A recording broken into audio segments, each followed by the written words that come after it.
Okay ready. ನೋಡ್ಕೊಂಬಿಡಮ್ಮ, ready. ನೋಡ್ಕೊಂಬೇಡ ಅಂತ. ಸೊ ವೀಕ್ಷಕರೇ ಇದು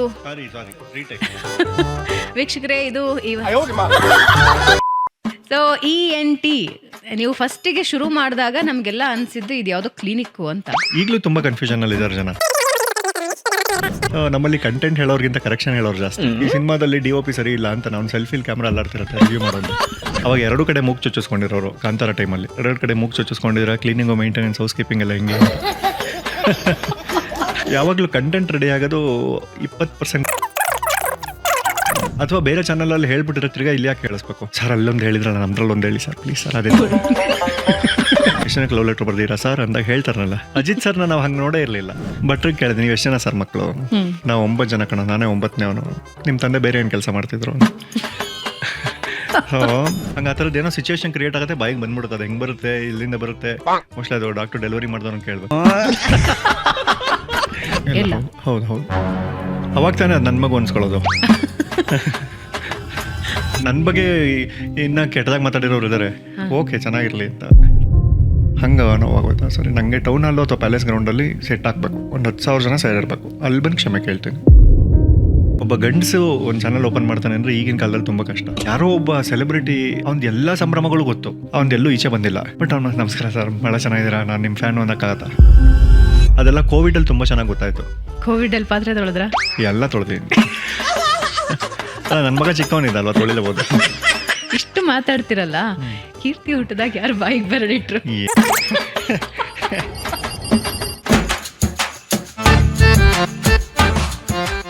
ನಮಸ್ಕಾರ ವೀಕ್ಷಕರೇ, ಬೆಂಗಳೂರು ಬಸ್ಗೆ ಸ್ವಾಗತ. ನಾನು ಭಾವನಾ ನಾಗಯ್ಯ.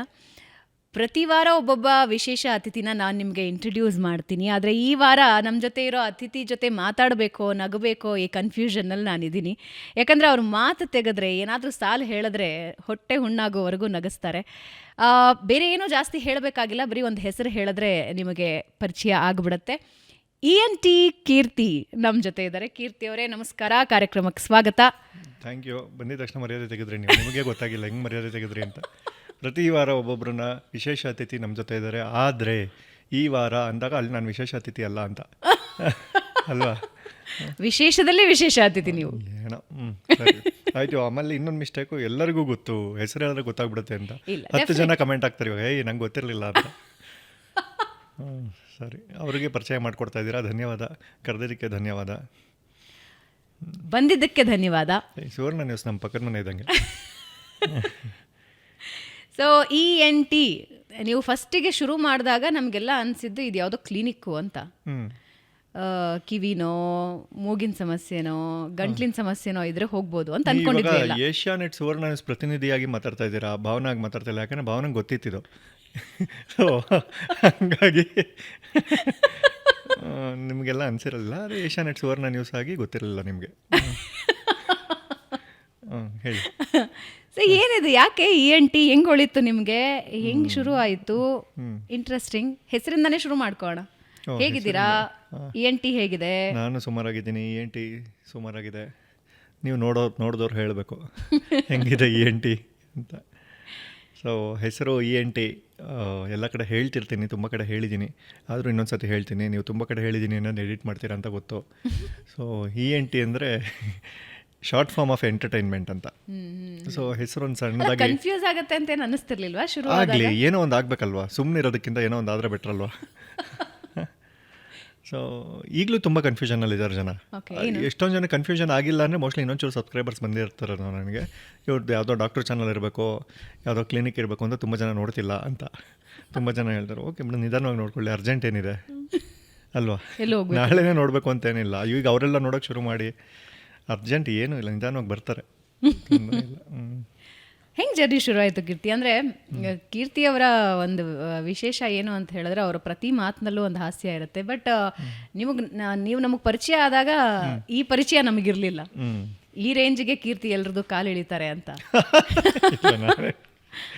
ಆದರೆ ಹಿಂಗೆ ನಿಮ್ಮ ಬಗ್ಗೆ ಮಾತಾಡೋವಾಗ ಯಾರೋ ನನಗೊಂದು ಪ್ರಶ್ನೆ ಕೇಳಿದ್ರು, ಕೀರ್ತಿ ಎಲ್ಲರ ಕಾಲು ಎಳಿತಾ ಇರ್ತೀರಾ, ಸೊ ನೀವು ಹುಟ್ಟಿದಾಗ ಹತ್ರ ಅಥವಾ ಡಾಕ್ಟರ್ ಕಾಲು ಎಳೆದ್ರ? ಆಗ ಇಲ್ಲ, ಡಾಕ್ಟ್ರೇ ಉಲ್ಟಾ ನಿಂತ್ಕೊಂಡಿದ್ರು, ನಾನು ಆರಾಮಾಗಿ ಬಂದೆ. Doctor credits mostly. ಅವಾಗೆಲ್ಲ ವೀಡಿಯೋ ಇರಲಿಲ್ಲ, ಇಲ್ಲದೇ ಇದ್ರೆ ಇದು ಮಾಡಿ ಡಾಕ್ಟ್ರು ವೀಕೆಂಡ್ ವಿತ್ ರಮೇಶಲ್ಲಿ ಮೋಸ್ಟ್ಲಿ ನಾನು ಅಷ್ಟು ಸಾಧನೆ ಮಾಡಿದ್ರೆ ಮುಂದೆ ಹಾಸ್ಪಿಟ್ಲಿಗೆ ಹೋಗಿ ರಿಜಿಸ್ಟರ್ ತೆಗೆಸ್ತಾರಲ್ಲ, ಅವಾಗ ಡಾಕ್ಟ್ರು ಗೊತ್ತಾಗ್ತಾರೆ ಯಾರು ಅಂತ. ಕೇಳಬೇಕು, ನೀವು ಯಾರು ಸರ್ ನೀವು? ಇಲ್ಲ ನಮಗೆ ಅಂದರೆ ಎಲ್ಲರೂ ಹೋಗೋ ರೋಡಲ್ಲಿ ನಾವು ಹೋದರೆ ವಿಶೇಷತೆ ಏನಿರಲ್ಲ ಅಂತ.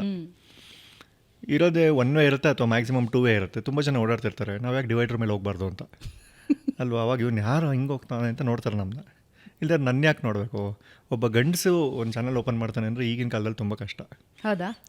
ಹೆಣ್ಮಕ್ಳಾದರೆ ಒಂಚೂರು ನೋಡ್ತಾರೆ, ಗಂಡು ಮಕ್ಕಳು ಅಟ್ಲೀಸ್ಟ್ ಏನಾದ್ರು ಕಂಟೆಂಟ್ ಇರಬೇಕು, ಏನೋ ಎಕ್ಸ್ಟ್ರಾ ಏನೋ ಮಾಡಲೇಬೇಕು. ಹಾಗಂತ ಅಂದ್ಬಿಟ್ಟು ಹೆಣ್ಮಕ್ಳು ಅಂದರೆ ಸುಮ್ಮನೆ ನೋಡ್ಬಿಡ್ತಾರೆ ಅಂತಲ್ಲ, ಅವ್ರದ್ದು ಕಂಟೆಂಟ್ ಇರುತ್ತೆ, ಪ್ಲಸ್ ಬ್ಯೂಟಿ ಮ್ಯಾಟ್ರ್ ಆಗುತ್ತೆ. ಗಂಡು ಮಕ್ಳಿಗೆ ಅವೆಲ್ಲ ಏನಿರಲ್ವಲ್ಲ. ಸೊ ಹಾಗಾಗಿ ಏನಾದರೂ ಸಾಧನೆ ಮಾಡಲೇಬೇಕು ಅಂತ ನಾನು ಮಾಡಿರೋದನ್ನೇ ಸಾಧನೆ ಅಂದ್ಕೊಂಡು ಮಾಡ್ತೀನಿ. ಜನ ಏನು ಸಾಧನೆ ಅಂದ್ಕೊಂಡಿಲ್ಲ, ಅದನ್ನ ಏನೋ ವಿಶೇಷವಾಗಿ ಏನೋ ಮಾಡೋಣ ಅಂತ ಟ್ರೈ ಮಾಡಿದೆ. ಲಕ್ಕಿಲಿ ವರ್ಕ್ ಆಯಿತು. ಅಂದರೆ ಯಾರೂ ಮಾಡಿಲ್ಲ ಅಂತೇನಲ್ಲ, ಯಾರೋ ಮಾಡಿರೋದನ್ನ ಒಂಚೂರು ಆ ಕಡೆ ಇನ್ವರ್ಟೆಡ್ ಕಾಮ ಅಂಡರ್ಲೈನೋ ಫುಲ್ ಸ್ಟಾಪ್ ಎಲ್ಲ ಒಂಚೂರು ಜಾಸ್ತಿ ಹಾಕಿದಾಗ ವರ್ಕ್ ಆಗಿದೆ. ಯಾಕಿಲ್ಲ ಅವಶ್ಯಕತೆ ಇರಲಿಲ್ವಲ್ಲ ಇದು ಯಾಕಿಲ್ಲ ಅಂಡರ್ಲೈನ್ ಹಾಕ್ದಾ ಅಂತ 2 ಪ್ರಶ್ನೆ ಬರುತ್ತಲ್ಲ, ಅವಾಗ ನೋಡ್ತಾರೆ ಅಂತ. ಎಂಟರ್ಟೈನ್ಮೆಂಟ್ ಚಾನಲ್ನಿಂದ ENT ಎಂಟರ್ಟೈನ್ಮೆಂಟ್ಗೆ ಎಂಟ್ರಿ.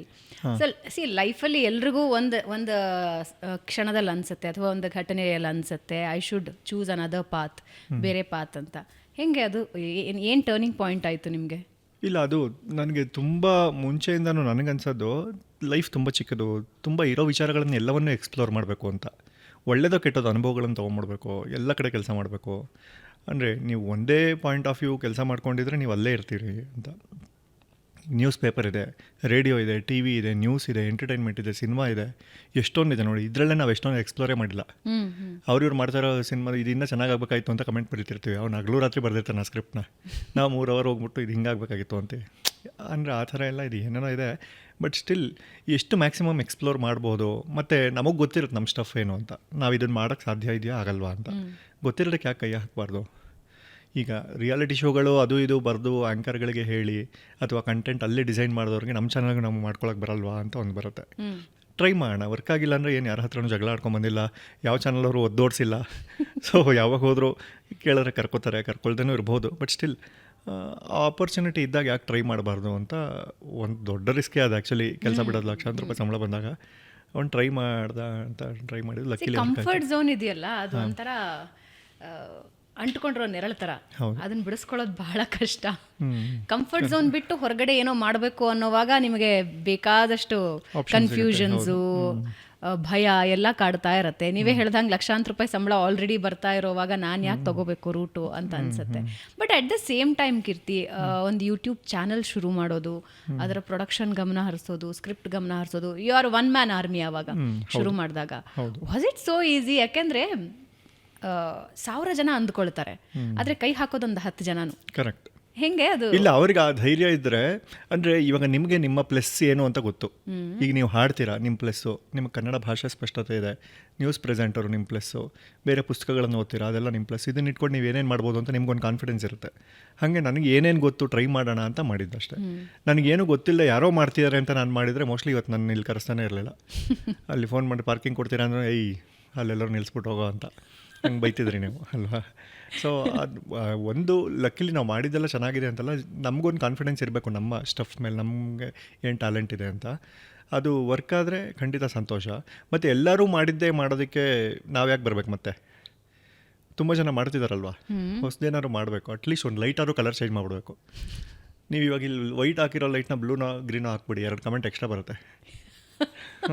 ಗ್ರೀನ್ ಲೈಟ್ ಹಾಕಿದ್ದೀರಾ, ಗ್ರೀನ್ ಎಲ್ಲ.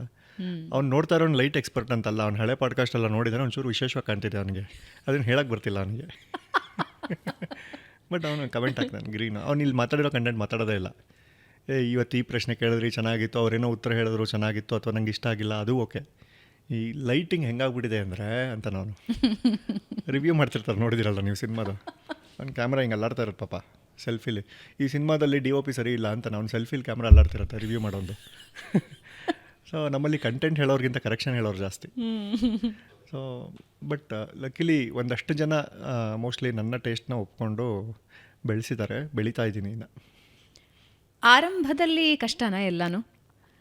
ಇಷ್ಟಪಟ್ಟರೆ ಯಾವುದು ಕಷ್ಟ ಅಲ್ಲ. ಅಲ್ಲ, ಇವಾಗ ಆ್ಯಸ್ ಅ ENT ಶುರು ಮಾಡಿದಾಗ ಗೆಸ್ಟ್ ಲೈನಪ್ ಆಗಿರಲಿ, ಕಾಂಟೆಂಟ್ ಸೆಲೆಕ್ಷನ್ ಆಗಿರಲಿ, ಅಂದರೆ ಅದು 0 ಸಬ್ಸ್ಕ್ರೈಬರ್ ಅಂತ ಇದ್ದಾಗ ನೀವು ಈಗ ನೀವು ನನಗೆ ಇಷ್ಟು ಕ್ಲೋಸ್ ಇದ್ದೆ, ನೀವೇ ಫ್ರೆಂಡ್ ಆಗಿದ್ದೆ, ನನ್ನ ಚಾನಲ್ಗೆ ಇಂಟರ್ವ್ಯೂಗೆ ಬನ್ನಿ ಅಂದರೆ ಬರೋಲ್ಲ ನೀವು 0 ಸಬ್ಸ್ಕ್ರೈಬರ್ ಇದ್ದಾಗ. ಆಗಲಿ ಇನ್ನೊಂದು ಸ್ವಲ್ಪ ಬ್ಯುಸಿ ಅದಿದೆ ಇದಿದೆ ಅಂತ. ಹಾಗೆ ಅದು ಹೋಗ್ತಾ ಒಂಚೂರು ಸಬ್ಸ್ಕ್ರೈಬರ್ ಆದಾಗ, ಯಾವುದೋ ನಮ್ಮ ಕಂಟೆಂಟ್ ವರ್ಕ್ ಆದಾಗ ಬರ್ತಾರೆ. ಅದು ನೀವು ಅಂತ ಸುಮ್ಮನೆ ಹೇಳಿದ ಯಾರೇ ಆಗಲಿ ಒಂದು ಸಣ್ಣ ಹಿಂಜರಿಕೆ ಇರುತ್ತೆ. ಆ ಟೈಮಲ್ಲಿ ಸಪ್ತಮಿ ಗೌಡ ಅವರು ನನಗೆ, ನಾನು ತುಂಬ ಜನಕ್ಕೆ ಅಪ್ರೋಚು ಮಾಡಿಲ್ಲ, ಅದು ಬೇರೆ ವಿಷಯ. ನಾನು ಅಪ್ರೋಚ್ ಮಾಡಿದ್ದೆ ಅವರೊಬ್ಬರಿಗೆ, ಅವ್ರು ಬಂದರು. ಆವಾಗ ಕಾಂತಾರ ಸೂಪರ್ ಹಿಟ್ ಆಗಿ ಒಂದು 3-4 ತಿಂಗಳಾಗಿತ್ತು. ಆಗ ಹೋಗಿ ಅವ್ರನ್ನ ಟ್ರೈ ಮಾಡಿದ್ದು. ನನಗೆ ಆ್ಯಕ್ಚುಲಿ ಫಸ್ಟು ಇದಿತ್ತು, ಅಂದರೆ ಯಾರು ಸೆಲೆಬ್ರಿಟಿಗಳು ಬೇಡ, ಬೇರೆ ಏನೋ ಮಾಡೋಣ. ಓಕೆ. ಅಂದರೆ ಸೆಲೆಬ್ರಿಟಿಗಳಂದರೆ ಡಿಪೆಂಡೆನ್ಸಿ ಬರುತ್ತಲ್ವ, ಅವ್ರ ಟೈಮ್ ಅವೈಲಬಿಲಿಟಿ ನೋಡಬೇಕು, ಆ ಥರ. ಸೊ ಹಾಗೆಲ್ಲ ಇತ್ತು. ಬಟ್ ಲಕ್ಕಿಲಿ ಅಪ್ರೋಚ್ ಮಾಡಿದಾಗ ಅವರಿಗೆ ಡೈರೆಕ್ಟ್ ಹೋಗಿ ಕಂಟೆಂಟ್ ಹೇಳಿದೆ. ನಿಮ್ಮ ಬಾಲ್ಯದ ಬಗ್ಗೆ, ನೀವು ಹೇಗೆ ಬಂದ್ರಿ ಇಂಡಸ್ಟ್ರಿಗೆ, ನಟನೆ ಎಲ್ಲಿ ಕಲ್ತ್ರಿ, ಇದು ಯಾವುದು ಕೇಳಲ್ಲ ನಾನು.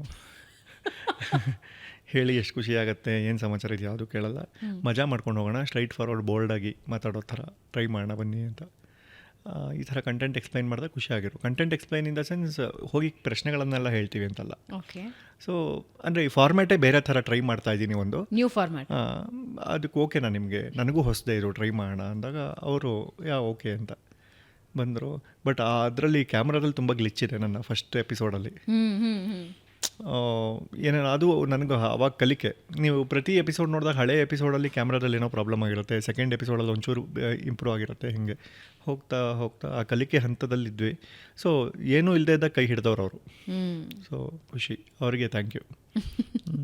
ಇತ್ತೀಚೆಗೆ ಸಪ್ತಮಿ ಗೌಡ ಜೊತೆ ಯಾವಾಗಾದ್ರೂ ಮಾತಾಗಿತ್ತಾ? ಆಗಿದೆ, ಮಾತಾಡಿದ್ದೀನಿ. ಓಕೆ. ಸೊ ನಿಮ್ಮ ಗ್ರೋತು ENT ಬಗ್ಗೆ ಏನಾದರೂ ಶೇರ್ ಮಾಡಿದ್ರೆ ಫಸ್ಟ್ ಇಲ್ಲ ಅವ್ರಿಗೆ ಗೊತ್ತು, ಅವ್ರಿಗೆ ಯಾವಾಗ ಮಾತಾಡಿದ್ರು ಹೇಳ್ತಿರ್ತೀನಿ ನಾನು. ಖುಷಿ ಇದೆ, ನನಗೂ ಖುಷಿ ಇದೆ, ಅವ್ರಿಗೂ ಖುಷಿ ಇದೆ. ಮೋಸ್ಟ್ಲಿ ಇನ್ನೊಂದು 6-7 ತಿಂಗಳಾದಮೇಲೆ ಇನ್ನೊಂದು ಏನಾದ್ರು ಸಾಧನೆ ಆದರೆ ನಮ್ಮ ಚಾನಲ್ದು ಮತ್ತೆ ಕರಿತೀನಿ ಅವ್ರನ್ನ. ಅಂದರೆ ಸೆಕೆಂಡ್ ಟೈಮ್ ಬರಬಾರ್ದು ಅಂತ ಏನಿಲ್ವಲ್ಲ. ಅವಾಗ ಕೇಳಿರೋ ಪ್ರಶ್ನೆ ಬಿಟ್ಟು ಇವಾಗೇನು, ಅವಾಗ 2 ಕಡೆ ಮೂಗು ಚುಚ್ಚಿಸ್ಕೊಂಡಿರೋರು ಕಾಂತಾರ ಟೈಮಲ್ಲಿ. ಅವಾಗ ಕೇಳಿದೆ, 2 ಕಡೆ ಮೂಗು ಚುಚ್ಚಿಸ್ಕೊಂಡಿದ್ದೀರಾ, ಕ್ಲೀನಿಂಗು, ಮೇಂಟೆನೆನ್ಸ್, ಹೌಸ್ ಕೀಪಿಂಗ್ ಎಲ್ಲ ಹೆಂಗೆ ಅಂತ ಅಲ್ವಾ. ಅಂದರೆ ನಿಮಗೆ ಪ್ರಶ್ನೆಗಳೇ ಆ ಥರ ಮಾಡಿದಾಗ ವರ್ಕ್ ಆಗ್ಬೋದು ಅಂತ. ಈಗ ಗೆಸ್ಟ್ಗಳು ಯಾವ ಮೂಡಲ್ಲಿ ಇರ್ತಾರೋ ಏನೋ, ನೀವೇನೋ ನಾನು ಖುಷಿ ನನ್ನ ಚಾನಲ್ ಬಂದುಬಿಟ್ಟಿದ್ದೀರಾ, ಇಂಟರ್ವ್ಯೂ ಕೊಡ್ತಾ ಇದ್ದೀರಾ, ಹೇಳೋ ಡೇಟು ಹೇಳ್ಬಿಟ್ಟಿದ್ದೆ, ಕೀರ್ತಿಗೆ ಒಪ್ಕೊಂಡು ಬಂದುಬಿಟ್ಟಿದ್ದೀನಿ, ಏನೋ ಕಮಿಟ್ಮೆಂಟಲ್ಲಿ ಬಂದಿದ್ದೀರಾ ನೀವು.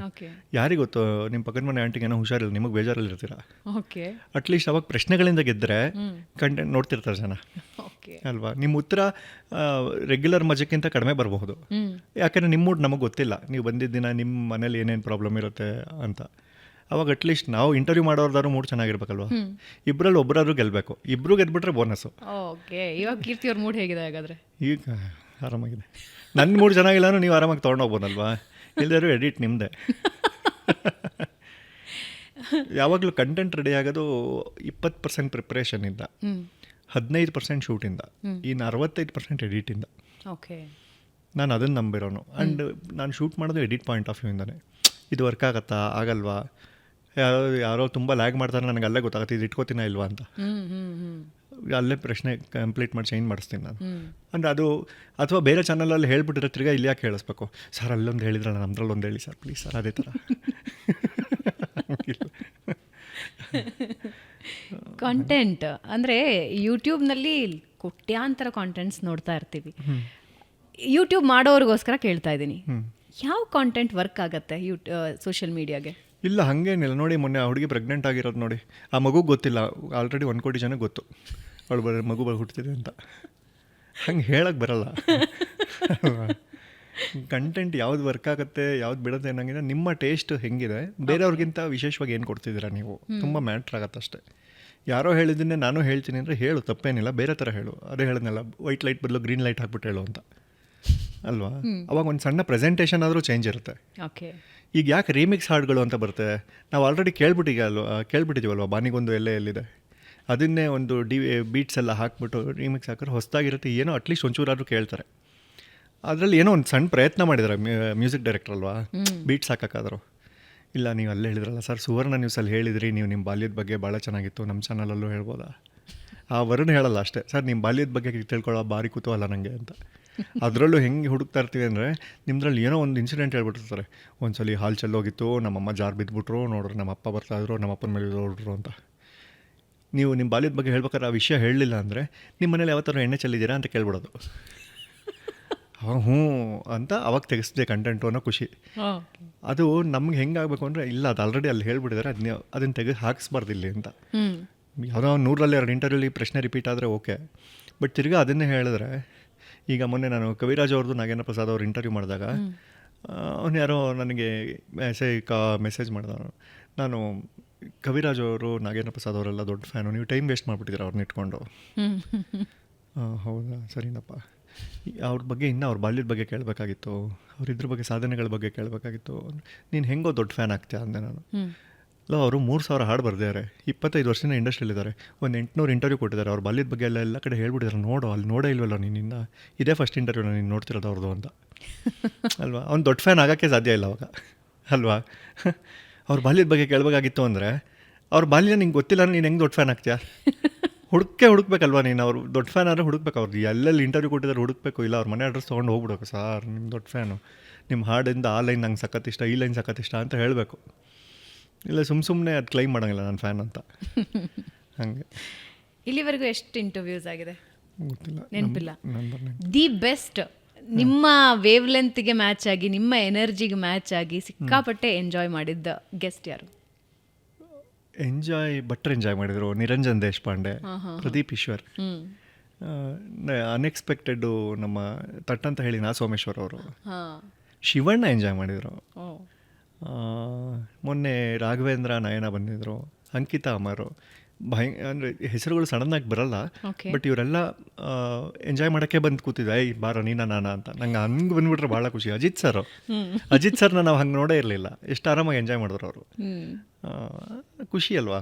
ನಾವು ಅಜಿತ್ ಸರ್ನೆಲ್ಲ ಅವರು ಸೀರಿಯಸ್ ಆಗಿ ಪ್ರಶ್ನೆಗಳು ಕೇಳ್ತಿರ್ತಾರೆ, ಲಾಜಿಕ್ ಪಾಯಿಂಟ್ಸ್ ಇಡ್ತಾರೆ. ಓ ಹೌದಲ್ವಾ ಅಂತ ಅನ್ಸುತ್ತೆ ಅವ್ರು ಪ್ರಶ್ನೆ ಕೇಳಿದಾಗ. ನಮಗೆ ಗೊತ್ತಿರಲಿಲ್ಲ, ಓ ಹೌದಲ್ವಾ ಅಂತ. ಅವ್ರ ರಿಸರ್ಚ್ ಹಂಗಿರುತ್ತೆ. ಹಂಗೆ ಪ್ರಶ್ನೆ ಕೇಳ್ತಾ ಇದ್ದವರು ಆರಾಮಾಗಿ ಬಂದು, ನೀವು ಎಷ್ಟು ಜನಕ್ಕೆ ಲವ್ ಲೆಟ್ರ್ ಬರ್ದಿರಾ ಸರ್ ಅಂದಾಗ ಹೇಳ್ತಾರನಲ್ಲ, ನಾನು ಒಬ್ಳಿಗೆ ಲವ್ ಮಾಡಿರೋದು, ಬೇರೆಯವ್ರಿಗೆ ಲವ್ ಲೆಟ್ರ್ಗಳು ಬರ್ಕೊಟ್ಟಿದ್ದೀನಿ ನಾನು ಅಂತ. ಜನಕ್ಕೆ ಅದು ಐ ಅಂತ.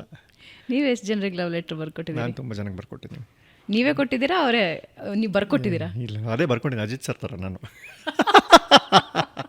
ನನ್ನ ಹತ್ರ ಕವಿತೆಗಳು ಈಗಲೂ ಮದುವೆ ಆಗಿರೋರ್ಗೂ ಬರ್ಕೊಟ್ಟಿದ್ದೀನಿ ನಾನು. ಮದುವೆ ಆಗಿರೋ ಗಂಡಂದ್ರು ನನಗೆ ನನ್ನ ಹೆಂಡತಿಗೆ ಒಂದು ಕವಿತೆ ಬರೀಬೇಕು, ಅವಳು ಬರ್ತಡೇ ಅಂತೆಲ್ಲ ಬರ್ಸ್ಕೊಂಡಿದ್ದಾರೆ. ನಾನು ಹೇಳೋದು ಅದು ನಾನು ಬರ್ಕೊಟ್ಟಂಗೆ ಆಗತ್ತೆ ಕಣ, ನಾನು ನಿನ್ನ ಹೆಂಡತಿಗೆ ಪ್ರಪೋಸ್ ಮಾಡ್ದಂಗೆ ಆಗುತ್ತೆ ಅಂತ ಹೇಳ್ಬಿಟ್ಟೆ ಕೊಟ್ಟಿದ್ದೀನಿ ನಾನು. ಓಕೆ, ಅದೆಲ್ಲ ಮಾಡ್ಬೇಕಾದ ಫ್ರೆಂಡ್ಶಿಪ್ಪಲ್ಲಿ. ಸದ್ಯ ನೀವು ಕ್ಲಾರಿಫೈ ಮಾಡಿದ್ರಿ. ಹೌದೌದು, ಮದುವೆ ಆಗಿರೋ ಗಂಡಸರು ಅವರು. ಇಲ್ಲ, ನನ್ನ ಹೆಂಡತಿ ಕ್ಲಾರಿಟಿ ಇದೆ, ಅವನು ಎಲ್ಲೋದ್ರೂ ಮನೆಗೆ ಬರ್ತಾನೆ ಅಂತ. So no problem. ನಾವು ಏಕಪತ್ನಿ ವ್ರತಸ್ಥ ಅಲ್ಲ, ಏಕಪತ್ನಿ ವ್ರತಸ್ಥ. 2ನೇ ಮದುವೆ ಆದರೂ ಅವಳನ್ನೇ ಆಗೋದು ಅಂತ ಹೇಳಿದ್ದೀನಿ. So no problem. ಓಕೆ, ಕಾಲು ಎಳಿತಾ ಇರ್ತೀರಾ. ಮೊನ್ನೆನೂ ನಾನು ರಮೇಶ್ ಅರವಿಂದ್ ಅವ್ರ ಜೊತೆ ನಿಮ್ಮ ಕಾನ್ವರ್ಸೇಷನ್ ನೋಡಿದೆ, ಯುಗಾದಿ ಸಂಭ್ರಮದಲ್ಲಿ. ಒಳ್ಳೆ ಬ್ರ್ಯಾಂಡಿಂಗ್ ಮಾಡ್ತೀರಾ. ಕಟ್ ಹಂಗಾದ್ರೆ ಕಟ್ಟಿ, ಇದು ಫುಲ್ ಕಟ್ಟು. ಇಲ್ಲ, ಹೋಗಿ ಅದು ಕನ್ನಡಪ್ರಭ ಮತ್ತು ಸುವರ್ಣ ನ್ಯೂಸ್ ತುಂಬ ಚೆನ್ನಾಗಿ ಆಯೋಜನೆ ಮಾಡಿದರು ಕಾರ್ಯಕ್ರಮ. ರಮೇಶ್ ಅರವಿಂದ್ ಅವ್ರದ್ದು. ನೀವು ಬ್ರ್ಯಾಂಡಿಂಗ್ ಮಾಡ್ತಿದ್ದೀರಾ? ಸೊ ಬಿಗ್ ಸ್ಟಾರ್ಸ್ ಇರ್ತಾರೆ, ಲೈಕ್ ಶಿವಣ್ಣ ಇಂದ ಹಿಡಿದು ಈ ಕಾಲು ಇಳಿಬೇಕಾದ್ರೆ ಒಂಚೂರು ಅಂಜಿಕೆ ಏನೋ ಇರಲ್ವಾ, ಭಯ ಆಗಿ? ಹೌದು, ಅದೇನೋ ಒಂದು ಭಂಡ ಧೈರ್ಯ ಇರುತ್ತೆ ನನಗೂ. ಒಂದೊಂದ್ಸಲಿ ಎಡಿಟ್ ಮಾಡ್ಬೇಕಾದ್ರೆ ಯೋಚನೆ ಮಾಡಿದೆ, ಏನು ಹಿಂಗೆ ಕೇಳ್ಬಿಟ್ಟಿದ್ದೀನಿ ಅಂತ. ಬಟ್ ಲಕ್ಕಿಲಿ ಅವರು ಅಂದರೆ ಆರಾಮಾಗಿ ತೊಗೊಂಡಿರ್ತಾರೆ. ನನಗೆ ಖುಷಿ ಏನಂದರೆ, ನಮ್ಮ ಚಾನಲಿಗೆ ಬರೋರು ಒಂದಷ್ಟು ಜನ ನಮ್ಮ ಚಾನಲ್ ನೋಡ್ಕೊಂಬಂದಿರ್ತಾರೆ, ನನಗಿಂತ ಜಾಸ್ತಿ ರೆಡಿಯಾಗಿ ಬಂದಿರ್ತಾರೆ ಅವರು. ಬಾರ ನೀನಾ ನಾನು ನೋಡೋಣ ಅಂತ. ಆಮೇಲೆ ಒಂದು ನಂಬಿಕೆ ಇರುತ್ತೆ, ಇವನು ಕಾಂಟ್ರವರ್ಸಿ ಮಾಡಲ್ಲ ಅಂತ. ನನ್ನ ಚಾನಲಲ್ಲಿ ಇಲ್ಲಿವರೆಗೂ ಕಾಂಟ್ರವರ್ಸಿ ಯಾರಿಗೂ ಮಾಡಿಲ್ಲ ನಾನು. ಈಗ ನೀವು ನಂದೇ ಹುಡುಕಿದ್ರೆ ಕರೆಕ್ಟಾಗಿ ರಿಸರ್ಚ್ ಮಾಡಿದ್ರೆ ಒಂದು 200 ಸಿಗ್ಬೋದೇನೋ ಕಾಂಟ್ರವರ್ಸಿ. ಬಟ್ ಯಾರ್ದು ಅಂದರೆ ನಿಮ್ಮ ಪರ್ಸ್ನಲ್ ಆಗಲಿ ನನ್ನ ಪರ್ಸ್ನಲ್ ಆಗಲಿ, ಅದು ಮಜವಾಗಿ ಏನಾದರೂ ಇರೋ ವಿಚಾರಗಳನ್ನು ಮಾತ್ರ ಮಾತಾಡಿಸ್ತೀನಿ. ಕಾಂಟ್ರವರ್ಸಿ ಮಾಡಬೇಕು ಅಂದರೆ ಎಲ್ಲರದ್ದು ಮಾಡಬಹುದು. ತುಂಬ ಇಂಟರ್ವ್ಯೂಗಳಲ್ಲಿ ಗೆಸ್ಟ್ಗಳು ಅವ್ರಿಗೆ ಗೊತ್ತಿಲ್ಲದೆ ಏನೇನೋ ಮಾತಾಡಿರೋದು ನಾನೇ ಇದು ಬೇಡ ಯಾಕೆ ಹೊಡ್ಸ್ಕೊತೀರಾ ಅಂತ ಡಿಲೀಟ್ ಮಾಡಿರೋದಿದೆ. ಸೊ ಆ ಧೈರ್ಯ ಅವ್ರಿಗೆ ಕೊಟ್ಟಾಗ ಆರಾಮಾಗಿ ಮಾತಾಡ್ತಾರೆ. ಮಜಾ ಮಾಡಬೇಕು ಅಂತಲೇ ಬಂದಾಗ ಆಗಲಿ ಮಜಾ ಅಲ್ವಾ. ಆ್ಯಂಡ್ ನಮ್ಮಿಂದ ನಾವೇನು ದೇಶ ಉದ್ಧಾರ ಮಾಡ್ತಿದ್ದೀನಿ ಅಂತ ಯಾರಿಗೂ ಪ್ರಾಮಿಸ್ ಮಾಡಿಲ್ಲ. ಸಾಧಕರ ಸೀಟಿದು ವೀಕೆಂಡ್ ವಿತ್ ರಮೇಶ್ ಅಂತ ಎಲ್ಲೂ ಹೇಳಿಲ್ಲ. ಹಾಗಾಗಿ ನಾವು ಯಾರನ್ನು ಬೇಕಾದ್ರೂ ಕೂರಿಸ್ಬೋದು, ಟೈಮ್ ಪಾಸ್ ಮಾಡ್ಬೋದು, ಅಷ್ಟು ಫ್ರೀಡಮ್ ಇದೆ. ಬಂದವರು ಅಷ್ಟೇ ಆರಾಮಾಗಿ ನಗ್ನಗ್ತಾ ಕೂತಿದ್ದಾರೆ ಅಂದಾಗ ಬಾ ಮಜಾ ಮಾಡೋಣ, ಏನು ಬೇಕು. ಆಮೇಲೆ ನಿಮ್ಗೆ ಬೇಡ ಅಂದಿದ್ದು ಹೇಳಿ ಸರ್, ಡಿಲೀಟ್ ಮಾಡೋಣ, ಮುಗ್ದೋಯ್ತಲ್ಲ. ಓಕೆ, ಅಂದ್ರೆ ಆರ್ಗ್ಯಾನಿಕಲಿ ಅದು ಹೋಗ್ತಾನೆ ಇರತ್ತಾ, ಮತ್ತೆ ಎಲ್ಲಾದ್ರೂ ನಿಮಗೆ ಅನ್ಸಿ ಫ್ಲೋ ಕಟ್ ಮಾಡ್ಕೋತೀರಾ, ಓಕೆ ಸಾಕಿಷ್ಟು ಕಾಲು ಎಳೆದಿದ್ದು ಅಂತ? ಇಲ್ಲ ಇಲ್ಲ ಇಲ್ಲ, ನಾನು ಎಲ್ಲರಿಗೂ ಕಾಲು ಎಳೆಯಲ್ಲ, ಕಾಲು ಎಳಿಲೇಬೇಕು ಅಂತಲೂ ಕೂರ್ಸಲ್ಲ. ಓಕೆ, ನನಗೆ ಯಾರಾದ್ರೂ ಕಾಲು ಎಳೆದ್ರು ಡಿಲೀಟ್ ಮಾಡಲ್ಲ. ನನಗೆ ನೋಡಿದವ್ರಿಗೆ ಮಜಾ ಆಗ್ಬೇಕಷ್ಟೇ. ಅವ್ರು ಕೀರ್ತಿಗೆ ಬೈದ್ರ ಕೀರ್ತಿ ಅವ್ರಂಗೆ ಬೈದ್ನ ಮ್ಯಾಟ್ರ್ ಅಲ್ಲ. ಯಾರೋ ಒಂದಷ್ಟು ಜನ ಕೀರ್ತಿಗೆ ಸರಿಯಾಗಿ ಕೊಟ್ಟರು ಇವರು ಅಂತ ಹೇಳಿ ಕಮೆಂಟ್ ಹಾಕಿರ್ತಾರೆ, ಖುಷಿ ಪಟ್ಟಿರ್ತಾರೆ, ವರ್ಕ್ ಆಗಿದೆ ಇದು ಅಂತ ಅಲ್ವಾ. ಅಂದರೆ ಕಂಟೆಂಟ್ ಗೆಲ್ಲಬೇಕು, ಕೀರ್ತಿ ಗೆಲ್ಲೋದು ಅದೆಲ್ಲ ಏನು ಮ್ಯಾಟ್ರ್ ಅಲ್ಲ. ಕೀರ್ತಿ ಗೆಲ್ಲೋದು ಅಂದರೆ ನಾನು ಇವಾಗ ಅಜಿತ್ ಸರ್ನ ಇಂಟರ್ವ್ಯೂ ಕೂರಿಸಿದ್ದೀನಿ ಅಂದರೆ ಕೀರ್ತಿ ಗೆದ್ದಾಯಿತು. ಸುಮ್ಮನೆ ಬರಲ್ಲ ಅಲ್ವಾ ಅಜಿತ್ ಸರ್, ಬಂದು ಕೂತಿದ್ದಾರೆ ಅಂದರೆ ಕೀರ್ತಿ ಗೆದ್ದಾಗೋಯ್ತು ಅಲ್ಲಿ. ಮಿಕ್ಕಿದ್ದೆಲ್ಲ ಏನು ಮ್ಯಾಟ್ರೇ ಅಲ್ಲ. ಅವ್ರು ಅಷ್ಟು ಮಾತಾಡೋರು ಆರಾಮಾಗಿ. ಅವರು ಈ ಒಂದು ಸುವರ್ಣ ನ್ಯೂಸಲ್ಲಿ ಇದ್ದುಕೊಂಡು ನಿಮ್ಮ ಫೇವ್ರೇಟ್ ನ್ಯೂಸ್ ರೀಡರ್ ಯಾರು ಅಥವಾ ಯಾರು ಜರ್ನಲಿಸ್ಟ್ ಯಾರು ಅಂದರೆ ಪಬ್ಲಿಕ್ ಟಿವಿ ರಂಗಣ್ಣ ಅಂದರು. ಸುವರ್ಣ ನ್ಯೂಸಲ್ಲಿ ಕೂತ್ಕೊಂಡು ಅಲ್ಲೋಗೋ ಮುಂದೆ ಹೇಳೋಕ್ಕಾಗಲ್ಲ ಅದನ್ನ. ಅದು ಜನಕ್ಕೆ ಹೌದಲ್ವಾ ಅಂತ. ಅಂದರೆ ಆ ಪಾಯಿಂಟ್ ಆಫ್ ವ್ಯೂ ನೋಡಿದಾಗ ಅವರು ಅಷ್ಟೇ ನಾಲೆಡ್ಜ್ ಇರೋರು, ಇವರು ಅಷ್ಟೇ ನಾಲೆಡ್ಜ್ ಇರೋರು. ಸೊ ಇಬ್ಬರು ಸಮಾನ ವ್ಯಕ್ತಿತ್ವದವರು ಬೇರೆ ಚಾನಲ್ ಬಗ್ಗೆ ಹೆಸರು ಹೇಳ್ತಿದ್ದಾರೆ ಅಂದಾಗ ಖುಷಿ ಅಲ್ವಾ ಅದು. ಇದೆಲ್ಲ ಬೇಡ ಅನ್ಬೋದಾಗಿತ್ತು ಅವರು, ಇದೆಲ್ಲ ಕೇಳಬೇಡ, ವರ್ಕ್ ಆಗಲ್ಲ, ನಮ್ಗೆ ಆಗಲ್ಲ ಅಂತ ಹೇಳ್ಬೋದಾಗಿತ್ತು. ಅವ್ರು ಅದೇನು ಹೇಳಲಿಲ್ಲ. ಇನ್ಫ್ಯಾಕ್ಟ್ ನಾನು ಕೇಳಿದೆ ಏನಾದ್ರು ಡಿಲೀಟ್ ಮಾಡ್ಬೇಕಾ ಸರ್ ಅಂತ, ಏನು ಬೇಡ ಅಂದರು. ನಾವು ಆ ಫ್ರೀಡಮ್ ಕೊಟ್ಟಾಗ ಆಗತ್ತೆ ಜನಕ್ಕೆ. ಹಂಗಂತಂದ್ಬಿಟ್ಟು ಇದೊಂದು ಡಿಲೀಟ್ ಮಾಡ್ಬಿಡಿ ಅಂತ ಎಲ್ಲದಕ್ಕೂ ಕೇಳ್ಕೊಂಡು ಕೂತ್ಕೊಳ್ಳಲ್ಲ. ಸೊ ಅವ್ರಿಗೆ ಅಷ್ಟು ಆರಾಮಾಗಿ ಅವರೇ ರೆಡಿ ಆಗ್ಬಿಟ್ಟು ಬರ್ತಾರೆ ಅನ್ನೋದೇ ಖುಷಿ. ಮಜಾ ಮಾಡೋಕ್ಕೆ ಅಂತಲೇ ಬರ್ತಾರಲ್ವಾ. ಸೊ ಏನು ಬೇಕಾದ್ರೂ ಕೇಳೋಣ. ಇವಾಗ ನೀವೇ ನೋಡಿ, ಕ್ಲೀನಿಂಗು, ಮೇಂಟೆನೆನ್ಸ್, ಹೌಸ್ ಕೀಪಿಂಗ್ ಎಲ್ಲ ಹೆಂಗೆ ಅಂದಾಗ ನಕ್ಕಿದ್ರಿ. ಅದರಲ್ಲಿ ಏನು ತಪ್ಪೇನಿಲ್ಲ, ಮಜಾ ಇದೆ ಅಲ್ವಾ. ಭಟ್ರಿಗೆ ಕೇಳಿದೆ, ನೀವು ಎಷ್ಟು ಜನ ಸರ್ ಮಕ್ಕಳು? ನಾವು 9 ಜನ ಕಣ, ನಾನೇ 9ನೇ ಅವನು. ನಿಮ್ಮ ತಂದೆ ಬೇರೆ ಏನು ಕೆಲಸ ಮಾಡ್ತಿದ್ರು ಅಂದೆ. ಸೊ ನನಗೆ ಒಂಥರ ಸಾರಿ ಸರ್, ಬೈ ಮಿಸ್ಟೇಕ್ ಬಂದ್ಬಿಡ್ತು, ಡಿಲೀಟ್ ಮಾಡಿಬಿಡ್ತೀನಿ, ಬೇಡ ಚೆನ್ನಾಗಿದೆ ಪಂಚಿ ಇಟ್ಕೋ ಅಂತ. ಸೊ ಆ ಥರ ಅದು ಅವರೇ ಖುಷಿಯಾಗಿ ಇಡಿಸಿದ್ದದು. ಅವರಿಗೆ ರೈಟ್ಸ್ ಇತ್ತು, ಬೇಡ ಕಣ ಇಟ್ಟು ತೆಗಿ ಅಂತ. ನಾನು ತೆಗಿತಿದ್ದೆ, ನನಗೇನು ಪ್ರಾಬ್ಲಮ್ಮೇ ಇಲ್ಲ. ಸೊ ಅವರೇ ಮೊನ್ನೆ ನಮ್ಮ ತ್ಯಾಗರಾಜರ ಆರಾಧನೆ ಮಾಡಿದ್ವಲ್ಲ ರಮೇಶ್ ಅವರಿಗೆ, ಅವ್ರು ಇದು ಬೇಡ ಅನ್ಬೋದಾಗಿತ್ತು, ಅಥವಾ ನಿಮ್ಗೆ ಆಮೇಲೆ ಆದರೂ ಹೇಳ್ಬೋದಾಯ್ತು ಎಡಿಟ್ ಮಾಡಿ ಅಂತ. ಅವ್ರು ಎಂಜಾಯ್ ಮಾಡಿದ್ರು. ಅಂದರೆ ನಾವು ಕಾಲೆಳೆಯೋ ರೀತಿಯಲ್ಲೂ ಒಂದು ವಲ್ಗಾರಿಟಿ ಇಲ್ಲದೆ ಅಥವಾ ಕಾಂಟ್ರವರ್ಸಿ ಇಲ್ಲದೆ. That's what I was about to ask. ಆ ತೆಳುಗೆರೆ ಇರುತ್ತೆ, ಈ ಕಡೆಗೂ ಆ ಕಡೆಗೂ ಬಹಳ ತೆಳುಗೆರೆ ಇರುತ್ತೆ, ಅದು ಕಂಡುಕೊಳ್ಳೋದು ಬಹಳ ಕಷ್ಟ. ನಾನು ಇನ್ನೂ ಕಂಡ್ಕೊಂಡಿಲ್ಲ, ಅದು ಬಂದ್ಬಿಡುತ್ತೆ ಸಡನ್ನಾಗಿ. ಅದು ಹೆಂಗೆ ಬರುತ್ತೆ, ಎಲ್ಲಿ ಬರುತ್ತೆ ಅದು ಹೇಳೋಕ್ಕಾಗಲ್ಲ ಅಲ್ವಾ. ಆ ಥರ ಏನೋ ಅದು ಸ್ಪಾಂಟನಿಟಿ ಅಂದರೆ ಆ ಥರದ್ದು ಕ್ರಿಯೇಟ್ ಆದರೆ ಬರುತ್ತೆ ಅಂತ. ನಾವು ಇವಾಗ ಬೇಸಿಗೆಯಲ್ಲಿ ಇದು ಸ್ವೆಟ್ರ್ ಹಾಕೊಂಡು ಓಡಾಡಲ್ಲ ಅಲ್ವಾ, ಚಳಿ ಆದರೆ ಮಾತ್ರ ಸ್ವೆಟ್ರ್ ಹಾಕ್ಕೊಳ್ಳೋದು. ಹಂಗೆ ಆ ಥರದ್ದು ಏನೋ ಸಿಚುವೇಶನ್ ಕ್ರಿಯೇಟ್ ಆಗುತ್ತೆ, ಬಾಯಿಗೆ ಬಂದ್ಬಿಡುತ್ತೆ. ಅದು ಹೆಂಗೆ ಬರುತ್ತೆ, ಇಲ್ಲಿಂದ ಬರುತ್ತೆ, ಮೋಸ್ಟ್ಲಿ ಅದು ಡಾಕ್ಟ್ರು ಡೆಲಿವರಿ ಮಾಡಿದವ್ರನ್ನ ಕೇಳಬೇಕು. ಈಗ ಡಾಕ್ಟ್ರನ್ನ ಹುಡ್ಕೊಂಡು ಹೋಗ್ಬೇಕೀಗ. ಓಕೆ, ಡಾಕ್ಟ್ರನ್ನ ಹುಡ್ಕೋಣ ಆಮೇಲೆ.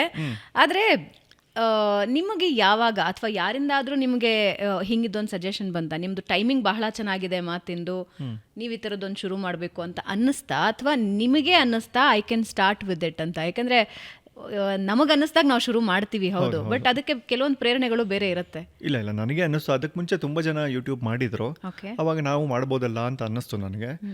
ಅದೇ ಆಗ ನಾನು ಕಲರ್ಸು, ಜಿ ಕನ್ನಡ ಎಲ್ಲ ಕೆಲಸ ಮಾಡಿ ಬಂದಿದ್ದರಿಂದ ಒಂದು ಸಣ್ಣ ಎಕ್ಸ್ಪೀರಿಯನ್ಸ್ ಇತ್ತು ರೈಟಿಂಗಲ್ಲಿ. ಹಾಗಾಗಿ ಟ್ರೈ ಮಾಡೋಣ, ವರ್ಕ್ ಆಗಿಲ್ಲ ಅಂದರೆ ಹೆಂಗಿರೋ ಹೋಗ್ಬೋದಲ್ವ ಅಂತ. ನಾನು ಸ್ಟಾರ್ಟಿಂಗು ಬರೀ ಯೂಟ್ಯೂಬ್ ಮಾಡಬೇಕಾದ್ರೆ ನಾನು ಕಲರ್ಸ್ಗೆ ಜಿಗೆಲ್ಲ ಫ್ರೀಲಾನ್ಸರಾಗಿ ವರ್ಕ್ ಮಾಡ್ತಿದ್ದೆ. ಈಗಲೂ ಯಾವ್ದಾದ್ರು ರಿಯಾಲಿಟಿ ಶೋಗಳಿದ್ರೆ ಕರೀತಾರೆ, ಹೋಗ್ತೀನಿ, ಬರೆದ್ಬಿಟ್ಟು ಬರ್ತೀನಿ. ಬಟ್ ಆವಾಗ ಈಗ ಜಾಸ್ತಿ ಟೈಮು ನನ್ನ ಯೂಟ್ಯೂಬಿಗೆ ಕೊಡ್ತಾ ಇದ್ದೀನಿ. ಸೊ ಒಂದು ಸಣ್ಣ ಧೈರ್ಯ ಇತ್ತಲ್ವಾ, ಅಂದರೆ ಆಯಿತು ಅಲ್ಲೂ ಮಾಡ್ಬೋದು, ಅಟ್ಲೀಸ್ಟ್ ರೇಷನ್ಗೇನು ತೊಂದರೆ ಇಲ್ಲ ಅಲ್ಲಿಗೆ ಹೋದರೆ ಅಂತ. ಅಲ್ಲಿ ಹೆಂಗೋ ಬರುತ್ತೆ, ಪ್ಯಾಷನ್ ನೋಡಿ ಟ್ರೈ ಮಾಡೋಣ ಅಂತ ಮಾಡಿದ್ವಿ, ವರ್ಕ್ ಆಯಿತು. ಸೊ ಅಂದರೆ ಅದಕ್ಕೆ ಸ್ಫೂರ್ತಿ ಅಂತಲ್ಲ ಏನಿಲ್ಲ, ಯಾರ್ಯಾರೋ ಏನೇನೋ ಮಾಡ್ತಿದ್ದಾಗ ಇವಾಗ ನಾವೇನೋ ಯಾರ್ದೋ ಒಂದು ಇಂಟರ್ವ್ಯೂ ನೋಡ್ಬೇಕಾದ್ರೆ ಆ ಪ್ರಶ್ನೆ ಏನೋ ಕೇಳಿರ್ತಾರೆ, ನಮ್ಮ ತಲೆಯಲ್ಲಿ ಈ ಪ್ರಶ್ನೆ ಇನ್ನೂ ಹಿಂಗೆ ಕೇಳ್ಬೋದಾಗಿತ್ತಲ್ವಾ ಅಂತ ಬಂದಾಗ ಬರೋದಲ್ಲ, ನೀನೇ ಮಾಡಬೇಕು ಅಂತ. ಬೇರೆಯವ್ರಿಗೆ ಸಜೆಷನ್ ಕೊಡೋದಕ್ಕಿಂತ ಮುಂಚೆ ನೀನೇನು ಮಾಡಿದ್ಯಾ ಅಂತ. ಅಂದರೆ ನಾನು ಯಾವ ಯೂಟ್ಯೂಬರ್ಗೂ ಸಜೆಷನ್ನು ಕೊಡಲ್ಲ, ಏನೂ ಮಾಡಲ್ಲ. ಅಂದರೆ ನಾನು ಸಜೆಷನ್ ಕೊಡೋಷ್ಟು ದೊಡ್ಡವನೇ ಅಲ್ಲ. ಸಿನಿಮಾದಲ್ಲಿ ಹುಡುಕರೆ ಸಿಗುತ್ತೆ. ಮೊನ್ನೆ ನಮ್ಮ ಕವಿಗಳು ಬಂದಾಗ ಕೇಳಿದೆ, ಸಾಲುತ್ತಿಲ್ಲವೇ ಹಿಂಗೆ ತಪ್ಪಾಗಿದೆ. ಆಮೇಲೆ ಇರೋ ಋತುಗಳ 6 ಗ್ರೀಷ್ಮ ಋತು, ಶರದ್ ಋತು, ಹೇಮಂತ ಋತು, ವರ್ಷ ಋತು, ಈ ಥರ. ಋತು 7 ಭೂಮಿಯ ಮೇಲೆ ಪ್ರಣಯಾನೆ 8ನೇ ಓಲೆ ಅಂತ ಬರ್ದಿರೋ ಸರ್, 7ನೇ ಋತು ಎಲ್ಲಿ ಬಂತು ಅಂತ. ಸೊ ಅದಕ್ಕೆ ಅವ್ರೇನೋ ಉತ್ತರ ಕೊಟ್ಟರು, ನೀವು ಅಲ್ಲಿ ನಾನು ಪ್ರಮೋಟ್ ಮಾಡ್ಕೊಂಡು ಅಲ್ಲಿ ನೋಡಿ. ಅಲ್ಲೋ ಪ್ರಮೋಟ್. ಸೊ ಕೀರ್ತಿ ENT ಕ್ಲಿನಿಕ್ ಅಂತ ಯೂಟ್ಯೂಬ್ ಚಾನಲ್ ಇದೆ, ಅಲ್ಲಿ ನೋಡಿ ಮಿಸ್ ಮಾಡಿದೆ ನೋಡಿ. ENT ಕ್ಲಿನಿಕ್ ಕೀರ್ತಿ ಅವ್ರು ನಮ್ಮ ಜೊತೆ ಇದ್ದಾರೆ. ಸೊ ಅಂದರೆ ಅದು ತಪ್ಪು ಅಂತಲ್ಲ, ಅಥವಾ ಏನೋ ಅದೊಂದು ಅಬ್ಸರ್ವೇಷನ್ನು, ಹಾಗಾಗಿ ವರ್ಕ್ ಆಗುತ್ತೆ. ಅಂದರೆ ನೀವು ಈಗ ನ್ಯೂಸಲ್ಲಿ ನೋಡಿ, ಟಿ ವಿಲಿ ಆ್ಯಂಕರಿಂಗಲ್ಲಿ ನೋಡಿ, ಅವ್ರು ಹೇಳ್ತಿರ್ತಾರೆ, ಇದಾಗಿತ್ತು ಇವತ್ತಿನ ಸಂಚಿಕೆ. ಮುಂದಿನ ವಾರ ಮತ್ತೊಂದು ಸಂಚಿಕೆಯೊಂದಿಗೆ ಸಿಗ್ತೀನಿ. ಅಲ್ಲಿವರೆಗೂ ಶುಭರಾತ್ರಿ, ಗುಡ್ ನೈಟ್ ಅಂತ. ನಾನು ಅಲ್ಲಿವರೆಗೂ ಯಾಕೆ ಶುಭರಾತ್ರಿ, ನೀನು ಬರೋದು ಮುಂದಿನ ವಾರ. ಅಲ್ಲಿವರೆಗೂ ಅನ್ನೋ ವರ್ಡ್ ಯೂಸ್ ಮಾಡಬೇಡಮ್ಮ ಅಂತ. ಶುಭರಾತ್ರಿ, ಗುಡ್ ನೈಟ್ ಅಷ್ಟೇ. ಅಲ್ಲಿವರೆಗೂ ಗುಡ್ ನೈಟ್ ಅಂದರೆ ಮಲಗೇ ಇರ್ಬೇಕಾ ನಾವು? ನೀವು ನೋಡ್ತಾ ಇದ್ದೀರಾ ಕುಸಿದ ಕೇರಳ ವಿಶೇಷ ಕಾರ್ಯಕ್ರಮಕ್ಕೆ ಸ್ವಾಗತ. ನಾನು ಭಾವನಾ ಅಂದ್ಬಿಟ್ರೆ ಕುಸಿದ ಕೇರಳ ವಿಶೇಷ ಹೆಂಗಾಯ್ತು ಇವ್ರಿಗೆ ಅಂತ ಕಾರ್ಯಕ್ರಮ ಟೈಟಲ್ಗಳು ಹಂಗೆ ಇಟ್ಟಿರ್ತಾರೆ ಪಾಪ. ಅದು ಶೀತಲ್ ಶೆಟ್ಟಿ ಅವರು ಬಂದಿದ್ದಾಗೆ ಹೇಳಿದ್ದಾರೆ, ಅವರೇ ಮಾಡಿದ್ದದು ತುಂಬ ಹಿಂದೆ. ಟಿ ವಿ ಕುಸಿದ ಕೇರಳ ವಿಶೇಷ ಕಾರ್ಯಕ್ರಮಕ್ಕೆ ಸ್ವಾಗತ, ನಾನು ಸೋ ಆ್ಯಂಡ್ ಸೋ ಅಂತ. ಕುಸಿದ ಕೇರಳ ವಿಶೇಷ ಹೆಂಗಾಯ್ತು ಇವ್ರಿಗೆ ಪಾಪ. ಅದು ಮಳೆ ಜೋರು ಬಂದು ಕುಸಿದೋಗಿತ್ತು. ನೀವು ಕರೆಕ್ಟಾಗಿ ನನ್ನ ಚಾನಲ್ ರಿಸರ್ಚ್ ಮಾಡಿದರೆ ಮೋಸ್ಟ್ಲಿ ಯಾರಿಗಾರು ಸಿಗ್ಬೋದು, ನನಗೆ ನೆನಪಿಲ್ಲ. ಆ ಥರದ್ದು ನಾನು ತುಂಬ ಹೇಳಿರ್ತೀನಿ. ನಮಗೆ ಬೇರೆಯವ್ರಿಗೆ ಹೇಳ್ತಿದ್ರಲ್ಲ, ಇವಾಗ ಹುಡುಕಕ್ಕೆ ಶುರು ಮಾಡ್ತಾರೆ. ಮಾಡಲಿ, ತೊಂದರೆ ಇಲ್ಲ, ಖುಷಿ ಎಂಜಾಯ್ ಮಾಡಿ ಅಷ್ಟೇ. ಸಿಕ್ಕಿದ್ರೆ ಖುಷಿ ಹಾಕಿ ಅಥವಾ ಸಿಕ್ಕಿದಾಗ ಕೇಳಿ ಎಂಜಾಯ್ ಮಾಡಿದ್ದು ತಪ್ಪೇನಿಲ್ಲ ಅಲ್ಲ.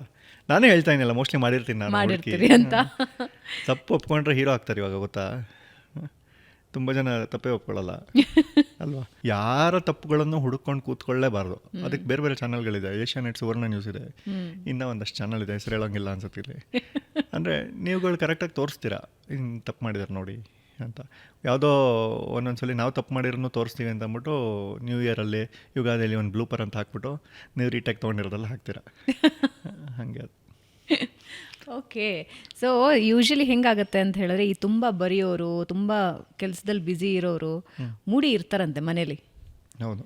ನೀವು ಯಾರು ಹೆಂಗೋ ಗೊತ್ತಿಲ್ಲ, ನಾನಂತೂ ಮೂಡಿನೇ. ಹೌದಾ? ತುಂಬ ಬರೆಯೋರು, ತುಂಬ ಕೆಲಸದವರು. ನನ್ನ ಹೆಂಡತಿ ಬಂದಿದ್ರೆ ಇವತ್ತು ಮರ್ಯಾದೆ ತೆಗೆದಿರೋಳು ಸರಿ ಅಲ್ವಾ? Just miss. ಸೌಜನ್ಯ ಬಂದಿಲ್ಲ ಇವತ್ತು. ಸೌಜನ್ಯನ ಜೊತೆ ಮಗ ಬಂದಿದ್ರೆ ಇನ್ನೊಂದಷ್ಟು ಮರ್ಯಾದೆ ತೆಗೆದಿರ್ತಿದ್ದ. ಇಲ್ಲ, ನಮಗೆ ಅದು ಒಂದು ಏನಿದೆ, ಅದು ಜವಾಬ್ದಾರಿಗಳನ್ನು ಖರೀದಿಸೋಕೆ ಮುಂಚೆ ಆಸೆಗಳನ್ನು ಮಾರ್ಬಿಡ್ಬೇಕು ಅಂತ. ಇದೆಲ್ಲ ಓದಿದ್ದೆ ನಾನು.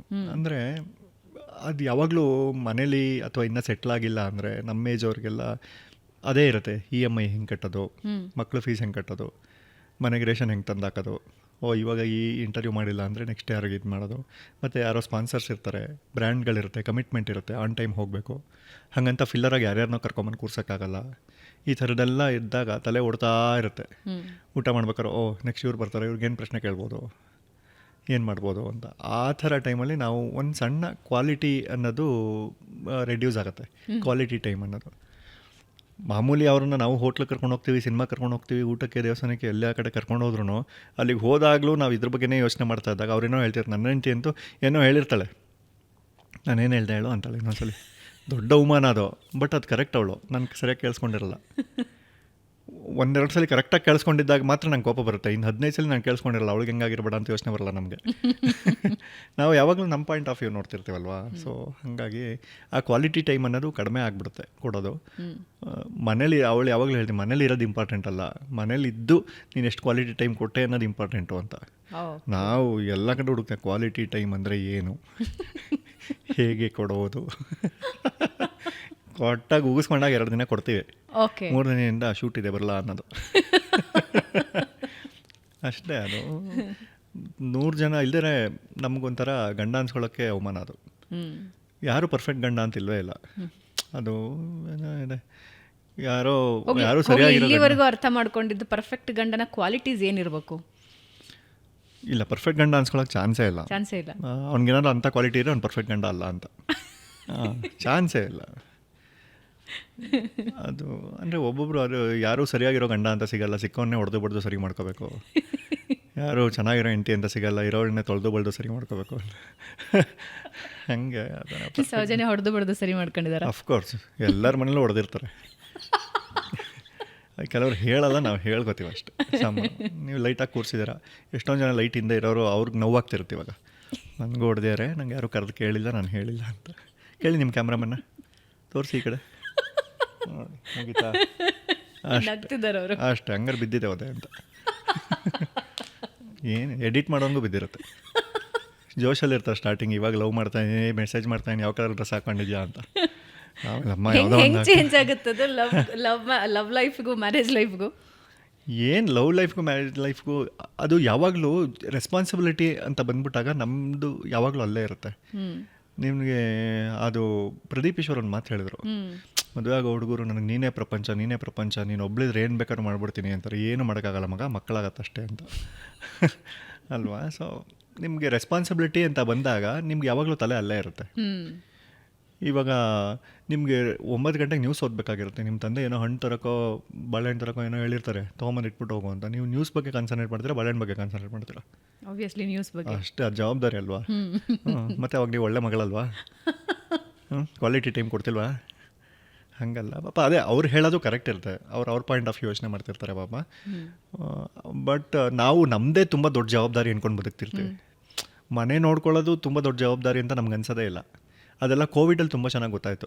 ಕೋವಿಡಲ್ಲಿ ಪಾತ್ರೆ ತೊಳೆದ್ರ? ಎಲ್ಲ ತೊಳೆದೀನಿ. ಅಲ್ಲ, ನನ್ನ ಮಗ ಚಿಕ್ಕವನಿದ್ದ ಅಲ್ವಾ, ತೊಳಿಲಬೋದು ಅಂತ. ಅದರಲ್ಲಿ ನಿಮ್ಮ ಕ್ಯಾಮ್ರಾಮನ್ ತೊಳೆದಿಲ್ವಾ ಕೇಳಿ. ಅಷ್ಟೇ. ಅಂದರೆ ಗಂಡಸರು ತಪ್ಪಿಲ್ಲದೆ ಎಷ್ಟು ದುಡ್ಡು ಬೇಕಾದ್ರೂ ಎಣಿಸ್ಬೋದು. ಕುಕ್ಕರ್ ಕರೆಕ್ಟಾಗಿ 3 ಸಲ ಕೂಗ್ತಾ ಅಂತ ಎಣ್ಸೋಕ್ಕಾಗಲ್ಲ ಅವ್ರಿಗೆ ಅಲ್ವಾ? ಹಾಲು ಉಗ್ಸಿದ್ದೀರಿ? ಹಾಲು ಚೆಲ್ಲಿದ್ದೀನಿ.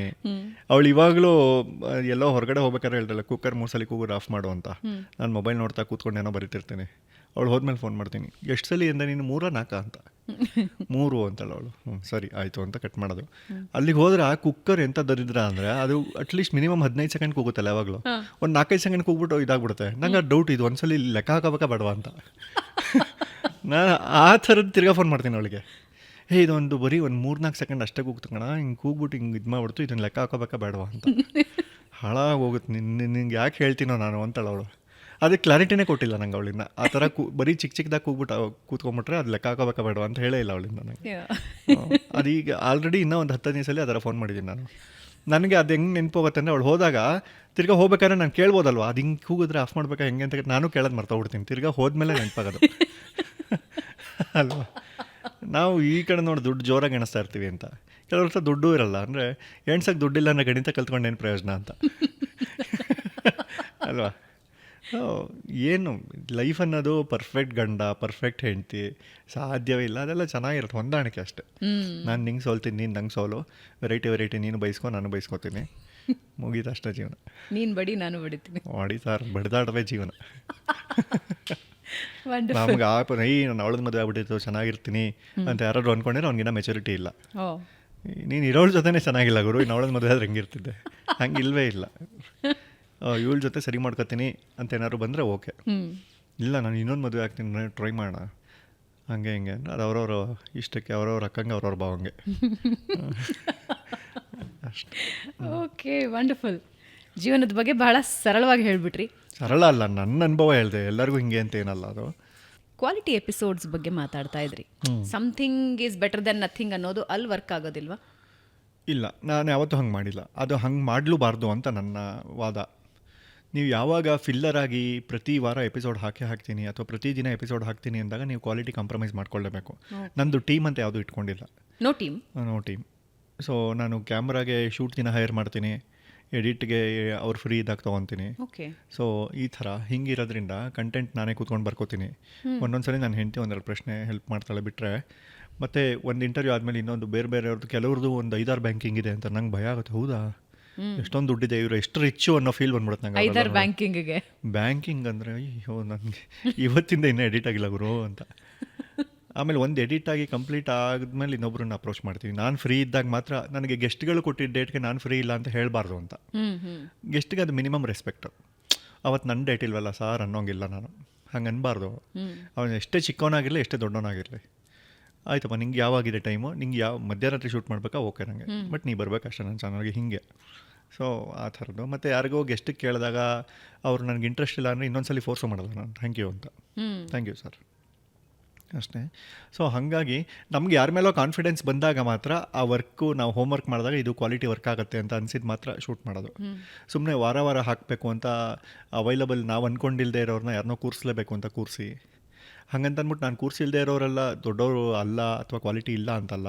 ಮೋಸ್ಟ್ಲಿ ಕೆಲವೊಂದು ಕಾರಣಾಂತರಗಳಿಂದ ಅವರು ಅವೈಲಬಿಲಿಟಿ ಇಲ್ಲದೆ ಇರಬಹುದು ಅಥವಾ ನಾನು ಅಪ್ರೋಚ್ ಮಾಡಿಲ್ಲದೆ ಇರ್ಬೋದು ಇನ್ನು. ಹಾಗೆ ಅಂಡ್ ಇನ್ನೊಂದು ಏನು 15 ವರ್ಷ ಆಗ್ಬಿಟ್ಟಿಲ್ವಲ್ಲ ನನ್ನ ಚಾನಲ್ ಶುರು ಆಗಿ, ಈಗ 1-2 ವರ್ಷ ಆಗಿದೆ ಅಷ್ಟೇ. 2 ವರ್ಷ ಆಗಿದೆ, 3 ಆಗಿರ್ಬೋದು. ಮುಂದಕ್ಕೆ ಬೇರೆ ಥರ ಮಾಡಬೇಕು ಅಂತೆಲ್ಲ ಏನೇನೋ ಇದೆ, ನೋಡೋಣ. ಬಟ್ ಎಡಿಟಿಂಗು ನೀವೇ ಗಮನ ಕೊಡ್ತೀರಿ. ಈ ಹಿಂದೆ ನಮ್ಮ ಜೊತೆ ಮಾತಾಡುವಾಗ ಹೇಳ್ತಾ ಇದ್ರಿ, ಅಂದರೆ ಕಾಂಟೆಂಟ್ ಏನು ಹೋಗಬೇಕು ಅನ್ನೋದ್ರ ಬಗ್ಗೆ ನಾನಷ್ಟೇ ಡಿಸೈಡ್ ಮಾಡ್ತೀನಿ. ಆ್ಯಂಡ್ ಅದನ್ನ ನಾನು ಏನು ಫೈನಲ್ ಮಾಡದೆ ಯಾವುದು ಹೋಗೋದಿಲ್ಲ ಅಂತ ಒಂದು. ನಾನು ಫೈನಲ್ ಮಾಡಿದ್ಮೇಲೆ ಎಷ್ಟೊಂದು ತಪ್ಪು ಕಾಣ್ತಿರುತ್ತೆ ನನಗೆ. ಓಕೆ, ಸೊ ನಿಮ್ಮ ಟೀಮ್ ಇಲ್ಲ, ಒಬ್ಬರೇ? ಓಕೆ, ಶೂಟು ನಿಮ್ಮದೇ ಜವಾಬ್ದಾರಿ, ಎಡಿಟಿಂಗ್ ನಿಮ್ಮದೇ ಜವಾಬ್ದಾರಿ, ಸ್ಕ್ರಿಪ್ಟಿಂಗ್ ನಿಮ್ಮದೇ ಜವಾಬ್ದಾರಿ ಎಲ್ಲ? ಹೌದು. ಅವಾಗ ತಾನೇ ಅದು ನನ್ನ ಮಗ ಅನ್ಸ್ಕೊಳ್ಳೋದು.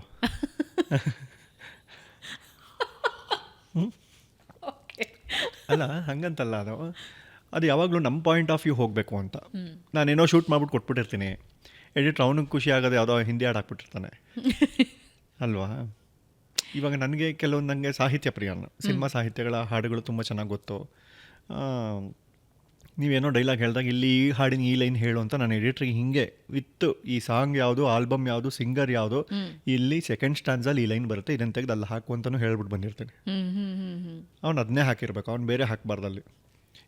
ಇವಾಗ ಆಶಿಕ್ ಮನೆ ಹಿಟ್ಟಾಗ್ಬಿಟ್ಟಿದೆ ಅದನ್ನು ಹಾಕ್ಬಿಡೋಣ, ಇಲ್ಲಿ ಇಲ್ಲ, ಹಿಟ್ಟಾಗಿರೋ ಸಾಂಗ್ ತೊಗೊಂಡು ಹಾಕ್ಬೇಡ, ಅಲ್ಲಿ ಸಿಚುವೇಶನ್ಗೆ ಯಾವ್ದು ಸೂಟ್ ಆಗುತ್ತೋ ಅದನ್ನ ಹಾಕಬೇಕು ಅಂತ. ನಾ ಯಾಕೆ ಈ ಪ್ರಶ್ನೆ ಕೇಳಿದೆ ಅಂದರೆ, ಇನಿಷಿಯಲಿ ಎಲ್ಲರೂ ಒಬ್ಬರೇ ಶುರು ಮಾಡ್ತಾರೆ. ನಿಮ್ಮದು 3 ವರ್ಷ ಆಗಿದೆ ಆ್ಯಂಡ್ ಅಫ್ಕೋರ್ಸ್ ಸಿಕ್ಕಾಪಟ್ಟೆ ಪಾಪ್ಯುಲರ್ ಆಗಿರೋದು. ಆವಾಗ ಎಲ್ರಿಗೂ ಒಂದು ಯೋಚನೆ ಬರುತ್ತೆ, ನಂದೊಂದು ಟೀಮ್ ಕ್ರಿಯೇಟ್ ಆಗಬೇಕು, ಎಡಿಟಿಂಗ್ ಒಬ್ಬರು ನೋಡ್ಕೋಬೇಕು, ಕ್ಯಾಮ್ರಾ ಸೆಕ್ಷನ್ ಇನ್ನೊಬ್ಬರು ನೋಡ್ಕೋಬೇಕು. ಇಲ್ಲ, ಎಡಿಟರ್ ಇದ್ದಾರೆ ನನಗೆ, ಅವನು ನನಗೆ ಅಡ್ಜಸ್ಟ್ ಆಗಿದ್ದಾನೆ, ಪಾಪ ನನ್ನ ಸಹಿಸ್ಕೊತಾ ಇದ್ದಾನೆ. ಅವನು ಇವಾಗ ಸ್ಟಾರ್ಟಿಂಗ್ ಇರೋದಕ್ಕಿಂತ ಈಗ ತುಂಬ ಬೆಟರ್ ಇದ್ದಾನೆ. ಇವನ್ ಟೇಸ್ಟ್ ಏನು ಅದು ತುಂಬ ವಾವ್ ಅಂತಲ್ಲ, ಬಟ್ ನನ್ನ ಟೇಸ್ಟ್ ಅವನಿಗೆ ಗೊತ್ತು. ಇವನು ಇಲ್ಲಿ ಇದನ್ನೇ ಎಕ್ಸ್ಪೆಕ್ಟ್ ಮಾಡ್ತಾನೆ, ಹಿಂಗೆ ಹಾಕಿರಬೇಕು ಅಂತ. ಕಂಟೆಂಟ್ ಎಲ್ಲ ನಾನು ಕಟ್ ಮಾಡಿ ಇಲ್ಲಿ ಇದು ಬರಬೇಕು ಅದು ಬರಬೇಕು ಅಂತ ಹೇಳಿ ಬಂದಿರ್ತೀನಿ, ಅವ್ನು ಮಾಡಿಟ್ಟಿರ್ತಾನೆ. ನಾನು ಹೋಗಿ ಪ್ರಿವ್ಯೂ ಕೂತ್ಕೊಂಡು ಇದು ಹಿಂಗಲ್ಲ ಹಾಗೆ ಅಂತ ಮಾಡಿ ರೆಡಿ ಮಾಡಿ ಹಾಕ್ತೀನಿ. ಹಾಕಿದ್ಮೇಲೂ ಇನ್ನೂ ಆಗಬೇಕಾಗಿತ್ತು ಅಂತ ಅನ್ನಿಸ್ತಾನೆ ಇರುತ್ತೆ. ಅದೊಂಥರ ಅತೃಪ್ತ ಆತ್ಮ. ಯಾವಾಗ ಕ್ರಿಯೇಟಿವ್ ಇರೋರು ತುಂಬ ಜನಕ್ಕೆ ಹಾಗೆ ಇರುತ್ತೆ. ಅದು ದೊಡ್ಡ ದೊಡ್ಡ ಸಿನಿಮಾ ಡೈರೆಕ್ಟರ್ಗಳಿಗೆ ಹಂಗಿರುತ್ತೆ. ಅದು ಅವರು ಫಸ್ಟ್ ಮಾಡೋ ಮಿಸ್ಟೇಕು ರಿಲೀಸ್ ಡೇಟ್ ಅನೌನ್ಸ್ ಮಾಡ್ಬಿಡೋದು, ಅವ್ರಿಗೆ ಸ್ಯಾಟಿಸ್ಫೈ ಇಲ್ಲದೆ. ಅವಾಗ ಏನಾಗುತ್ತೆ, ಏನೋ ಒಂದು ಮಾಡಬೇಕು ಅಂದ್ಕೊಂಡಿರ್ತಾರೆ, ಅದಾಗಲ್ಲ, ಹಾಕ್ಬಿಡ್ಬೇಕು ಅಂತ, ಹಂಗೆ ಆಗ್ಬಿಡುತ್ತೆ. ಸೊ ಅಲ್ಲಿ ಯಾರು ಏನು ಟೌನ್ ಹಾಲ್ ಮುಂದೆ ಸ್ಟ್ರೈಕ್ ಮಾಡ್ತಿಲ್ಲ, ಕೀರ್ತಿ ಈ ವಾರ ಇಂಟರ್ವ್ಯೂ ಹಾಕಿಲ್ಲ ಅಂತ ಯಾರು ಮಾಡ್ತೀಯಾರ. ಸೊ ನನಗೇನು ತೊಂದರೆ ಇಲ್ಲ, ಪ್ರೆಷರ್ ಇಲ್ಲ. ಸೊ ನಾನು ಆರಾಮಾಗಿ ಕೂತ್ಕೊಂಡು ಮಾಡಿಸ್ತೀನಿ. ಆವಾಗಲೂ ಕೆಲವೊಂದು ಪ್ರೆಷರ್ ನಾನೇ ತೊಗೊಂಡಿರ್ತೀನಿ. ಟೀಮ್ ಇಟ್ಕೋಬಾರ್ದು ಅಂತೇನಿಲ್ಲ, ಟೀಮ್ ಇಟ್ಕೊಳ್ಳೋಕ್ಕೆ ಅವ್ರನ್ನ ಚೆನ್ನಾಗಿ ನೋಡ್ಕೋಬೇಕು. ನೀವು ಯಾವಾಗಲೂ ತುಂಬ ಚೆನ್ನಾಗಿ ದುಡ್ಡು ಕೊಟ್ಟರೆ ಅವ್ನಿಗೆ ಅವ್ನು ಗಿಲ್ಟ್ ಫೀಲ್ ಆಗ್ಬೇಕು, ನಾನು ಇಷ್ಟೊಂದು ದುಡ್ಡು ಇಸ್ಕೊತಾ ಇದ್ದೀನಿ, ನಾನು ಮಾಡ್ತಿಲ್ಲ ಅಂತ. ಅಷ್ಟು ದುಡ್ಡು ಕೊಡೋಕ್ಕೆ ಶಕ್ತಿ ಬಂದರೆ ಇಟ್ಕೋಬೇಕು. ನನಗೆ ಬರ್ತಾ ಇರೋದು ಊಟಕ್ಕಾಗಿ ₹2 ಮಿಕ್ತಿದೆ, ಅದಕ್ಕೆ ನಾನು ಟೀಮ್ ಇಟ್ಕೊಂಡು, ಒಬ್ಬಳು ರಿಸೆಪ್ಷನ್ ಎಷ್ಟು ಚೆನ್ನಾಗಿ ಕಾಣ್ತಿರ್ತಾಳೆ, ಅವಳಿಗೆ ₹200, ಎಡಿಟ್ರ್ 1-2 ಜನ, ಲೈಟ್ ಬಿಲ್ಲು, ಅಷ್ಟೆಲ್ಲ ಟೈಮೇ ಇಲ್ಲ. ಯೂಶಲಿ ಇವಾಗ ಹೆಂಗಿದೆ ಅಂದರೆ, ಈ ಸೋಷಿಯಲ್ ಮೀಡಿಯಾದಲ್ಲಿ ಬೇಗ ಒಬ್ಬ ಯೂಟ್ಯೂಬರ್ ಆಗಬೇಕು, 1-2-3 ಉದಾಹರಣೆಗಳನ್ನು ತಗೊಳ್ತಾರೆ.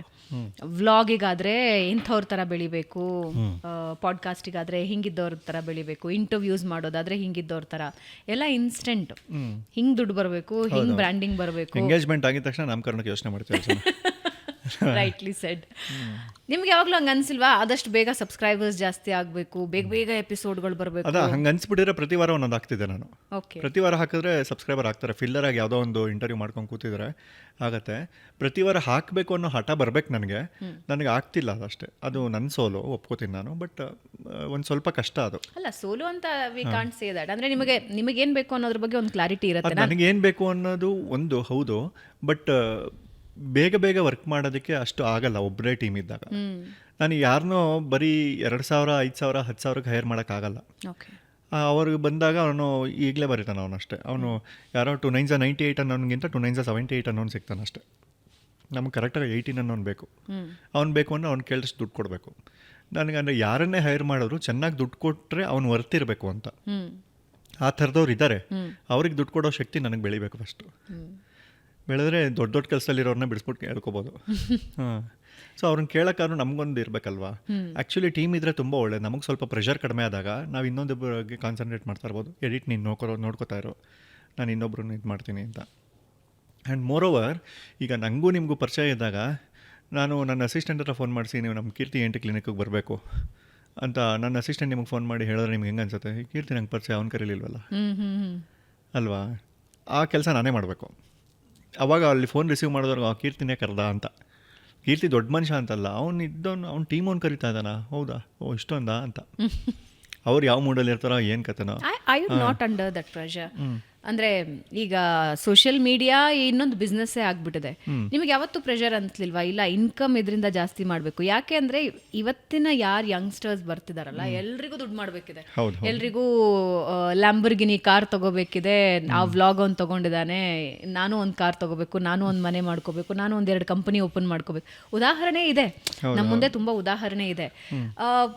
ನಿಮಗೆ ಕಾಂಟ್ಯಾಕ್ಟ್ಸ್ ಇದೆ, ನೀವು ಗೆಸ್ಟ್ಗಳನ್ನ ಕರೆಸ್ತಾ ಇರ್ತೀರ, ಯಾವಾಗಲೂ ಮೈಂಡಲ್ಲಿ ಆ ಥರ ಒಂದು ಬಂದಿಲ್ವಾ ಇಲ್ಲ ಇನ್ನೊಂಚೂರು ರೀಚ್ ಜಾಸ್ತಿ ಮಾಡಬೇಕು ಅಂತ? ಆ ಪ್ರೆಷರ್ ಅನಿಸ್ತಿಲ್ವಾ? ಇಲ್ಲ, ನನಗೆ ಕ್ವಾಲಿಟಿ ಕೊಡಬೇಕು ಅಂತ ಇದೆ ಅಷ್ಟೇ ಹೊರತು ಏನೋ ಅರ್ಜೆಂಟಾಗಿ ಮಾಡಿಬಿಡ್ಬೇಕು, ಸಿಕ್ಕಾಪಟ್ಟೆ ಸಬ್ಸ್ಕ್ರೈಬರ್ ಆಗಿಬಿಡ್ಬೇಕು. ನಾನು ಹೇಳಿಲ್ವ, ವಾರ ಇಂಟರ್ವ್ಯೂ ಹಾಕಿದ್ರೆ ಇನ್ನು 1 ವರ್ಷದಲ್ಲಿ ನನಗೆ ಇನ್ನೊಂದು 5 ಲಕ್ಷ ಸಬ್ಸ್ಕ್ರೈಬರ್ ಆಗ್ತಾರೆ, ನೋ ಡೌಟ್.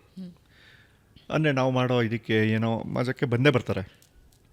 ಬಟ್ ನನಗೆ ಅಷ್ಟು ಪೇಷನ್ಸ್ ಇಲ್ಲ ಆ್ಯಂಡ್ ಅಷ್ಟು ಎನರ್ಜಿ ಇಲ್ಲ. ಫಸ್ಟ್ ವಿಚಾರ ಸುಮ್ಮನೆ ವಾರ ಹಾಕ್ಬಿಡ್ಬೇಕು. ಇವಾಗ ಭಾವನ ಅಂದ್ಕೊಂಡು ಹೇಳಿ ಹೇಗನ್ಸುತ್ತೆ ಭಾವನ, ಕೀರ್ತಿ ಎಂಟಿ ಕ್ಲಿನಿಕ್ ಬಂದಿದ್ದೀರಾ, ಎಷ್ಟು ಖುಷಿ ಆಗುತ್ತೆ. ಎಷ್ಟು ಖುಷಿ ಆಗುತ್ತೆ ಈಸ್ ಎಷ್ಟು ಲಾಸ್ಟ್ ಆಪ್ಷನ್ ಕ್ವಶನ್, ನೀವು ಪ್ರಿಪೇರ್ ಆಗಿಲ್ಲ ಅಂತ. ನಿಮಗೆಲ್ಲ ಸ್ಕೂಲಲ್ಲಿ ಏನು ಹೇಳ್ಕೊಟ್ಟಿದ್ದಾರೆ ಎಷ್ಟು ಖುಷಿ ಆಗುತ್ತೆ ಅಂದರೆ? ಎಷ್ಟು ಅಂದರೆ ಆನ್ಸರು ನಿಮಗೆ ನಂಬರ್ಸಲ್ಲೇ ಇರಬೇಕು. ಎಷ್ಟು ನಿಮ್ಮ ವಯಸ್ಸು? ನನ್ನ 30 ವಯಸ್ಸು. ಎಷ್ಟು ನಿಮಗೆ ಎಷ್ಟು ಜನ ಮಕ್ಕಳು? 2 ಮಕ್ಕಳು. ಎಷ್ಟು ಮನೆ ಇದೆ? 3 ಮನೆ ಇದೆ. ಎಷ್ಟು ಗಾಡಿ ಇದೆ? 2 ಗಾಡಿ ಇದೆ. ಎಷ್ಟು ಮಾರ್ಕ್ಸು? 88 ಮಾರ್ಕ್ಸು. ಎಷ್ಟು ಖುಷಿ ಆಗುತ್ತೆ? ಏನು ಹೇಳ್ತಾರೆ ಅಲ್ವಾ? ಅದು ಪ್ರಿಪೇರ್ ಆಗಿಲ್ಲ ಅಂದರೆ ಲಾಸ್ಟಲ್ಲಿ ಬರುತ್ತೆ ಆ ಪ್ರಶ್ನೆ, ಎಷ್ಟು ಖುಷಿ ಆಗುತ್ತೆ. ಮತ್ತು ಹೇಳಿ ಹೇಗನ್ಸುತ್ತೆ, ಹೆಂಗೆ ಅನ್ಸ್ಬೋದು ಗುರು? ಅಲ್ಲಿ ಯಾರೋ ಹೋಗ್ಬಿಟ್ಟಿರ್ತಾರೆ, ಎಣ ನೋಡೋಕೆ ಹೋಗಿರ್ತಾರೆ, ಅವರು ಹೋಗ್ಬಿಟ್ಟಿದ್ದಾರೆ, ಹೇಗನ್ಸುತ್ತೆ? ಅಲ್ಲಿ ಪ್ರಶ್ನೆಗಳು ಒಂದು ಸಣ್ಣ ಲಾಜಿಕ್ ಮೇಂಟೈನ್ ಮಾಡಬೇಕು. ಇವ್ರ ನೆನಪು, ನೀವು ಯಾವಾಗ ಭೇಟಿ ಮಾಡಿದಿರಿ, ಲಾಸ್ಟ್ ಯಾವಾಗ, ಏನಂದಿದ್ರು? ಕೆಲವ್ರು ಕೇಳ್ತಾರೆ ಹಾಗೆ, ಇನ್ನು ಕೆಲವರು ಈಗ ಕೆಲವ್ರು ಬಂದಿರೋ ಹೊಸದವರು ಹೇಗೆ ಅಲ್ಲೂ ಬೇಕಾದ್ರೆ ಎಷ್ಟು ಖುಷಿ ಆಗುತ್ತೆ ಅಂತಲೂ ಕೆಲವರು ಕೇಳ್ತಾರೆ. ಅವರು ಹೇಳ್ತಾರೆ. ಸೊ ಅಟ್ಲೀಸ್ಟು ಆ ಥರ ಪ್ರಿಪೇರ್ ಆಗೋಕ್ಕಾದ್ರೂ ಒಂದು ಸ್ವಲ್ಪ ಸಣ್ಣ ಮೂಡ್ ಡೈವರ್ಟ್ ಆಗಬೇಕು. ಒಬ್ರದ್ದು ಇಂಟರ್ವ್ಯೂ ಹಾಕಿ ಅವ್ರದ್ದು ಎಪಿಸೋಡೆಲ್ಲ ಹೋದ್ಮೇಲೆ ರಿಯಾಕ್ಷನ್ಸ್ ಹೆಂಗೆ ಬಂತು, ರೆಸ್ಪಾನ್ಸ್ ಹೆಂಗೆ ಬಂತು, ಅದರಿಂದ ಈಚೆ ಬಂದು ಇನ್ನೊಂದು ಮಾಡಬೇಕು. ಅದು ಮಾಡೋಕ್ಕಾಗಲ್ಲ ಅಂತೇನಿಲ್ಲ, ಪ್ರತಿ ವಾರ ಮಾಡಬಹುದು. ಇನ್ನೊಂದು ಸ್ವಲ್ಪ ಎನರ್ಜಿ ಜಾಸ್ತಿ ಆಗಬೇಕು ಅದಕ್ಕೆ. ರೇಸ್ ಅಂತಲ್ಲ, ರೇಸ್ ಅಂತೂ ಇಲ್ಲ. ನನಗೆ ಯಾರು ಕಾಂಪಿಟೇಷನ್ನು ಅದು ಇಲ್ಲ, ಅದೆಲ್ಲ ಏನಿಲ್ಲ. ಕೆಲವ್ರು ನನಗಿಂತ ತುಂಬ ಚೆನ್ನಾಗಿ ಮಾಡ್ತಿದ್ದಾರೆ, ನಂದಾದ್ಮೇಲೆ ಶುರು ಮಾಡಿದವರು. ಕೆಲವ್ರು ನನಗಿಂತ ಹಿಂದೆ ಮಾಡಿದವರು ಇನ್ನೂ ಹಿಂದೆ ಇದ್ದಾರೆ. But that's okay. ಅಂದರೆ ಯೂಟ್ಯೂಬಲ್ಲಿ ಕಾಂಪಿಟೇಷನ್ ಅನ್ನೋಂಥದ್ದು ನನಗಂತೂ ಯಾವುದೂ ಇಲ್ಲ. That's okay. ನನಗಿಂತ ಮುಂದೆ ಹೋದವ್ರು ಹೋಗಲಿ. ಕೆಲವೊಂದು ನನಗೆ ಜಲಸ್ ಫೀಲ್ ಆಗೋಕ್ಕೆ ಇಷ್ಟ. ಈ ಯೋಚನೆ ನಂಗೆ ಬರಲಿಲ್ಲ. ಯಾರ ಬಗ್ಗೆ ಆದರೂ ಇದೆಯಾ? ಇಲ್ಲ, ಜಲಸ್ ಅಂತೇನೆ. ನನಗೆ ಯಾರಾದರೂ ತುಂಬ ಚೆನ್ನಾಗಿ ಮಾಡಿದವರು ಅಟ್ಲೀಸ್ಟ್ ಎಲ್ಲರಿಗೂ ಮೆಸೇಜೇ ಮಾಡ್ಬಿಡ್ತೀನಿ, ಒಳ್ಳೆ ಥಾಟ್, ಒಳ್ಳೆ ಕ್ಯಾಚ್ ಇದು, ಒಳ್ಳೆಯವ್ರನ್ನ ಕರ್ಕೊಂಬಂದಿದ್ಯಾ, ಒಳ್ಳೆ ಪ್ರಶ್ನೆ ಕೇಳಿದೆ. ನಾನು ಎಲ್ಲರಿಗೂ ಮೆಸೇಜ್ ಮಾಡಿದ್ದೀನಿ, ಯಾರಿಗೂ ಬಿಟ್ಟಿಲ್ಲ. ಹಂಗೆ ಯಾರಿಗೋ ಇವ್ರು ಕಂಡ್ರೆ ನಂಗೆ ಆಗಲ್ಲ ಅಂತ ಏನು ಇಟ್ಕೊಂಡೇ ಇಲ್ಲ ನಾನು. That's okay. ನನ್ನ ಬಗ್ಗೆ ಇನ್ನು ಕೆಟ್ಟದಾಗಿ ಮಾತಾಡಿರೋರು ಇದ್ದಾರೆ, ಓಕೆ, ಚೆನ್ನಾಗಿರಲಿ ಅಂತ. ಹೆಂಗೆ ತಗೋತೀರಿ ಅದನ್ನ? ಅಂದರೆ ನಿಮ್ದೊಂದು ಕ್ವಾಲಿಟಿ ಹೇಗಂದರೆ, if you like something including me, ಏನೋ ಒಂದು ಕಂಟೆಂಟ್ ಚೆನ್ನಾಗಿತ್ತು, ಇನ್ನೇನೋ ಚೆನ್ನಾಗಿತ್ತು ಅಂದರೆ you will just message randomly, okay ಚೆನ್ನಾಗಿದೆ ಅಂತ. ಅದನ್ನ ನಾನೇನು ಎಕ್ಸ್ಪೆಕ್ಟ್ ಮಾಡಿರಲ್ಲ ಕೀರ್ತಿ ಶುಡ್ ಮೆಸೇಜ್ ಮೀ ಅಂತಾನೋ, ಅಥವಾ ನಿಮ್ಮ ಫ್ರೆಂಡ್ಸ್ ಯಾರು ಎಕ್ಸ್ಪೆಕ್ಟ್ ಮಾಡಿರಲ್ಲ ಕೀರ್ತಿ ನನಗೆ ಮೆಸೇಜ್ ಮಾಡಿದ್ರೇ ನನಗೆ ಖುಷಿ ಆಗುತ್ತೆ ಅಂತ. But that is your heart. ಹೌದು. ಬಟ್ ನಿಮಗೂ ಹರ್ಟ್ ಮಾಡೋ ಅಂಥದ್ದಾಗುತ್ತೆ. ಇಲ್ಲ, ಅವ್ರು ನನಗೆ ನೇರವಾಗಿ ಹೇಳಿಲ್ಲ, ಬೇರೆ ಬೇರೆಯವ್ರ ಹತ್ರ ಹೇಳಿದ್ದಾರೆ ನನ್ನ ಚಾನಲ್ ನಾನು ಬರಬೇಕಲ್ಲ ಅದು. That's okay. ಅಯ್ಯೋ, ಏನು ತಗೋತೀರಿ ನೆಗೆಟಿವಿಟಿನ? ನನಗೆ ಇಲ್ಲ, ಎಲ್ಲರನ್ನೂ ಮೆಚ್ಚಿಸ್ಬೇಕು ಅಂತ ಬದುಕಲೇಬಾರ್ದು. ಫಸ್ಟ್ ಆಫ್ ಆಲ್ ಎಲ್ಲರ ಹತ್ರ ಒಳ್ಳೆಯವನಾಗಕ್ಕಾಗಲ್ಲ, ಅದು ಚಟ. ಎಲ್ಲರ ಹತ್ರ ಒಳ್ಳೆಯವನಾಗಬೇಕು ಅಂದ್ರೆ ನೀನು ನಾಟಕ ಮಾಡಬೇಕು. ನಾವು ನಾಟಕ ಮಾಡೋರ ಮುಂದೆ ನಿರ್ದೇಶಕರ ಥರ ಬದುಕಬೇಕು. ಚೆನ್ನಾಗಿರ್ಗೋರು ನೀನು, ಮಜಾ ಮಾಡೋ. ಅಂದರೆ ಅವ್ರ ಬಗ್ಗೆ ನಮಗೆ ನೆಗೆಟಿವ್ ಹೇಳಿದಾಗಲೂ ನಾನು ಹೌದಾ ಪಾಪ ಹೋಗ್ಲಿ ಬಿಡ, ಯಾವುದೋ ಮೂಡಲ್ಲಿ ಹೇಳಿರ್ತಾನೆ ಅಂದ್ಬಿಟ್ಟು ಅಲ್ಲೂ ಒಳ್ಳೆಯವನಾಗ್ಬಿಡೋದು. ಅದು ಡವ್ವೇ. ಬಟ್ ಸಾಕು ಅಷ್ಟು. ಇವನೇ ಅವಾಗ ಅವನಿಗೆ ಬೈತಾನೆ, ನನ್ನ ಮಗನೇ ನೀನು ಹಂಗಂದ, ಅವ್ನು ನೋಡಿದ್ರೆ ಹೆಂಗಂದ ಗೊತ್ತಾ ನಿನ್ನ ಬಗ್ಗೆ. ಅವಾಗ ಅವ್ನು ಚೇಂಜ್ ಆದರೆ ಬದುಕೊಂಡ, ಚೇಂಜ್ ಆಗಿಲ್ಲ ಇನ್ನೂ ಹಾಗೆ ಇರ್ತಾನೆ ಅವನು. ಏನು ಮಾಡೋದು? ಅದಕ್ಕೆ ರಿವೆಂಜ್ ತೊಗೊಳಕ್ಕೆ ಟೈಮ್ ವೇಸ್ಟ್ ಮಾಡೋದು, ಅವನ ಬಗ್ಗೆ ಯೋಚನೆ ಮಾಡೋಕ್ಕೆ ವರ್ತೇ ಇಲ್ಲ ಅಂತ. ಅಷ್ಟೊಂದು ಟೈಮೇ ಸ್ಪೆಂಡ್ ಮಾಡಬಾರ್ದು ಅವನ ಬಗ್ಗೆ. ನಮ್ಮ ಕೆಲಸ ಮಾಡ್ಕೊಂಡು ಹೋದ್ರೆ ಸಾಕು. ಜನ ಈಗ ಏನು ಗೊತ್ತಾ, ಯಾರೋ 80 ಜನ ಒಳ್ಳೆ ಮಾತಾಡಿರೋನ್ ಬಿಟ್ಟು 5 ಜನ ಕೆಡ್ದಾಗ ಮಾತಾಡಿರೋರ ಬಗ್ಗೆ ಟೈಮ್ ವೇಸ್ಟ್ ಮಾಡ್ತಾರೆ ಯಾರಾದರೂ. That's okay. ನನ್ನಿಂದ ಸಮಾಜಕ್ಕಂತೂ ಏನೂ ಹಾನಿ ಆಗ್ತಿಲ್ಲ, ಯಾಕೆ ತಲೆ ಕೆಡ್ಸ್ಕೋಬೇಕು? ಸಮಾಜಕ್ಕೆ ಹಾನಿ ಆದರೆ ನೋಡ್ಕೊಳ್ಳೋರು ಇದ್ದಾರೆ, ಯಾರೋ ಕೇಸ್ ಹಾಕ್ಬಿಟ್ಟು ಕರ್ಕೊಂಡು ಹೋಗ್ತಾರೆ. ಯಾವುದೋ ಒಂದು ಪ್ರಶ್ನೆ ಕೇಳಿದ್ದಕ್ಕೆ ನನಗೆ ಯಾರೋ, ನೀವು ನಮ್ಮ ಸಂಸ್ಥೆಗೆ ಹಾನಿ ಮಾಡಿದ್ದೀರಾ, ಇದು ಅಂತ ಯಾವುದೋ ದೂರದಿಂದ ಫೋನ್ ಮಾಡಿದ್ರು. ಅದು ಅವ್ರದ್ದು ಏನೋ ಸಾಮಾಜಿಕ ಇದು, ಅವ್ರ ಹೆಸರು, ಸಂಸ್ಥೆ ಹೆಸರು ಅಂದರೆ ಯಾವುದೋ ಪ್ರೈವೇಟ್ ಕಂಪ್ನಿನೂ ಅಲ್ಲ. ಸೊ ನೀವು ಸಾರಿ ಕೇಳಬೇಕು ಅಂತ. ನಾನು ಹೌದಾ, ಇಲ್ಲ, ನಾನು ವಾದ ಮಾಡೋಕ್ಕೂ ರೆಡಿ ಇರಲಿಲ್ಲ. ನನಗೆ ಗೊತ್ತು ಅದು ಸುಮ್ಮನೆ ಬಿಲ್ಡಪ್ಗೆ ಮಾಡ್ತಿರೋದು ಅವರು ಅಂತ. ಇಲ್ಲ, ಅದು ನಿಮ್ಗೆ ಹರಟೆ ಮಾಡಿಲ್ಲ, ಅದು ನಿಮ್ಮ ಸಂಸ್ಥೆನೂ ಅಲ್ಲ, ಸಂಸ್ಥೆನೇ ಅಲ್ಲ ಫಸ್ಟ್ ಆಫ್ ಆಲ್, ಅದೇನು ಪ್ರೈವೇಟ್ ಫರ್ಮೂ ಅಲ್ಲ. ಆ ಪ್ರಶ್ನೆಗೂ ನಿಮಗೂ ಇದಿಲ್ಲ ಅಂತ. ನಾನು ಜನರಿಕ್ಕಾಗಿ ಬಾಡಿ ಯಾವುದೋ ಒಂದು ಪಾರ್ಟ್ ಬಗ್ಗೆ ಮಾತಾಡಿದೆ. ಓಕೆ. ಅವನಿಗೆ ಕಾಲಿಲ್ಲ, ಅದಕ್ಕೆ ಅವನ್ನ ಏನೋ ಹಿಂಗಂತಾರೆ ಅಂತ. ಸೊ ಅವಾಗ ಅವನು ಇದು ಮಾಡ್ದ, ಹೌದಾ ಹಂಗೆ ನೋವಾಗೋಯ್ತಾ, ಸರಿ ನನಗೆ ಟೌನ್ ಹಾಲು ಅಥವಾ ಪ್ಯಾಲೇಸ್ ಗ್ರೌಂಡಲ್ಲಿ ಸೆಟ್ ಹಾಕಬೇಕು, ಒಂದು 10,000 ಜನ ಸೇರಿರಬೇಕು, ಅಲ್ಲಿ ಬಂದು ಕ್ಷಮೆ ಕೇಳ್ತೀನಿ. ಇಲ್ಲ ಲೌಡ್ ಸ್ಪೀಕರ್ ಆನ್ ಮಾಡು, ಯಾರ್ಯಾರಿಗೆ ಹರ್ಟ್ ಆಗಿದೆಯೋ ಅವ್ರು ಕೇಳಿಸ್ಬಿಡಿ, ಈಗಲೇ ಕ್ಷಮೆ ಕೇಳ್ತೀನಿ, ಯಾವ್ದು ಬೇಕು ನಿಂಗೆ, ಏನು ಹಿಂಗೆ ಮಾತಾಡ್ತೀರಾ ನೀವು ಅಂತ. ನೀನೇ ಹೇಳಿದೆ ಕ್ಷಮೆ ಕೇಳು ಅಂತ.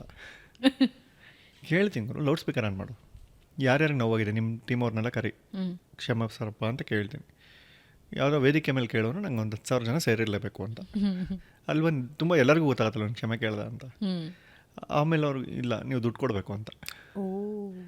ನೀ ಮ್ಯಾಟ್ರ್ ಇದಲ್ವ, ಇದನ್ನೇ ಫಸ್ಟ್ ಕೇಳ್ಬಿಟ್ರೆ ಆಗೋಗಿರೋದಲ್ಲ ಅಂತ. ಸೊ ಹಾಗೆಲ್ಲ ಇರ್ತಾರೆ, ಏನು ಮಾಡೋಕ್ಕಾಗಲ್ಲ ಅಂತವ್ರು. ನೀವು ಏನು ಮಾತಾಡೋದು ತಪ್ಪು ಇವಾಗ. ಭಾವನಾ ನಿಮ್ಮ ತಲೆ ಕೂದಲು ಕಪ್ಪಿದೆ, ಕಪ್ಪು ಅಂದ್ಬಿಟ್ನಾ ಬಾ ನನಗೆ ಇದು ಮಾಡೋಣ, ನಿಮ್ಮ ಹಲ್ಲಿ ಯಾಕೆ ಬೆಳ್ಳಗಿದೆ, ಬಾಡಿ ಶೇಮಿಂಗ್ ಮಾಡ್ಬಿಟ್ಟ ಅಂಥವ್ರು ಇರ್ತಾರೆ. ಟ್ರೋಲ್ ಆಗೋದು ಒಳ್ಳೇದಾ ಕೆಟ್ಟದಾ? ಇಲ್ಲ, ಟ್ರೋಲರ್ಸ್ ಆ್ಯಕ್ಚುಲಿ ಎಚ್ಚರಿಕೆ. ಮುಂಚೆ ನ್ಯೂಸ್ ಚಾನಲ್ ಮಾತ್ರ ಎಚ್ಚರಿಸ್ತಿದ್ರು, ಇವಾಗ ಟ್ರೋಲರ್ಸು ಎಚ್ಚರಿಸ್ತಿದ್ದಾರೆ. ಚಿನ್ನ ನೋಡ್ಕೊಂಡು ತಪ್ಪು ಮಾಡೋ, ಹುಷಾರು, ನಾವೆಲ್ಲ ಇದೀವಿ ನೋಡ್ತಿದ್ದೀವಿ ಅಂತ. ಅದು ಆ್ಯಕ್ಚುಲಿ ಒಳ್ಳೇದು. ನೀವು ಸರಿಯಾಗಿರೋ ಅವ್ರು ಯಾಕೆ ಟ್ರೋಲ್ ಮಾಡ್ತಾರೆ? ಬಟ್ ಟ್ರೋಲ್ಗೆ ಇವಾಗ ನಿಮಗೆ ಸರಿ ಇರೋದೇ, ಸರಿ ಇಲ್ಲದೆ ಇರೋದನ್ನು ಸರಿ ಇರೋದನ್ನು ಎಲ್ಲನೂ ಟ್ರೋಲ್ ಮಾಡ್ತಾರಲ್ಲ. ನಮಗೆ ನಾವು ಕರೆಕ್ಟಾಗಿದ್ದೀವಿ ಅಂತ ಅನ್ಸರು ಯಾವ ಟ್ರೋಲು ಏನೂ ಮ್ಯಾಟ್ರ್ ಆಗಲ್ಲ ಅಲ್ವಾ. ಇವಾಗ ಕರೆಕ್ಟಾಗಿ ಓದ್ತಾ ಇದ್ದಾಗ ನೀವು ನ್ಯೂಸ್ ಚಾನಲ್ ನೀವು ಏನೋ ಒಳ್ಳೆ ನ್ಯೂಸ್ ಓದಿರ್ತೀರ, ಅದನ್ನು ಟ್ರೋಲ್ ಮಾಡಿರ್ತಾರೆ, ಅದ್ರಲ್ಲಿ ಪಾಸಿಟಿವ್ ಟ್ರೋಲ್ ಇರುತ್ತಲ್ವ, ಅವಾಗ ನಿಮ್ಗೊಂದು ಖುಷಿ ಆಗುತ್ತೆ, ಇದು ವೈರಲ್ ಆಯಿತು ಅಂತ. ನೀವು ಯಾರನ್ನೋ ಬೇರೆ ಥರ ಏನೋ ಮಾತಾಡಿದಾಗ ತಪ್ಪಾದಾಗ ಅವ್ನು ಟ್ರೋಲ್ ಮಾಡಿದಾಗ ಒಂದು ಸಣ್ಣ ಎಚ್ಚರಿಕೆ ಬರುತ್ತಲ್ವ ನಿಮಗೆ, ಹಿಂಗೆ ಮಾಡಿದ್ರೆ ಟ್ರೋಲ್ ಮಾಡ್ಬಿಡ್ತಾರಪ್ಪ ಅಂತ. ಎಲ್ಲರಿಗೂ ಒಂದೊಂದೇನೋ ಇರಬೇಕಲ್ವಾ. ನಾವು ಪೊಲೀಸ್ನವ್ರಿಗೆ ಹೆದರ್ಕೋತಾರೆ, ಪೊಲೀಸ್ನವ್ರು ಯಾರಿಗಾದ್ರೂ ಹೆದರ್ಕೋಬೇಕಲ್ವಾ? ಹೌದಾ ಅಲ್ವಾ? ಸೊ ರಾಜಕಾರಣಿಗಳು ಅಂಡರ್ ಪ್ರೆಷರಲ್ಲಿ ಇರ್ತಾರೆ, ಹಂಗೆ ಹೆಂಗೆ ಅವ್ರನ್ನ ಎದುರಿಸೋರು ಯಾರು? ನೀವು ನ್ಯೂಸ್ ಚಾನಲ್ ಅವರು. ಮಾಡು ಮಗ, ನೋಡಮ್ಮ ಸಾಯಂಕಾಲ ಬಾ ನ್ಯೂಸಿಗೆ ಕೂತ್ಕೋ ಅಂತ ಅಲ್ವಾ. ಹಂಗೆ ಒಬ್ಬೊಬ್ರಿಗೆ ಒಬ್ಬೊಬ್ರು ಇರ್ತಾರೆ. ಟ್ರೋಲ್ ಅವ್ರಿಗೂ ಮಾಡೋಕ್ಕೆ ಇನ್ನೊಬ್ರು ಯಾರೋ ಕೋರ್ಟ್ ಏನೋ ಇರುತ್ತೆ. ಹಂಗಂತ ಅಂದ್ಬಿಟ್ಟು ನಿನಗೆ ನೀ ಕರೆಕ್ಟಾಗಿದ್ದೀವಿ ಅಂತ ಅಂದ್ಕೊಂಡ್ರೆ ಅದೇನು ಮ್ಯಾಟ್ರ್ ಆಗಲ್ಲ, ಟ್ರೋಲ್ ಏನೋ ಇದು ಮಾಡಲ್ಲ ಅಲ್ವಾ. ಅವ್ರು ಎಚ್ಚರಿಸ್ತಾ ಇರ್ತಾರೆ ಕೆಲವ್ರನ್ನ, ಅಂದರೆ ಯಾರನ್ನೂ ಪರ್ಸ್ನಲಾಗಿ ಟ್ರೋಲ್ ಮಾಡಬಾರ್ದು, ಬಾಡಿ ಶೇಮಿಂಗ್ ಅದು ಇದೆಲ್ಲ ಅವರು ಮಾಡಿಲ್ಲ, ತುಂಬ ಜನ ಮಾಡಲ್ಲ. ಕೆಲವ್ರು ಯಾರೋ ಮಾಡಿದರೆ ಮೋಸ್ಟ್ಲಿ ಅವ್ರಿಗೆಲ್ಲ ಆಲ್ರೆಡಿ ಬಿದ್ದಿರುತ್ತೆ ಒಂದರಲ್ಲಿ, ದಟ್ಸ್ ಓಕೆ. ಅವರು ಅದನ್ನು ಅರ್ಥೇ ಮಾಡಿರ್ತಾರೆ ಕೆಲವರು. ಈ ಸೋಷಿಯಲ್ ಮೀಡಿಯಾ ನೀವು ಸ್ವಲ್ಪ ಈ 3 ವರ್ಷಗಳಲ್ಲಿ ಐ ಥಿಂಕ್ ನಿಮಗೆ ತುಂಬ ಗೊತ್ತಿರುತ್ತೆ ಹೆಂಗೆ ವರ್ಕ್ ಆಗುತ್ತೆ, ಯಾವ ಟೈಮಿಂಗು ಎಲ್ಲನೂ ಮ್ಯಾಟ್ರ್ ಆಗುತ್ತೆ. ನೀವು ಕಾಂಟೆಂಟ್ ಕ್ರಿಯೇಟರ್ ಇದ್ದೀರಿ, ನಿಮ್ಮನ್ನು ಹೊರತುಪಡಿಸಿ ನಾನು ಕೇಳ್ತಾ ಇದ್ದೀನಿ, ಅಂದರೆ how it works social media, Facebook ಹೆಂಗೆ ವರ್ಕ್ ಆಗುತ್ತೆ, ಇನ್ಸ್ಟಾ ಹೇಗೆ ವರ್ಕ್ ಆಗುತ್ತೆ, ಆ್ಯಂಡ್ ಯೂಟ್ಯೂಬ್ ಹೇಗೆ ವರ್ಕ್ ಆಗುತ್ತೆ? ಇಲ್ಲ, ತುಂಬ ದೊಡ್ಡ ಪ್ರಶ್ನೆ ಇದು. ಆ್ಯಕ್ಚುಲಿ ಆ 3 ಕಂಪ್ನಿಯವ್ರಿಗೆ ಬಿಟ್ಟು ಬೇರೆ ಯಾವ ಜನರಿಗೂ ಗೊತ್ತಿಲ್ಲ, ಇನ್ಕ್ಲೂಡಿಂಗ್ ನನಗೂ. ನಿಮ್ಮ ಚಾನಲ್ ಕೇಳಿ, ಅವರಿಗೂ ಗೊತ್ತಿರಲ್ಲ. ಅಲ್ಲ, ಯಾಕಂದರೆ ಈಗ ನೋಡಿ, ಯಾವುದೋ ಒಂದು ದುರಂಧರ್ ಬಂತು, ಇವತ್ತು ದುರಂಧರ್ ಬರ್ತಿದೆ, ನಾವು ಯಾವುದೋ ಪೋಸ್ಟ್ ಮಾಡಬೇಡ ಅಂತ ಎಷ್ಟೊಂದು ಜನ ಸುಮ್ಮನೆ ಇರ್ತಾರೆ. ಬಟ್ ದುರಂಧರ್ಗೂ ಅವ್ರು ಪೋಸ್ಟ್ ಮಾಡೋದಕ್ಕೂ ಸಂಬಂಧ ಇರಲ್ಲ, ಅದ್ರ ಪಾಡಿಗೆ ಅದು ಓಡ್ತಿರುತ್ತೆ ಅಲ್ವಾ. ಬಟ್ ಸೋಷಿಯಲ್ ಮೀಡಿಯಾ ಹೆಂಗೆ ವರ್ಕ್ ಆಗುತ್ತೆ ಹಾಗೆ ಹೇಗೆ ಅಂದರೆ, ನಮ್ಮದು ಮೇಯ್ನ್ ಕಾಪಿ ರೈಟ್ ಇರೋ ಕಂಟೆಂಟ್ಗಳನ್ನು ಹಾಕಿದ್ರೆ ಆಬ್ವಿಯಸ್ಲಿ ಸೋಷಿಯಲ್ ಮೀಡಿಯಾದವರು ರೀಚ್ ಕಡಿಮೆ ಮಾಡ್ತಾರೆ. ಓಕೆ. ಅಂದರೆ ಇವಾಗ ನಿಮ್ಮ ಚಾನಲಲ್ಲಿ ಬಂದಿರೋ ಕಂಟೆಂಟು ಆಲ್ರೆಡಿ ನಿಮ್ಮ ಯೂಟ್ಯೂಬಲ್ಲಿ ಬಂದಿದೆ, ಅದನ್ನು ಎತ್ಕೊಂಡು ನಾನು ನನ್ನ ಚಾನಲಿಗೆ ಹಾಕ್ಕೊಂಡ್ರೆ ಅದು ಆಟೋಮೆಟಿಕ್ ಸಾಫ್ಟ್ವೇರ್ ಏನೋ ಇರುತ್ತೆ, ಕಾಪಿ ರೈಟ್ಸ್ನ ಚೆಕ್ ಮಾಡಿದ್ರೆ ಅವ್ರೇನು ನೋಡ್ತಾ ಕೂತಿರಲ್ಲ ಕೀರ್ತಿ ಯಾವ್ದು ಹಾಕ್ತಿದ್ದಾನೆ, ಭಾವನಾ ಯಾವ್ದು ಹಾಕ್ತಿದ್ದಾರೆ ಅಂತ. ಬಟ್ ಅದು ಸಾಫ್ಟ್ವೇರು ಏನು ಮಾಡುತ್ತೆ, ಕಣ್ಣು ಹಿಡಿದ್ಬಿಟ್ಟು ತೋರಿಸುತ್ತೆ ಇದು ಇದಾಗಿದೆ ನಿಂದು ಅಂತ. ನಾವೇನು ಕೇರ್ ಮಾಡದೆ ಸುಮ್ಮನಿದ್ರೆ ನನ್ನ ಚಾನಲ್ 100 ಜನ ನೋಡ್ತಾ ಇರೋರನ್ನ 15 ಜನಕ್ಕೆ ಮಾತ್ರ ತೋರಿಸತ್ತದು. ಅದು ಫೇಸ್ಬುಕ್ಕು ಅಷ್ಟೇ, ಇನ್ಸ್ಟಾಗ್ರಾಮು ಅಷ್ಟೇ. ಇನ್ಸ್ಟಾಗ್ರಾಮಲ್ಲೂ ಅಷ್ಟೇ, ನೀವು ಪ್ರತಿದಿನ ಏನೋ ರೀಲ್ ಮಾಡ್ತಿರ್ತೀರಾ, ಅದು ತುಂಬ ಕ್ರಿಂಜ್ ಆಗಿದ್ರೆ ನಾಳೆ ನೋಡೋರ ಕಡಿಮೆ ಆಗ್ತಾರೆ. ಮತ್ತು ನಿಮ್ಮ ಚಾನಲಲ್ಲಿ ಅದು ತುಂಬ ಜನ ಅಂದ್ಕೊಂಡಿದ್ದಾರೆ, ನಾನು ಈ ಟೈಮ್ಗೆ ಹಾಕಿದ್ರೆ ನನ್ನ ರೀಲ್ ತುಂಬ ಓಡುತ್ತೆ, ಆ ಟೈಮ್ಗೆ ಹಾಕಿದ್ರೆ ತುಂಬ ಓಡುತ್ತೆ. ಬೆಂಗಳೂರಲ್ಲಿರೋರೆಲ್ಲ ಏನು ಅನ್ಕೋತಾರೆ, ಆಫೀಸ್ ಇವಾಗ ಬಿಡುತ್ತೆ, ಇವಾಗ ಕ್ಯಾಬಲ್ಲಿ ಕೂತ್ಕೊಂಡು ನೋಡ್ತಾರೆ ಅಂತ. ಆ ಥರದ್ದು ಏನೋ ಒಂದು ಮೈಂಡ್ ಸೆಟ್ ಬಂದ್ಬಿಟ್ಟಿರ್ತಾರೆ. ಈಗ ಊಟ ಮಾಡ್ತಿರ್ತಾರೆ ಎಲ್ಲರೂ, ಯಾರು ಕರೆಕ್ಟಾಗಿ 1 ಗಂಟೆಗೆ ಊಟ ಮಾಡ್ತಾರೆ ಹೇಳಿ ಅಲ್ವಾ? ಯಾರೂ ಮಾಡಲ್ಲ. ನಮಗೆ ಅದು ಬರುತ್ತೆ, ಈಗ ಊಟ ಮಾಡ್ತಿರ್ತಾರೆ, ಇವಾಗ ಬಿಟ್ಬಿಟ್ಟೋಣ, ಅವ್ನು 3:30ಗೆ ಊಟ ಮಾಡೋದು ಅಲ್ವಾ. ಸೊ ಹಾಗೆಲ್ಲ ಏನಿಲ್ಲ, ಕಂಟೆಂಟ್ ಚೆನ್ನಾಗಿದ್ರೆ. ಇವಾಗೆಲ್ಲ ಸಿನಿಮಾದವ್ರು ಒಂದು ಸ್ಟೈಲ್ ಇಟ್ಕೊಂಡ್ರೆ 11:11ಕ್ಕೆ ಬಿಡ್ತಾ ಇದೀವಿ ನಮ್ಮ ಸಾಂಗು, ಬೆಳಗ್ಗೆ 11 ಮಧ್ಯಾಹ್ನ 4 ಗಂಟೆ 8 ನಿಮಿಷಕ್ಕೆ ಬಿಡ್ತಾ ಇದ್ದೀವಿ. ಯಾವ ಆಸ್ಟ್ರಾಲಜರ್ ಹೇಳ್ಕೊಟ್ಟಿದಾರೋ ಗೊತ್ತಿಲ್ಲ, ಅಲ್ಲೇನೋ ಎಕ್ಸ್ಟ್ರಾ ರಿಜಿಸ್ಟರ್ ಮಾಡೋಕ್ಕೇನೋ ಹೋಗ್ತೀಯಾರ ಪಾಪ ಅವರು. ಅದು ಆಸ್ಟ್ರಾಲಜಿನಾ ಅಥವಾ ಇವ್ರದ್ದು ಯಾವ ಡ್ಯಾಶೋ ನಮಗೆ ಗೊತ್ತಿಲ್ಲದೆ ಮಾತಾಡಬಾರ್ದು. ಬಟ್ ಜನಕ್ಕೆ ಗೊತ್ತು, 4:08ಕ್ಕೆ ಬಿಡ್ತಿದ್ದಾರೆ, 5:07ಕ್ಕೆ ಬಿಡ್ತಿದ್ದಾರೆ. ನಂಗೆ ನಗು ಬರೋದು ಅವ್ರ ಪ್ರಮೋಷನ್ನಲ್ಲಿ ಹೆಂಗಿರುತ್ತೆ ಅಂದರೆ, 20ನೇ ತಾರೀಕು ಅಣ್ಣನ ಸಿನಿಮಾ ಬಗ್ಗೆ ಒಂದು ದೊಡ್ಡ ಅಪ್ಡೇಟ್ ಇದೆ ಅನ್ನೋದು ಒಂದು ಪೋಸ್ಟು. ಓಕೆ. 15ನೇ ತಾರೀಕು ಆಗ್ತಾನೆ ಅದನ್ನ. 20ನೇ ತಾರೀಕೇನೋ 25ನೇ ತಾರೀಕು ಟೀಸರ್ ರಿಲೀಸ್ ಡೇಟ್ನ ಅನೌನ್ಸ್ ಮಾಡ್ತೀವಿ ಅನ್ನೋದೇ 20ನೇ ತಾರೀಕಿನ ಪೋಸ್ಟು. 25ನೇ ತಾರೀಕೇನೋ 30ನೇ ತಾರೀಕು ಟೀಸರ್ ರಿಲೀಸ್ ಡೇಟು ಅಂತ ಅನೌನ್ಸ್ ಮಾಡೋದು. 3ನೇ ಪೋಸ್ಟ್ ಆಯಿತು. 4ನೇ ಪೋಸ್ಟು ಟೀಸರ್ ರಿಲೀಸು 30ನೇ ತಾರೀಕು. ಅದರಲ್ಲೇನೋ ಬೆಂಕಿ ಹಚ್ಚಿರ್ತಾರೆ, ಅವ್ನು ಹಿಂದೆಯಿಂದ ಹಿಂಗೆ ತಿರುಗ್ತಾನೆ, ಅದು ಟೀಸರು. ಇದಕ್ಕೆ ನಾವು 20 ದಿನ ವೇಸ್ಟ್ ಮಾಡಿಬಿಟ್ವಿ. ಆ 4 ಕ್ರಿಯೇಟಿವ್ನ ಬೇರೆ ಏನೋ ಮಾಡ್ಬೋದಲ್ವಾ? ಹೋಗ್ಲಿ, ಅದು ಎಷ್ಟು ಓಡ್ತು ಯಾರಿಗಾದರೂ ನೆನಪಿದೆಯಾ? 4 ದಿನ ವೇಸ್ಟ್ ಮಾಡಿದ್ವಿ ನಾವು ಅಂತ. ಸೊ ಅಂದರೆ ನೀವು ಕ್ರಿಯೇಟಿವ್ ಅಂತ ಏನಾದ್ರು ಮಾಡಿದಾಗ ಆ 4 ಕ್ರಿಯೇಟಿವ್ನ ವೇಸ್ಟ್ ಮಾಡಬಾರ್ದು. ಅದ್ರಲ್ಲಿ 4 ವಿಚಾರ ಬೇರೆ ಹೇಳ್ಬಿಡ್ಬೋದಾಗಿತ್ತು ಸಿನಿಮಾದು ಅಂತ ಅಲ್ವಾ? ಸೊ ಹೀಗೆಲ್ಲ ಇದೆ. ಅಂದರೆ ಅದಕ್ಕೆ ಟೈಮು ಅದು ಇದು ಅಂತ ಏನಿಲ್ಲ. ನೀವು ಕಂಟೆಂಟ್ ತುಂಬ ಏನಾದ್ರು ಕೊಟ್ಟರೆ ಯಾರೋ ಒಬ್ರು ನೋಡಿದವ್ರು 20 ಜನ ಶೇರ್ ಮಾಡ್ತಾರೆ. ಓಕೆ. ನನ್ನ ಪ್ರಕಾರ ಹಂಗೆ ಅನಿಸುತ್ತೆ. ಮತ್ತು ಕೆಲವೊಂದು ಯೂಟ್ಯೂಬ್ ಆಲ್ಗರಿದಮಲ್ಲಿ ಯಾವುದೋ ಒಂದು ಪರ್ಟಿಕ್ಯುಲರ್ ಟೈಮಲ್ಲಿ ನಿಮಗೆ ರೀಚ್ ಜಾಸ್ತಿ ಇದೆ ಅಂತ ಏನೋ ಒಂದು ಸಣ್ಣ ನಂಬಿಕೆ ಇದೆ. ಅದು ಮೋಸ್ಟ್ಲಿ ವರ್ಕ್ ಆಗ್ತಿರ್ಬೋದು ಕೆಲವ್ರಿಗೆ. ನಾನು ಹಾಗೆ ಬಿಟ್ವೀನ್ 1 to 2 o'clock ಯಾವಾಗಲೂ ಹಾಕ್ತೀನಿ. ಹಂಗೆ 1 ಗಂಟೆಗೆ ಹಾಕೋದು, 1:05ಕ್ಕೆ ಹಾಕೋದು, ಹಾಗೆಲ್ಲ ಏನಿಲ್ಲ. ನನಗಿನ್ನೂ ಹಾಕೋಕ್ಕೆ ಮುಂಚೆ ಇದು ತಪ್ಪಿದೆಯಾ, ಅದು ತಪ್ಪಿದೆಯಾ, ಈ SFX ತೆಗೆದ್ಬಿಡು, ಇದು ಮ್ಯೂಸಿಕ್ ತೆಗೆದ್ಬಿಡು, ಇಲ್ಲಿ ತೆಗೆದ್ಬಿಡೋಣ ಅಂತೆಲ್ಲ ಓಡ್ತಾ ಇರ್ತಾರೆ. 1 ಗಂಟೆ ಆಗೋಯ್ತು ಹಾಕಬೇಕು, ಅವೆಲ್ಲ ಏನು 1 ಗಂಟೆ ಆಗೋಯ್ತು, ಯಾರೋ ಸ್ಟ್ರೈಕ್ ಮಾಡ್ತಾರಲ್ಲ ಟೌನಲ್ಲಿ ಮುಂದೆ ಆಲ್ರೆಡಿ ಬರ್ತಿದೆ ಸುವರ್ಣ ನ್ಯೂಸಲ್ಲಿ, ಕೀರ್ತಿ ಇನ್ನೂ ಹಾಕಿಲ್ಲ ವೀಡಿಯೋ ಅಂತ. ಪ್ರೆಷರೇ ಇಲ್ಲ, ಏನೂ ಇಲ್ಲ. ಆ ಥರದ್ದೇನಿಲ್ಲ. ಕಂಟೆಂಟ್ ನೀವು ನಂಬಿದ್ರೆ ಆನ್ ಟೈಮ್ ಹೋಗುತ್ತೆ. ಮೋಸ್ಟ್ಲಿ ಇರ್ಬೋದೇನೋ, ನನಗೆ ಗೊತ್ತಿಲ್ಲ. ಬಟ್ ನಾನಂತೂ ನಂಬಿಲ್ಲ ಯಾವತ್ತೂ. ಯಾಕಂದ್ರೆ ನಾನು ನಂಬಿಲ್ಲ ಅಂದರೆ ಆ ಥರ ನಂಬಿಕೆ ಬರುವಂಥದ್ದು ಏನೂ ಆಗಿಲ್ಲ ಹಾಗೆ. ಓಕೆ. ಬಟ್ ಒರಿಜಿನಲ್ ಕಂಟೆಂಟ್ಗೆ ರೀಚ್ ಒಳ್ಳೆ ಪ್ಲಾಟ್ಫಾರ್ಮ್ ಅದು. ಹೌದು ಹೌದು ಹೌದು. ಕಾಪಿರೈಟಿನ ಸಮಸ್ಯೆ ಇರುತ್ತೆ, ಯೂಶಲಿ ಅದನ್ನ ಒಂದು ನೋಡ್ಕೊಳ್ಬೇಕಾಗುತ್ತೆ. ಬೇರೆಯವ್ರನ್ನ ಕದ್ದ ಪ್ರಾಡಕ್ಟ್ಗೆ ಬೆಲೆ ಇರೋದಿಲ್ಲ. ಅಷ್ಟೇ. ರಾಮನು ಕಾಡಿಗೆ ಹೋದನು, ರಾಮನ ಫ್ಲೈಓವರ್ ಹತ್ತಿ ಇಳಿದು ಕಡೆಗೆ ರೀಚ್ ಆದನು ಅಂತ ಹೇಳಬೇಕು. ಡೆಸ್ಟಿನೇಷನ್ ಕಾಡೆ, ರಾಮಂಗೂ ಹರತ್ ಮಾಡಿಲ್ಲ. ರಾಮ ಇವಾಗ ಬಂದರೆ ಸುವರ್ಣ ನ್ಯೂಸಿಗೆ ಬರ್ಬೇಕಾದ್ರೆ ಫ್ಲೈಓವರ್ ಹತ್ತು ಬರ್ಬೇಕಲ್ವ ಇವಾಗ ಅಲ್ವಾ? ಸೊ ಜೈ ರಾಮನವಮಿ. ಲವ್ಲಿ. ಪ್ರತಿಯೊಬ್ಬರು ಡೆಸ್ಟಿನೇಷನ್ ಫಿಕ್ಸ್ ಮಾಡ್ಕೊಂಡಿರ್ತಾರೆ ಜೀವನದಲ್ಲಿ. ಕೀರ್ತಿ ಅವ್ರ ಡೆಸ್ಟಿನೇಷನ್ ಯಾವ ಕಡೆ? ಮಲಗಿದಾಗ ಹೋಗ್ಬಿಡ್ಬೇಕು, ಹಾಸ್ಪಿಟ್ಲಿಗೆಲ್ಲ ಬರಬಾರ್ದು ಅಲ್ವಾ? ನನಗೆ ಹೋದ್ಮೇಲೆ ಯಾರೋ RIP ಅಂತ ವಾಟ್ಸಪ್ ಸ್ಟೇಟಸ್ ಹಾಕೋರು ಮುಂಚೆನೇ ಹೇಳಬೇಕು, ನಿನ್ನ ಬಗ್ಗೆ ಹಿಂಗಿದೆಯಪ್ಪ 2 ಒಳ್ಳೆ ಮಾತು ಅಂತ ಮುಂಚೆನೇ ಹೇಳಬೇಕು. ಅದೇ ಡೆಸ್ಟಿನೇಷನ್. ಬೇರೆ ಏನು ಇನ್ನು ಅಲ್ಲೋಗ್ಬೇಕು ಇಲ್ಲೋಗ್ಬೇಕು ರೀಚ್ ಆಗಬೇಕು ಅದೆಲ್ಲ ಏನಿಲ್ಲ. ಅವಾಗೆಲ್ಲ ಮುಂಚೆ ಎಲ್ಲ ಇತ್ತಲ್ಲ ಷಷ್ಠಿ ಪೂರ್ತಿ, ಅದೆಲ್ಲ ಹೋಯ್ತು. ಇವಾಗ 50 ಪೂರ್ತಿ ಅಷ್ಟೇ ನಾವು ತಿಂತಾರೋ ಗೋಬಿ ಮಂಚೂರಿಗೆ ಅಲ್ವಾ? ಹಾಸ್ಪಿಟ್ಲಲ್ಲಿ ಹೋಗಿ ಅವ್ರ ಹತ್ರ ಇದು ಮಾಡಿಕೊಂಡು ಡಾಕ್ಟ್ರು ಬಂದು ಹೇಳೋದು, ಇನ್ನಾಗಲ್ಲ ಕರ್ಕೊಂಡು ಹೋಗ್ಬಿಡಿ. ಆವಾಗ ನಾನು ಹೆಂಡ್ತಿಗೆ ನಾನು ಎಲ್ಲೆಲ್ಲಿ ಇನ್ವೆಸ್ಟ್ ಮಾಡಿದ್ದೀನಿ, ಎಲ್ಲೆಲ್ಲಿ ದುಡ್ಡಿದೆ, ಯಾರ್ಯಾರ ಹತ್ರ ಸಾಲ ಇದೆ ಏನು ಅದೆಲ್ಲ ಹೇಳ್ಕೊಂಡು ಅದೊಂದು ಟೆನ್ಷನ್ನು. ಅವಾಗ ಇವ್ರ ಹತ್ರ ಯಾಕೆ ಸಾಲ ಮಾಡಿದೆ ಅಂತ ಬೈಸ್ಕೊಳ್ಳೋದು. ನನ್ನ ಹೆಂಡ್ತಿ ಅಂತಲ್ಲ, ಬೇರೆಯವ್ರೆಲ್ಲರದು. ಅವಾಗ ಅವ್ರ ಇನ್ವೆಸ್ಟ್ಮೆಂಟೆಲ್ಲ ಹೇಳ್ತಾರೆ. ಆವಾಗ ಒಂದು ಟೆನ್ಷನು, ಎಷ್ಟೊಂದು ಜನ ನಮಗೆ ಮೋಸ ಮಾಡ್ಬೋದು, ಇವಳಿಗೆಲ್ಲ ಬರ್ಕೊಟ್ಬಿಡ್ಬೇಕು.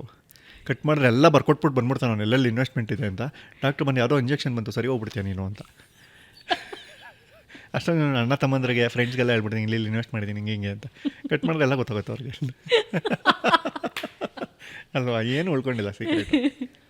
ಡೆಸ್ಟಿನೇಷನ್ ಅಂದರೆ ತುಂಬ ಒಳ್ಳೆ ಸಾವು ಬರೋದಕ್ಕಿಂತ ದೊಡ್ಡ ಯೋಗ ಇನ್ನೇನು ಇಲ್ಲ ಅಂತ ಅಲ್ವಾ? ಹಾಸ್ಪಿಟ್ಲಿಗೆ ಹೋಗೋದು, ಇದು ಮಾಡೋದು. ಆಮೇಲೆ ನಮಗೆ ನಮ್ಮ ಸಾವು ಗೊತ್ತಾಗ್ಬಿಡ್ಬೇಕು. ಒಂದು 5 ದಿನಕ್ಕೆ ಮುಂಚೆ ಗೊತ್ತಾದರೆ, ಮಾಡ್ಕೊ ರಾಜ ಏನೇನು ಮಾಡ್ತೀಯ ನೋಡೋಣ, ನೀನು 5 ದಿನ ಟೈಮ್ ಕೊಟ್ಟಿದ್ದೀನಿ ನಿಮಗೆ ಅಂತ ದೇವ್ರು ಬಂದು ಹೇಳ್ಬಿಟ್ರೆ ಅದು ಪುಣ್ಯ. ಅದು ಹಂಗೆ ಸಾಧ್ಯನಾ? ಈಗ ನಾನು ಹೋದ್ಮೇಲೆ ನೀವು RIP ಅಂತ ಹಾಕಿದ್ರೆ ನಾನು ನೋಡ್ತೀನ ಅಲ್ವಾ? ಬದುಕಿದ್ದಾಗ VIP ಥರ ಟ್ರೀಟ್ ಮಾಡಬೇಕು. ಹೋದ್ಮೇಲೆ RIP ಹಾಕಿ ಇಷ್ಟುದ್ದ ಬರೆದ್ಬಿಡೋದು ನೀವು ಒಂದು 8 ಪ್ಯಾರ ನನ್ನ ಬಗ್ಗೆ. ನಾನು ಓದೋದು ಇಲ್ಲ ಅದನ್ನ ಅಲ್ವಾ? ನಾನು ಬದುಕಿದ್ದಾಗಲೇ 2 ಮಾತು ಹೇಳಿದ್ರೆ ಖುಷಿ ರೀ, ಭಾವನಾ ನನ್ನ ಬಗ್ಗೆ ಎಷ್ಟೊಳ್ಳೆ ಮಾತಾಡಿದ್ದಾರೆ ಹಂಗೆ. ಅದು ಇನ್ನು ಇಲ್ಲ, ನಾನು ಇದಾಗಬೇಕು, ಅದೆಲ್ಲ ಕಮರ್ಷಿಯಲ್ ಆಗ್ಬಿಡುತ್ತೆ. ಮನೆ ತೊಗೋಬೇಕು, ಮನೆ ಕಟ್ಟಬೇಕು, ಇನ್ನೊಂದು ದೊಡ್ಡ ಕಾರಲ್ಲಿ ಓಡಾಡಬೇಕು. ಯಾವ ಕಾರಲ್ಲಿ ಕೂತ್ಕೊಂಡ್ರು ಮಳೆ ಬಂದರೆ ಏನು ಸೋರಲ್ಲ ಅಲ್ವಾ? ಅದು ಬೇರೆಯವ್ರಿಗೆ ಆಸೆ ಇರ್ಬೋದು, ತಪ್ಪೇನಲ್ಲ. ನನಗಂತೂ ಹಾಗೇನಿಲ್ಲ. ಇದ್ದಾಗ ಏನೋ ಒಳ್ಳೇದು ಮಾಡ್ಬಿಟ್ಟು ಹೋಗಬೇಕು. ಆಮೇಲೆ ಸಮಾಜದಲ್ಲಿ ಒಳ್ಳೆ ಸ್ಥಾನ ಮಾಡಬೇಕು. ಯಾವ ಸ್ಥಾನಾಗಿನ ಡ್ಯಾಶು ಏನಿಲ್ಲ, ನೆಮ್ಮದಿಯಾಗಿರ್ಬೇಕು ಗುರು. ಹೋದ್ರೆ ಹೋಗ್ಬೇಕು ನೀಟಾಗಿ ಅಂತ. ಹೋಗೋಕ್ಕೆ ಮುಂಚೆ ಒಂದು 5 ದಿನಕ್ಕೆ ಮುಂಚೆ ಗೊತ್ತಾಗ್ಬಿಟ್ರೆ ಖುಷಿ ಅಂತ ಅಷ್ಟೇ. ಬಿಟ್ಟರೆ ಇರೋ ಅಷ್ಟು ದಿನ ನಮಗೆ ಅದು ಅದೇನೋ ಇದೆ ಸೇಯಿಂಗು, ಮಲ್ಗಕ್ಕೆ ಮುಂಚೆ ಇವತ್ತು ಯಾರಿಗೂ ಮೋಸ ಮಾಡಿಲ್ಲ ಅಂತ ಮಲ್ಗೋ. ಊಟ ತಿನ್ಬೇಕಾದ್ರೆ ಯಾರು ತಲೆ ಹೊಡೆದಿಲ್ಲ, ಇದು ಒಳ್ಳೆ ನಾನು ದುಡ್ದಿದ್ದು ಅಂತ ತಿನ್ನೋ, ಎಲ್ಲ ಸರಿ ಹೋಗುತ್ತೆ ಅಂತ. ನೀವು ಹಂಗೆ ಬದುಕಿದ್ರೆ ಸಾಕು. ಹಂಗೆ ಬದುಕೋಕ್ಕಾಗಲ್ಲ. ಪ್ರತಿದಿನ ನಾವು ಎಷ್ಟೊಂದು ಸಲ ನಮಗೆ ನಾವೇ ಮೋಸ ಮಾಡ್ಕೊತಾ ಇರ್ತೀವಿ. ಹೊಸ ವರ್ಷ ಬಂದರೆ ಜಿಮ್ಮಿಗೆ ಸೇರ್ಬೇಕಾ ಅಲ್ವಾ? ಹಾಗೇನಿಲ್ಲ ಅಲ್ವಾ? ಅದು ಜಿಮ್ ಹೊಸ ವರ್ಷಕ್ಕೆ ಏನಿದೆ, ನಾಳೆ ಯುಗಾದಿಯಿಂದ ಹೋಗ್ಬಿಡ್ತೀನಿ. ನಿಂಗೆ ಟೈಮೇ ಹೋಗ್ತೀಯಾ ಯಾವಾಗ ಬೇಕಾದರೂ. ಹಿಂಗೆ ನಿಮಗೆ ನೀವೇನಾದರೂ ಪ್ರಾಮಿಸ್ ಮಾಡ್ಕೊಂಡು ಮಿಸ್ ಹೊಡೆದಿದ್ಯಾ? ಇಲ್ಲಪ್ಪ, ಹೊಸ ತಪ್ಪುಗಳನ್ನು ಮಾಡಿ ಏನಕ್ಕೆ ಪ್ರಾಮಿಸ್ ಮಾಡ್ಕೋತೀನಿ. ನನ್ನ ಹೆಂಡತಿ ಬೈತಿರ್ತಾಳೆ, ಎಲ್ಲರಿಗೂ ಹೇಳ್ತೀವಿ ಹೊಸ ತಪ್ಪು ಮಾಡ್ತೀಯ ಅಂತ. ನನ್ನ ಹತ್ರ ಅದಕ್ಕೆ ಅದೇ ಹಳೇದಕ್ಕೆ ಬೈಸ್ಕೊತಿರ್ತೀಯ ಅಂತ. ಅಷ್ಟೆ, ಹಾಗೆಲ್ಲ ಏನೂ ಇಲ್ಲ. ನನಗೆ ಫಸ್ಟ್ ಆಫ್ ಆಲ್ ಪ್ರಾಮಿಸೇ ಮಾಡೋಣ. ನಾನು ಮಾತು ಕೊಡಲ್ಲ, ಕೊಟ್ಟರೆ ತಪ್ಪಲ್ಲ. ಅಲ್ಲ, ನಾನು ಮಾತೇ ಕೊಡಲ್ಲ. ಮಾತೇ ಕೊಡಲ್ಲ. ಯಾರಿಗೂ ಏನೂ ಪ್ರಾಮಿಸ್ ಮಾಡಬಾರ್ದು. ನಮಗೆ ಗೊತ್ತಿರಬೇಕಾಗತ್ತೇ ಇಲ್ಲ. ನಾನು 28ನೇ ತಾರೀಕು ಒಂದು ಸ್ಟುಡಿಯೋ ಓಪನ್ ಮಾಡ್ತಾಯಿದ್ದೀನಿ ಬನ್ನಿ ಅಂದ್ಬಿಡೋದು. ಅಷ್ಟೊಳಗೆ ಅದು ಸ್ಟುಡಿಯೋ ಏನೂ ಇರಲ್ಲ, ಹಾಗೇ ಇರಲ್ಲ, ಇನ್ನೂ ಕೆಲಸನೇ ಆಗಿರಲ್ಲ. ಅವಾಗ ಒಂದು ಎಕ್ಸ್ಟ್ರಾ ಪ್ರೆಷರು. ನಾನು 28ಕ್ಕೆ ಹೇಳ್ಬಿಟ್ಟಿದ್ದೀನಿ ಜನಕ್ಕೆ. ಏನು ನಿಮ್ಗೇನು ಪ್ರಾಬ್ಲಮ್ಮು ಅಲ್ಲ, ಅವ್ನು 28ಕ್ಕೆ ಹೇಳಿದೆ 30 ಪೋಸ್ಟ್ಪೋನ್ ಆಯ್ತಂತೆ ಅಂದರೆ ನೀವೇ ನಮಗೆ ಒಂದು ಓವರ್ ಥಿಂಕ್ ಮಾಡ್ಬಿಡ್ತೀವಿ ನಾವು ಅವಾಗ. ಅಯ್ಯೋ 28ಕ್ಕೆ ಹೇಳಿದ್ದೆ, ಅವ್ರು ಏನು ಅಂದ್ಕೊಂಡ್ರು, ನೀವೇನು ನಿಮ್ಮ ಕೆಲಸ 1000 ಇರುತ್ತೆ, ನೀವು ಯಾಕೆ ನನ್ನ ಬಗ್ಗೆ ಯೋಚನೆ ಮಾಡ್ತೀರಾ ಅಲ್ವಾ? ನಾವು ಒಂದು ಪ್ರಾಮಿಸ್ ಮಾಡಿಬಿಟ್ಟಿರ್ತೀವಲ್ಲ, ಒಂದು ಓವರ್ ಥಿಂಕಿಂಗ್ ಬಂದುಬಿಟ್ಟಿರುತ್ತೆ ನಮಗೆ. ಪ್ರೆಷರ್. ಆಮೇಲೆ ಸೋಷಿಯಲ್ ಮೀಡಿಯಲ್ಲಿ ಹಾಕ್ಬಿಟ್ಟಿರೋದು. ಅಲ್ಲೂ ಸೋಷಿಯಲ್ ಮೀಡಿಯಾದಲ್ಲೂ ಅವ್ರು ನೋಡ್ಬಿಟ್ಟು ಸುಮ್ಮನೆ ಇರ್ತಾರೆ ಅಷ್ಟೇ. 100ರಲ್ಲಿ ಒಬ್ಬ 28ಕ್ಕೆ ಆಯ್ತಾ ಅಂತ ಮೆಸೇಜ್ ಮಾಡ್ತಾನೆ ಅಷ್ಟೇ. ಇನ್ನು ಮಿಕ್ಕಿ 99 ಜನ ಮರ್ತು ಬಿಟ್ಟಿರ್ತಾರೆ. ನಮ್ಗೆ ಅದ್ರ ಬಗ್ಗೆ ಯೋಚನೆ ಇರೋಲ್ಲ. ನನಗೆ ತುಂಬ ಜನ ಮೆಸೇಜ್ ಮಾಡಿ ಕೇಳ್ತಿದ್ದಾರೆ 28ಕ್ಕೆ ಸ್ಟುಡಿಯೋ ಅಂತ. ಅವನೊಬ್ಬನೇ ಮೆಸೇಜ್ ಮಾಡಿರೋದು, ಅದಕ್ಕೆ ನಾನು ರಿಪ್ಲೈನೂ ಮಾಡಿಲ್ಲ. ಆ ಪ್ರೆಷರಲ್ಲಿ ಅಲ್ಲಿರೋ ಕಾರ್ಪೆಂಟ್ರಿಗೆ ಬೈಯೋದು, ಇಲ್ಲಿ ಲೈಟ್ ಹಾಕ್ಬೇಕು, ಜನ ಬೈತಿದ್ದಾರೆ ಅಂತ. ಮಾಡಿರೋದು ಇವನೊಬ್ಬನೇ. ಅಣ್ಣ ಆಯ್ತಾ ಅಂತ ಅಷ್ಟೇ ಕೇಳಿದ ನಾವು. ನಾವು ಹಂಗೆ ನಾಟಕೀಯವಾಗಿ ಬದುಕ್ತಾ ಇದೀವಿ. ನಾವು ಸೋಷಿಯಲ್ ಮೀಡಿಯಾಗೋಸ್ಕರ ಬದುಕ್ತಾ ಇದೀವಿ. ಬದುಕೋದನ್ನು ಲೈಕ್ ಮಾಡೋದಕ್ಕಿಂತ ಲೈಕ್ಸ್ಗೋಸ್ಕರ ಬದುಕ್ತಾ ಇದೀವಿ. ರಿಯಲ್ ಲೈಫ್ ಏನು ಹಾಗಾದರೆ? ಅಲ್ಲ, ಪ್ರಾಕ್ಟಿಕಲ್ ಆಗಿ ಸಾಧ್ಯವಾದಷ್ಟು ಬದುಕಬೇಕು ಅಂತ. ನಮಗೆ ಯಾರೋ ಒಬ್ಬ ಸೆಲೆಬ್ರಿಟಿ ಅಥವಾ ಯಾರೋ ಒಬ್ಬ ಸೂಪರ್, ಯಾರೋ ತುಂಬ ಪಾಪ್ಯುಲರು, ಅವನದು ಎಲ್ಲ ಸಂಭ್ರಮಗಳು ಗೊತ್ತು, ಅವ್ನು ಮಾಡಿರೋ ABCD ಎಲ್ಲ ಗೊತ್ತು ನಮಗೆ. ಅವನದೆಲ್ಲೂ ಈಚೆ ಬಂದಿಲ್ಲ. ಬಟ್ ಅವ್ನು ನಮಸ್ಕಾರ ಸರ್, ಭಾಳ ಚೆನ್ನಾಗಿದ್ದೀರಾ, ನಾನು ನಿಮ್ಮ ಫ್ಯಾನು ಅನ್ನೋಕ್ಕಾಗತ್ತಾ? ಹಂಗೆ ಬದುಕ್ತಾ ಇದೀವಿ ನಾವು. ಅವ್ನು ಬಂದುಬಿಟ್ರೆ ನೀವು ಅವ್ನ ಬಗ್ಗೆ ನೆಗೆಟಿವ್ ಹೇಳೋಂಗಿಲ್ಲ. ನಮಸ್ಕಾರ ಸರ್, ನಂಗೆ ನಿಮ್ಮ ಕಂಡ್ರೆ ತುಂಬ ಇಷ್ಟ, ಶೇಕ್ ಹ್ಯಾಂಡ್, ನಿಮ್ಮ ಜೊತೆ ಫೋಟೋ ತೆಗೆಸ್ಕೊತೀನಿ, ಹಾಗೆಲ್ಲ ಹೇಳೋಕ್ಕಾಗಲ್ಲ ಅಲ್ವಾ? ಆಯಿತು ಬಂದ್ರೆ ಕೂತ್ಕೊಳ್ಳಿ ಬಿಡಿ, ಅವರು ನಿನಗಂತೂ ಏನೋ ಹಾನಿ ಮಾಡಿಲ್ಲ, ಅವ್ನ ಪಾಡಿಗೆ ಅವ್ನು ಬಿಟ್ಬಿಡ್ಬೇಕು ನಾವು. ಬಟ್ ನಾವು ನಾಟಕ ಮಾಡ್ಕೊಂಡು ಬನ್ನಿ ಸರ್, ಥ್ಯಾಂಕ್ ಯು, ಕೂತ್ಕೊಳ್ಳಿ.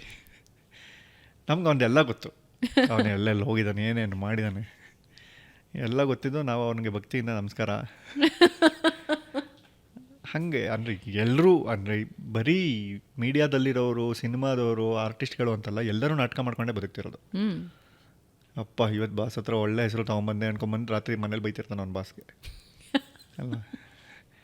ಇಷ್ಟು ಮಾತಾಡ್ತಿರಲ್ಲ, ಈ ನಮ್ಮ ಕಡೆ ಒಂದು ಮಾತಿದೆ, ಹುಟ್ಟದಾಗ ಯಾರು ಬಾಯಿಗೆ ಬರಲಿಟ್ರು ಅಂತ. ಕೀರ್ತಿ ಹುಟ್ಟದಾಗ ಯಾರು ಬಾಯಿಗೆ ಬರಲಿಟ್ರು?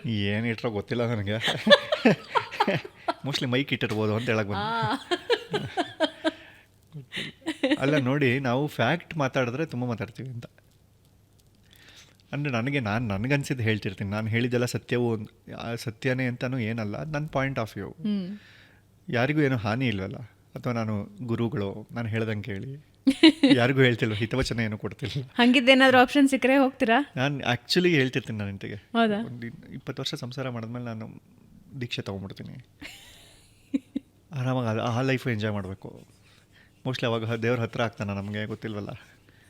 ಆದರೂ ಬಟ್ ಇವಾಗ ಫೆಸಿಲಿಟಿ ಜಾಸ್ತಿ ಇದೆಯಲ್ಲ, ಸೊ ಅದು ಒಂದು ಟ್ರೈ ಮಾಡ್ಬಿಡೋಣ. 3 ದಿನ ಇರಲ್ಲ ನೀನು ಅಂತಿರ್ತಾಳೆ ಅವಳು. ಅಲ್ಲ, ಈಗ ನನ್ನ ನೆಕ್ಸ್ಟ್ ಪ್ರಶ್ನೆ ಏನಾಗಿತ್ತು ಅಂದರೆ, ಈ ಸಿನಿಮಾ ಸೀರಿಯಲಲ್ಲಿ ಏನಾದರೂ ಹೀರೋ ಆಗೋಕ್ಕೆ ಅವಕಾಶ ಬಂದಿದೆಯಾ ಅಂತ ಕೇಳೋಣ ಅಂತ ಅಂದ್ಕೊಂಡೆ. I know what I don't know. ನಾನು ಹೀರೋ ಮೆಟೀರಿಯಲ್ ಅಲ್ಲ. ನಂಗೆ ಡೈಲಾಗ್ ಬರೆಯೋಕ್ಕೆ ಬಂದಿದ್ದೆ, ಅದನ್ನೇ ತೊಗೊಂಡಿಲ್ಲ ನಾನು. ನಂಗೆ ಗೊತ್ತು, ಅಂದರೆ ಆ ಸಿನಿಮಾ ಗ್ರಾಮರ್ ಬೇರೆ, ತುಂಬ ಕಮಿಟ್ಮೆಂಟ್ ಕೊಡಬೇಕು, ತುಂಬ ಟೈಮ್ ಕೊಡಬೇಕು. ಬಂದಿದೆಯಾ ಯಾವುದಾದ್ರೂ? ಬಂದಿದೆ. ಡೈಲಾಗ್ಸ್ ಬರೆಯೋಕ್ಕೆಲ್ಲ ತುಂಬ ಬಂದಿದೆ. ಆ್ಯಕ್ಟಿಂಗ್ 1-2 ಬಂದಿತ್ತು, ಕೆಲವೊಂದು ಓಕೆ ಆಗಿತ್ತು, ಕೆಲವೊಂದು ಒಪ್ಕೊಳ್ಳಿಲ್ಲ. ಬಟ್ ಯಾವುದೂ ಒಪ್ಕೊಂಡಿಲ್ಲ ಒಟ್ಟಾರೆ. ಡೈಲಾಗ್ಸ್ ಬರೆಯೋಕ್ಕಂತೂ ತುಂಬ ಬಂದಿದೆ. ಹಂಗಂದ್ಬಿಟ್ಟು ನಾನು ಹೀರೋ ಮೆಟೀರಿಯಲ್ ಅಲ್ಲ, ಅದು ನನಗೆ ಗೊತ್ತು. ನಿಮ್ಗೆ ಏನು ಗೊತ್ತಿಲ್ಲ ಅಂತ ಗೊತ್ತಾಗ್ಬಿಟ್ರೆ ಅದಕ್ಕಿಂತ ದೊಡ್ಡ ಸತ್ಯ ಇನ್ನೇನಿಲ್ಲ ಪ್ರಪಂಚದಲ್ಲಿ ಅಲ್ವಾ? You should know what you don't know. ಯಾರನ್ನ ಮಾತಾಡ್ಬಿಡ್ತೀನಿ ಪಂಚ್ ಡೈಲಾಗು ಅಂತ, ಸಿನಿಮಾಗೆ ಡೈಲಾಗ್ ಬರೆದ್ಬಿಡ್ತೀನಿ, ನಾಳೆ KGF 3 ನಾನು ಕರ್ಕೊಳ್ಳಿ ಅನ್ನೋಕ್ಕಾಗಲ್ಲ. ನಮಗಿನ್ನ ಅಂದರೆ ಇದನ್ನು ಹಿಂಗೆ ಬರಿಬೋದಾಗಿತ್ತು, ಹಂಗೆ ಬರಿಬೋದಾಗಿತ್ತು ಅಂತ ನಮ್ಮ ಪಾಯಿಂಟ್ ಆಫ್ ವ್ಯೂ ಮಾತ್ರ ಹೇಳ್ತಿರ್ತೀವಿ ಅಲ್ವಾ? ಅದು ನನಗನ್ಸಿದ್ದು ಮಾತ್ರ. ಅವನಿಗೆ ಅದು ಕರೆಕ್ಟಾಗಿದೆ, ಅವನ ಕತೆ ಅಲ್ವಾ? ಈಗ ಸಿನಿಮಾ ರಿವ್ಯೂ ಮಾಡೋದ್ರ ಬಗ್ಗೆನೇ ಹೇಳಿದ್ರೆ, ಕೆಲವರು ಲಾಸ್ಟಲ್ಲಿ ಕ್ಲೈಮ್ಯಾಕ್ಸಲ್ಲಿ ಹೀರೋಯಿನ್ ಸಾಯಿಸಬಾರ್ದಾಗಿತ್ತು ಅಂತ ಅವ್ನು ಅಂದ್ಬಿಡ್ತಾನೆ ಅದರಲ್ಲಿ ರಿವ್ಯೂಲಿ. ಡೈರೆಕ್ಟ್ರು ಇದು ನನ್ನ ಕನಸು ಅಂತ ಬರೆದಿರ್ತಾನೆ. ಡೈರೆಕ್ಟ್ರು ಕನಸಲ್ಲಿ ಹೀರೋಯಿನ್ ಸಾಯ್ಬೇಕು, ಇವನು ಅವ್ನ ಕನಸನ್ನೇ ಚೇಂಜ್ ಮಾಡಿಬಿಡ್ತಾನೆ ರಿವ್ಯೂವರು. ಹೀರೋಯಿನ್ ಸಾಯ್ಬಾರ್ದಾಗಿತ್ತು ಇದರಲ್ಲಿ ಅಲ್ವಾ? ಕ್ರಿಯೇಟಿವ್ ಡಿಫ್ರೆನ್ಸ್ ಇದ್ದೇ ಇರುತ್ತೆ. ಸೊ ಹಾಗೆ ನಾನು ಇಲ್ಲಿ ಮಾತಾಡ್ತಾರೆ ನನ್ನ ಚಾನಲಿಗೆ ವರ್ಕ್ ಆಗ್ತಾ ಇದೆ ಅಷ್ಟೇ. ನಾನು ಹೋಗಿ ಸಿನಿಮಾಗೆ ಮಾಡ್ಬೇಕಂದ್ರೆ ಆ ಥರ ಸಿಚುಯೇಷನ್ ಇರಬೇಕು, ಆ ಥರ ಸಿಚುಯೇಷನ್ ನಾನೇನೋ ಬರೀಬೇಕು. ಅದು ಸಿನಿಮಾ ಒಂದೊಂದು 15 ದಿನಕ್ಕೂ ಸ್ಕ್ರೀನ್ ಪ್ಲೇ ಚೇಂಜ್ ಮಾಡ್ತಿರ್ತಾರೆ, ಅವ್ರಿಗೇನೋ ವರ್ಕ್ ಆಗದೆ ಏನೋ ಚೇಂಜ್ ಮಾಡ್ತಾರೆ, ಅವಾಗ ಮತ್ತೆ ನಾನು ಕೂತ್ಕೋಬೇಕು. ನನಗಂತೂ ಅಷ್ಟು ಟೈಮ್ ಇಲ್ಲ. ಮತ್ತು ಅಲ್ಲಿ ಹೋಗಿ ಬರೆದು ವರ್ಕ್ ಆಗಿಲ್ಲ ಅಂದರೆ ಏನು, ಆವಾಗ ಅದು ಹೊಸ ಕೆಲಸ ನನಗೆ. ನಾನು ಹೋಗಿ ಕಲಿತು ಮಾಡಬೇಕು, ಎಕ್ಸ್ಪೀರಿಯೆನ್ಸ್ ಇಟ್ಕೊಂಡು ಮಾಡಬೇಕು. ಇವಾಗ ರಿಯಾಲಿಟಿ ಶೋಗಳೆಲ್ಲ ಬರ್ದೀನಿ, ಕರೆದ್ರೆ ಹೋಗಿ ಬರಿಬೋದು, ಟೈಮ್ ಇದ್ದರೆ ಅದೆಲ್ಲ ಓಕೆ. ಇದು ಹೊಸದು ಟೈಮ್ ಇನ್ವೆಸ್ಟ್ ಮಾಡೋಕ್ಕೆ ಅಷ್ಟು ಟೈಮ್ ಇಲ್ಲ ನನ್ನ ಹತ್ರ. ಸೊ ಟೈಮ್ ಪರ್ಮಿಷನ್ ಕೊಟ್ಟರೆ ಮೋಸ್ಟ್ಲಿ ಮುಂದೆ ಹೋಗಿ ಯಾವುದಕ್ಕಾದ್ರು ಬರೀತೀನಿ ಅಷ್ಟೆ. ಈಗ ಯೂಟ್ಯೂಬ್ ಮಾಡಿದವ್ರು ಬಹಳಷ್ಟು ಜನ ಒಂದು ಪ್ರೊಡಕ್ಷನ್ ಹೌಸ್ ಮಾಡಿದ್ದನ್ನು ಅಥವಾ ಒಂದು ಸ್ಕೂಲ್ಗಳನ್ನು ಮಾಡಿದ್ದನ್ನು ನಾನು ನೋಡ್ತಾ ಇದ್ದೀನಿ. ಹೌದಾ? Training school. ಏನು ಟ್ರೈನಿಂಗ್ ಮಾಡ್ತಾರಂತೆ? ಯೂಟ್ಯೂಬ್ ಹೆಂಗೆ ವರ್ಕ್ ಆಗುತ್ತೆ ಅನ್ನೋದಕ್ಕೆ ಟ್ರೈನಿಂಗ್ ಸ್ಕೂಲ್ಗಳಿವೆ ಈಗ. ಅವ್ರು ಕಲ್ತ್ಕೊಳಕ್ಕ ಬೇರೆಯವ್ರಿಗೆ ಹೇಳ್ಕೊಡಕ್ಕ? ಹೌದಾ? ಕಲ್ಸೋದಕ್ಕೆ. ನಿಮಗೆ ಹಂಗಿದ್ದೇನಾದ್ರೂ ಆಸೆ ಇದೆಯಾ ಒಂದು ಪ್ರೊಡಕ್ಷನ್ ಹೌಸ್ ಅಂತ? ಅಷ್ಟೊಂದು ಬೆಳೆದೇ ಇಲ್ಲ. ಮೆಂಟರ್ ಆಗಿ ಅಂತಾನೋ? ಇಲ್ಲ ಅಯ್ಯೋ ಅದೆಲ್ಲ ಓವರ್ ರೇಟೆಡ್. ಅದೇ ಶತಾಯುಷಿ ಯುಗಾದಿ ಅವಾಗ ಹೆಂಗಿತ್ತು ಇವಾಗ ಹೆಂಗಿತ್ತು ಥರ ಇದು. 2-3 ವರ್ಷ ಆಗಿದೆ, 2 ಲಕ್ಷ ಸಬ್ಸ್ಕ್ರೈಬರ್. ಬಹಳಷ್ಟು ಜನ ಇವಾಗ ಶುರು ಮಾಡಿದ್ದಾರೆ. ಅಲ್ಲ ಮಾಡ್ಕೊಳ್ಳಿ ಪಾಪ, ಅವ್ರಿಗೆ ಕಾನ್ಫಿಡೆನ್ಸ್ ಇರ್ಬೋದು. ನನಗೆ ಕಾನ್ಫಿಡೆನ್ಸ್ ಇತ್ತಲ್ಲ ಯೂಟ್ಯೂಬ್ ಮಾಡೋದು, ಅವ್ರಿಗೆ ಇರ್ಬೋದು. ಸ್ಟೂಡೆಂಟ್ಸ್ ಎಂಟರ್ಟೈನ್ಮೆಂಟ್ ಇಂಡಸ್ಟ್ರಿಯಿಂದ ಬಂದಿರೋದ್ರಿಂದ ನಿಮ್ಗೆ ಪ್ರೊಡಕ್ಷನ್ ಹೌಸ್ ಗೊತ್ತು, ನನಗೆ ಗೊತ್ತು ಪ್ರೊಡಕ್ಷನ್ ಹೌಸ್ ಹೆಂಗೆ ವರ್ಕ್ ಆಗುತ್ತೆ. ಹೌಸ್ ಶುರು ಮಾಡೋ ಐಡಿಯಾ ಇದೆಯಾ ಅಂತ ಇಲ್ಲ, ಶುರು ಮಾಡಬೇಕು ಅಂದರೆ ದುಡ್ಡು ಇರಬೇಕು. ದುಡ್ಡಲ್ಲಿ ಸುಮ್ಮನೆ ಮಾತಾಡೋಕ್ಕೆ ಫ್ರೀಯಾಗಿ ಎಷ್ಟು ಬೇಕಾದ್ರೂ ಮಾತಾಡ್ಬೋದು ಅಲ್ವಾ? ಅದು ಲಾಸ್ ಆದರೂ ನಾನು 8 ಮಕ್ಕಳನ್ನ ಸಾಕ್ತೀನಿ, 1-2 ಕೋಟಿ ಇನ್ವೆಸ್ಟ್ಮೆಂಟ್ ಇದೆ ಅಂದರೆ ಮಾಡ್ಬೋದು. ಮೋಸ್ಟ್ಲಿ ಅವ್ರ ಹತ್ರ ಇತ್ತೇನೋ ಮಾಡಿರ್ಬೋದೇನೋ, ಅಥವಾ ಅವ್ರಿಗೆ ಬೇರೆ ಪ್ಲ್ಯಾನ್ಸ್ ಇರ್ಬೋದೇನೋ, ಗೊತ್ತಿಲ್ಲ. ನನಗಂತೂ ಇಲ್ಲ ಆ ಥರ, ಅಷ್ಟು ಧೈರ್ಯ ಇಲ್ಲ. ನನಗೆ ಚಿಕ್ಕದಾಗಿ ಒಂದು ಆಫೀಸ್ ಮಾಡಬೇಕು ಅನ್ನೋದಕ್ಕೆ ಎಷ್ಟು ಡೈಲಾಮಲ್ಲಿದ್ದೀನಿ 2 ತಿಂಗಳಿಂದ. ಅಂದರೆ ಬೇಕಾ, ಇಷ್ಟು ಇನ್ವೆಸ್ಟ್ ಮಾಡಬೇಕಾ, 40 ಲಕ್ಷ ಆಗುತ್ತೆ. ನನಗೆ ನೀವು ನಂಬಲ್ಲ, ಎಕ್ಸಾಜರೇಷನ್ ಆಗುತ್ತೆ ಹೇಳಿದ್ರೆ. ನನ್ನ ಫ್ರೆಂಡ್ಸ್ಗೆ ಯಾರಿಗೆ ಹೇಳೋ ನೀವು ಮಾಡೋ ಆಗುತ್ತೆ ಅಂತಾರೆ. ಒಂದಷ್ಟು ಜನ ಇನ್ವೆಸ್ಟ್ ಮಾಡೋಕ್ಕೆ ರೆಡಿ ಇದ್ದಾರೆ. ನನಗೆ ಭಯ, ಏನು ಇವರೆಲ್ಲ ರೆಡಿ ಆಗ್ಬಿಟ್ಟಿದ್ದಾರೆ ಇನ್ವೆಸ್ಟ್ ಮಾಡೋಕ್ಕೆ, ಮಾಡೋ ಆಗುತ್ತೆ ಅಂತ. ಅವ್ರು ನನಗೆ ಬಿಟ್ಟು ಇನ್ನೆಲ್ರಿಗೂ ಕಾನ್ಫಿಡೆನ್ಸ್ ಇದೆ ಅದಕ್ಕೆ, ನಾನು ಒಬ್ಬಂಗೆ ಬರ್ತಿಲ್ಲ, ಅದಕ್ಕೆ ನಾನು ಮಾಡ್ತಿಲ್ಲ. ಓಕೆ. ಸೊ ನಿಮ್ಗೆ ಇನ್ನೊಂದು ಪ್ರಶ್ನೆ ಹಾರ್ಕೊಂಡು ಬಂದಿದೆ. ಕೀರ್ತಿಗೆ ತಲೆ ತಿನ್ನೋದಕ್ಕೆ ಯಾರು ಸಿಗಲಿಲ್ಲ ಅಂದರೆ ಕೀರ್ತಿ ಏನು ತಿಂತಿರ್ತಾರೆ ಅಂತ? ತಲೆ ತಿನ್ನೋದಕ್ಕೆ ನನಗೆ ಕಾಫಿ ಕುಡಿತಾ ಇರ್ತೀನಿ. ಪ್ರತಿ 1 ಅವರ್ ಒಂದು ಕಾಫಿ ಕುಡಿತೀನಿ, ಒಳ್ಳೆ ಕಾಫಿ. ಓಕೆ. ಬೇರೆ ಕಡೆ ನಾನು ಕಾಫಿ ಕುಡಿಯಲ್ಲ. ನನಗೆ ಎಲ್ಲಿ ಕಾಫಿ ಚೆನ್ನಾಗಿ ಮಾಡ್ತಾರೆ ಅಂತ ಗೊತ್ತಿರುತ್ತೆ ಅಲ್ಲಿ ಮಾತ್ರ ಹೋಗಿ ಕುಡಿತೀನಿ, ಇಲ್ಲ ಮನೇಲಿ ಮಾಡಿಸ್ಕೊಂಡು ಕುಡಿತೀನಿ ಫಿಲ್ಟರ್ ಕಾಫಿ. ಓಕೆ. ಇಲ್ಲದೆ ಏನು ಸಣ್ಣ ಪುಟ್ಟ ಮನೇಲಿ ಏನೋ ಇರುತ್ತೆ ತಿಂತಿರ್ತೀನಿ, ಅಥವಾ ಏನೋ ಬರೀತಿರ್ತೀನಿ. ಯಾರಿಗೆ ಏನು ಪ್ರಶ್ನೆ ಕೇಳ್ಬೋದು, ಯಾರನ್ನೋ ಇನ್ನೂ ಅಪ್ರೋಚೇ ಮಾಡಿರಲ್ಲ, ಅವ್ರು ಸಿಕ್ಕಿದ್ರೆ ಏನು ಪ್ರಶ್ನೆ ಬೀಳ್ಬೋದು ಅಂತ ಸಡನ್ನಾಗಿ ಬರುತ್ತೆ. ಮೊಬೈಲಲ್ಲಿ ಬರ್ಕೋತಾ ಇರ್ತೀನಿ, ಅಥವಾ ಮನೇಲಿ ಏನೋ ಬರ್ಕೋತಾ ಇರ್ತೀನಿ, ಹೆಂಡತಿ ಹತ್ರ ಬೈಸ್ಕೋತಾ ಇರ್ತೀನಿ, ಅವಳ ಜೊತೆ ಮಾತಾಡ್ತಿಲ್ಲ, ನಾನು ಏನೋ ಬರ್ಕೊಂಡು ಕೂತಿದ್ದೀನಿ ಅಂತ. ಸೊ ಹೀಗೆ ಆಗುತ್ತೆ. ಥಟ್ ಅಂತ ಇವಾಗ ಒಂದು ಪ್ರಶ್ನೆ. ಈಗ ಈ ಕ್ಷಣಕ್ಕೆ ನಾನು ಯಾರ್ದೋ ಒಬ್ರದ್ದು ಇಂಟರ್ವ್ಯೂ ಮಾಡಬೇಕು ಅಂದರೆ ಮೈಂಡಲ್ಲಿ ಯಾರ ಹೆಸರಿದೆ? ನಿಮ್ಮ ಮೈ ಮೇಲೆ ಸೋಮೇಶ್ವರ್ ಅವ್ರು ಬಂದಿದ್ದಾರೆ ಇವಾಗ. ಥಟ್ ಅಂತ ಒಂದು ಪ್ರಶ್ನೆ ಮಾಡಿದಿರಲ್ಲ ಎಪಿಸೋಡು. ಥಟ್ ಅಂತ ಒಂದು ಪ್ರಶ್ನೆ ಇಲ್ಲ ನನಗೆ. I badly want to sit with Zameer Ahmed. ಬೇಕೇ ಬೇಕು ಅಂತ ಎಲ್ಲ ಥರ ಟ್ರೈ ಮಾಡ್ತಾ ಇದ್ದೀನಿ. ನಿಮ್ಮ ಕಡೆಯಿಂದ ನೋಡಿ ಕೊಡಿಸಿದ್ರೆ ಇಲ್ಲೆಲ್ಲರೂ ಒಕ್ಲ ಮೇಲೆ ಟಾಟಾ ಹಾಕ್ಸ್ಕೊತೀನಿ, ಸುವರ್ಣ ನ್ಯೂಸ್ ಅಂತ. ಮಾತು ತಪ್ಪಾರ್ದ ಮೇಲೆ ಪಕ್ಕ ಮಾತಾಗಿರಲಿ. ನೋಡಿ ಜಮೀರ್ ಅಹಮದ್ ಅವರೇ, ENT ಕೀರ್ತಿ ಅವರು ನಿಮ್ಮ ಜೊತೆ ಕೂತ್ ಮಾತಾಡ್ಬೇಕು ಒಂದು ಸಂದರ್ಶನಕ್ಕೆ. ರೀಚ್ ಆಗೇ ಆಗತ್ತೆ, ಆಮೇಲೆ ಮುಂದೆ ನೀವು ನೋಡ್ಕೊಳ್ಳಿ ಅಷ್ಟೇ. ಇಲ್ಲಿವರೆಗೆ ಯಾವ ಎಪಿಸೋಡ್ ಬಹಳ ಡಿಫಿಕಲ್ಟ್ ಅಂತ ಅನಿಸಿತ್ತು ಕೀರ್ತಿಗೆ? ಅಫ್ಕೋರ್ಸ್ ನೀವು ತುಂಬ ಸ್ಪಾಂಟೇನಿಯಸ್ ಇದ್ದೀರಾ, ಹೋಗ್ತಾ ಇರತ್ತೆ, ರಿಸರ್ಚ್ ಅಷ್ಟು ಮಾಡ್ತೀರಾ, ಬಟ್ ಡಿಫಿಕಲ್ಟ್, ಟೆನ್ಸ್ಡ್ ಯಾವುದಾದ್ರೂ ಇತ್ತಾ? ಡಿಫಿಕಲ್ಟು ಟೆನ್ಸ್ಡ್ ಅಂತ ಕೆಲವೊಂದು ಆಗಿರುತ್ತೆ. ಕೆಲವೊಂದು ಜನ ಬೇರೆ ಥರ ತೊಗೊಂಡ್ಬಿಟ್ಟಿರ್ತಾರೆ. ಏನು ಅಂದರೆ ನಾವು ಅಂದ್ಕೊಂಡಿರೋದೇ ಬೇರೆ, ಜನ ಹಂಗೆ ಬೇರೆ ಥರ ಟ್ರೋಲ್ ಮಾಡಿರ್ತಾರೆ ಅವ್ರನ್ನ, ಅದಾಗಿರುತ್ತೆ. ನನ್ನದ್ರಲ್ಲಿ ಪಾಸಿಟಿವ್ ಟ್ರೋಲ್ ಜಾಸ್ತಿ ಆಗಿದೆ, ನೆಗೆಟಿವ್ ಟ್ರೋಲ್ ಜಾಸ್ತಿ ಆಗಿಲ್ಲ ಸಾಮಾನ್ಯವಾಗಿ. ಅದು ಬಿಟ್ಟರೆ ಅಜಿತ್ ಸರ್ದು ಪಾಪ, ಅಂದರೆ ಅಜಿತ್ ಸರ್ದು ಹೆಂಗಿದ್ರು ಮುಂಚೆಯಿಂದ ಅವ್ರು ಏನು ಮಾತಾಡಿದ್ರು ಆಗ್ತಾರೆ ಟ್ರೋಲ್ ಪೇಜಲ್ಲಿ. ಅದೊಂದು ಜಾಸ್ತಿ. ನಾನು ಪ್ರಶ್ನೆಗಳು ಕೇಳಿದ್ದೆ ಅವ್ರಿಗೆ, ಅದು ಬರೀ ಪ್ರಶ್ನೆಗಳನ್ನು ಕಟ್ ಮಾಡಿ ಪ್ರೊಮೋ ಹಾಕಿದ್ದನ್ನು ಕಟ್ ಮಾಡಿ ಹಾಕಿದರು. ನೀವೆಲ್ಲರಿಗೂ ಕೇಳ್ತಿರಲ್ಲ, ಇವಾಗ ನೀವು ಉತ್ತರ ಕೊಡಿ ಅಂತ. ನನಗೆ ಅದರಲ್ಲಿ ಖುಷಿ ಏನಂದರೆ ಅಜಿತ್ ಸರ್ನ ಕೇಳಿದೆ, ಇದು ಇಟ್ಕೊಳ್ಳ ತೆಗಿಲ್ಲ ಅಂತ. ಇಟ್ಕೊಳ್ಳಿ ಅಂದರು. ಅಂದರೆ ಅದು ಅವ್ರ ದೊಡ್ಡತನ. ಅಂದರೆ ಈಸ್ ಡೇರ್ ಎನಫ್ ಟು ಇದಲ್ವಾ, ಯಾರು ನೀನು ಹಂಗೆ ಕೇಳಿದ್ಯಾ ಅಂತ ಅವರೆಲ್ಲರಿಗೂ ಉತ್ತರ ಕೊಟ್ಟಿದ್ರು ಅದಕ್ಕೆ. ಆಮೇಲೆ ನಮ್ಮ ಚಾನಲ್ಲು ಡಿಬೇಟು ವಾದ ಮಾಡಲ್ಲ. ಇವಾಗ ಭಾವನಾ ನಿಮ್ಗೆ ಎಷ್ಟು ವರ್ಷ ಅಂದಾಗ ನೀವು 35 ಅಂದರೆ ಓಕೆ ಅಂತೀನಿ ನಾನು, ನೀವು 25 ಅಂದರೂ ಓಕೆ ಅಂತೀನಿ, ನಾನೇನು ಕೇಳಕ್ಕೆ ಹೋಗಲ್ಲ. ಜನ ಕೇಳ್ಕೊತಾರೆ ಅದನ್ನ ಕಮೆಂಟಲ್ಲಿ. ಡೌ ಸೊಳ್ಳೆ ಇರ್ತದೆ ಭಾವನಾ ನೀನು ಅಲ್ವಾ? ನಾನು ಕೋರ್ಟಾ, ನಾನು ಜಡ್ಜಾ? ನೀನು ನನಗೆ ಹಂಗಲ್ಲ ಹಿಂಗೆ ಅನ್ನಕ್ಕೆ, ಅಥವಾ ನಾನು ನ್ಯೂಸ್ ಚಾನಲ್ ಆದರೆ ನೀವು ಬಾಯಿ ಬಿಡಿಸ್ತೀರ. ನಂಗೆ ನೀನು ಹೇಳಿದೆ ಕರೆಕ್ಟ್, ನಂಗೆ ಗೊತ್ತಿರೋದು ತಪ್ಪು ಅಂತ. ಹಂಗೆ ಆ ಥರ ತುಂಬ ಇಂಟರ್ವ್ಯೂಗಳಾಗಿದೆ. ಆರ್ಯವರ್ಧನ್ ಅವ್ರದ್ದು ಅಂದರೆ ಎಲ್ಲರನ್ನೂ ಇನ್ವೆಸ್ಟಿಗೇಷನ್ ಮಾಡಬೇಕು ಅಂತ ಏನು ಕೂರಿಸಲ್ಲ, ಒಂದು ಸಣ್ಣದಾಗಿ ಲೈಟ್ ಹಾರ್ಟೆಡಲ್ಲಿ ಕೇಳೋದು ಅವ್ರಿಗೆ.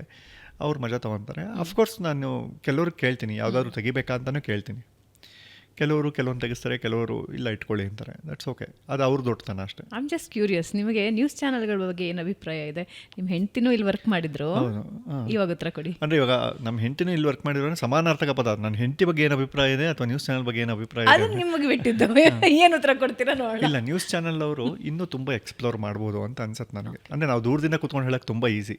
ನ್ಯೂಸ್ ಚಾನಲ್ ನಡ್ಸೋರಿಗೆ ಗೊತ್ತಿರುತ್ತದು, ಅವ್ರಿಗೆ ಹೆಂಗೆ ವರ್ಕ್ ಆಗಬೇಕು, ಕಮರ್ಷಿಯಲ್ಲು ಅಷ್ಟು ಜನ ಕೆಲಸ ಕೊಟ್ಟಿರ್ತಾರೆ, ಹೆಂಗೆ ವರ್ಕ್ ಆಗಬೇಕು, ಯಾವ ನ್ಯೂಸ್. ನಾನು ಇಲ್ಲಿಂದ ಕೂತ್ಕೊಂಡು ಯಾಕೆ ಇಂಥ ನ್ಯೂಸ್ ಹಾಕ್ತಾರೆ ಇವರು ಅಂತ ಹೇಳೋದು ಈಸಿ. ನಿಮ್ಗೆ ಅದು ರೇಟಿಂಗ್ ವರ್ಕ್ ಆಗ್ತಾ ಇರುತ್ತೆ. ನಾನು ಮೊನ್ನೆ ಯಾರಿಗೋ ರ್ಯಾಪಿಡ್ ರಶ್ಮಿ ಅವ್ರ ಇಂಟರ್ವ್ಯೂಲಿ ಹೇಳಿದೆ, ಅಂದರೆ ನಾವು ನ್ಯೂಸ್ ಚಾನಲ್ಗಳನ್ನ ಟ್ರೋಲ್ ಮಾಡೋದು ಈಸಿ, ಬಟ್ ನೋಡ್ತಿರೋದು ನಾವೇ ಅಲ್ವಾ. ಯಾಕೆ ಇಂಥ ನ್ಯೂಸ್ ಹಾಕ್ತಾರೆ ಅಂದರೆ ನೀನು ನೋಡ್ಬೇಡ ಗುರು. ನೀನು ನೋಡದೇ ಇದ್ದಾಗ TRP ಕಡಿಮೆ ಬಂದರೆ ನೀವೇ ಚೇಂಜ್ ಮಾಡ್ತೀರಾ ಕಂಟೆಂಟು. TRP ಬಂದಾಗ ನೀವು ಯಾಕೆ ಚೇಂಜ್ ಮಾಡ್ತೀರಾ ಅಲ್ವಾ? ಒಬ್ಬ ಯಾರೋ ಅಂಗಡಿಲಿ ಬಿಸ್ಲರಿ ಬಾಟ್ಲ್ ಇಟ್ಬಿಟ್ಟು ಅದು ಜಾಸ್ತಿ ವ್ಯಾಪಾರ ಆಗ್ತಿದ್ರೆ ಅವ್ನು ಯಾಕೆ ತೆಗಿತಾನೆ ಅದನ್ನ? ಇನ್ಮೇಲೆ ನೀರೆಲ್ಲ ತೊಗೊಂಡೋಗ್ಬಿಡ್ತಾರೆ, ಇಡೋದು ಬೇಡ ಅಂತ ತೆಗೆದ್ಬಿಡ್ತಾನೆ ಅದನ್ನ, ತಿರ್ಗಾ ಬಿಸ್ಲರಿ ತರಿಸ್ತಾನೆ ಅವನು. ನೀನು ಬೈಯೋಂಗಿದ್ರೆ ಅವ್ರಿಗೆ ನೀನು ಆ ಕಂಟೆಂಟ್ ನೋಡಬೇಡ. ನಿಂಗೆ ಹೆಡ್ಲೈನ್ಸಲ್ಲಿ ಹೇಳಿರ್ತಾರಲ್ವ ಇದರಲ್ಲಿ ಏನೇನಿರುತ್ತೆ ಅಂತ. ನಿಂಗೆ ಅವಾಗ ಹೆಡ್ಲೈನ್ಸ್ ನಿಂಗೆ ಸ್ಯಾಟಿಸ್ಫೈ ಆಗಿಲ್ಲ, ಇಂಪ್ರೆಸಿವ್ ಆಗಿಲ್ಲ ಅಂದರೆ ನೋಡಲೇಬೇಡ ಆ ಕಂಟೆಂಟು. ನೋಡೋದು ಬೈಯೋದು. ನೀನು ಬೈಕೋತಾ ಇದೆಯಾ ಅಂತ ಅವ್ರೇನು ತಲೆನೂ ಕೆಡ್ಸ್ಕೊತಾ ಇಲ್ಲ. ಅವ್ರಿಗೆ end of the day rating ಬರಬೇಕು. That is a business. ಆ ಬಿಸ್ನೆಸ್ಸಲ್ಲಿ ಏನೋ ಸಮಾಜಕ್ಕೆ ಏನೋ ಮೆಸೇಜ್ ಕೊಡ್ತಿದ್ದೀವಿ ಅಂತ ಹೋಗ್ತಿದ್ದಾರೆ ಅವರು. ಹಂಗಂದ್ಬಿಟ್ಟು ಒಂದು ಸಣ್ಣ ಎಥಿಕ್ಸ್ ಇರಬೇಕು. ಅವ್ರು ಹೀಗೆ ಕೆಲವರು ಹೇಳ್ತಾರೆ ಎಥಿಕ್ಸ್ ಮೇಂಟೈನ್ ಮಾಡ್ತಿದ್ದಾರೆ ಅಂತ, ಕೆಲವರು ಎಥಿಕ್ಸ್ ಮೇಂಟೈನ್ ಮಾಡ್ತಿಲ್ಲ ಅಂತಾರೆ. ಏನು ಮಾಡೋಕ್ಕಾಗಲ್ಲ, ಕ್ರಿಯೇಟಿವ್ ಡಿಫ್ರೆನ್ಸು. ಸಮಾಜಕ್ಕೆ ನಿನಗೆ ಏನು ಬೇಕೋ ಅದು ತಗೋ, ಏನು ಬೇಡೋ ಅದು ಬಿಡು ಅಷ್ಟೇ. ಹಾಗೇನಿಲ್ಲ. ಈಗ ಎಲ್ಲರೂ ಸಮಾಜ ಉದ್ಧಾರ ಮಾಡೋಕ್ಕೆ ನೀವು ಗೌರ್ಮೆಂಟಾ? ನೀವು ಪ್ರಾಮಿಸ್ ಮಾಡಿದ್ದೀರಾ ನಾನು ಇದು ಮಾಡ್ತೀನಿ, ಇನ್ಮೇಲೆ ಸಮಾಜ ಉದ್ಧಾರ ಮಾಡ್ತೀನಿ? ಹೋಗಲಿ, ನೀವು ಯಾವ್ದಾದ್ರು ಒಳ್ಳೇದು ಹೇಳ್ದಾಗ ಕೇಳಿದಾರ? ಎಲ್ಲ ನೀರು ಕಡಿಮೆ ಬಳಸಿ ಅಂತ ಕೇಳಿದಾರಾ? ರೋಡಲ್ಲಿ ಚಲ್ಕೊಂಡು ಹೋಗಲ್ವಾ? ತಪ್ಪು ಮಾಡಬೇಡಿ ಅಂತ ಹೇಳ್ತೀರಾ. ಎಷ್ಟೊಂದು ಮಾಡಿರೋರು ತಪ್ಪನ್ನು ತೋರಿಸಿದ್ದೀರಾ, ಬೇರೆಯವ್ರು ತಪ್ಪು ಮಾಡೋದು ಬಿಟ್ಟಿದ್ದಾರಾ? ಜನ ಬದಲಾಗಬೇಕು. ನ್ಯೂಸ್ ಚಾನಲ್ಲು, ನನ್ನ ಚಾನಲಲ್ಲೆಲ್ಲ ಬರೀ ಒಳ್ಳೇದೇ ಇದೆಯಾ? ಹಂಗಿಲ್ಲ. ಅದು ನಮ್ಗೆ ಪ್ರಿಯಾರಿಟಿ.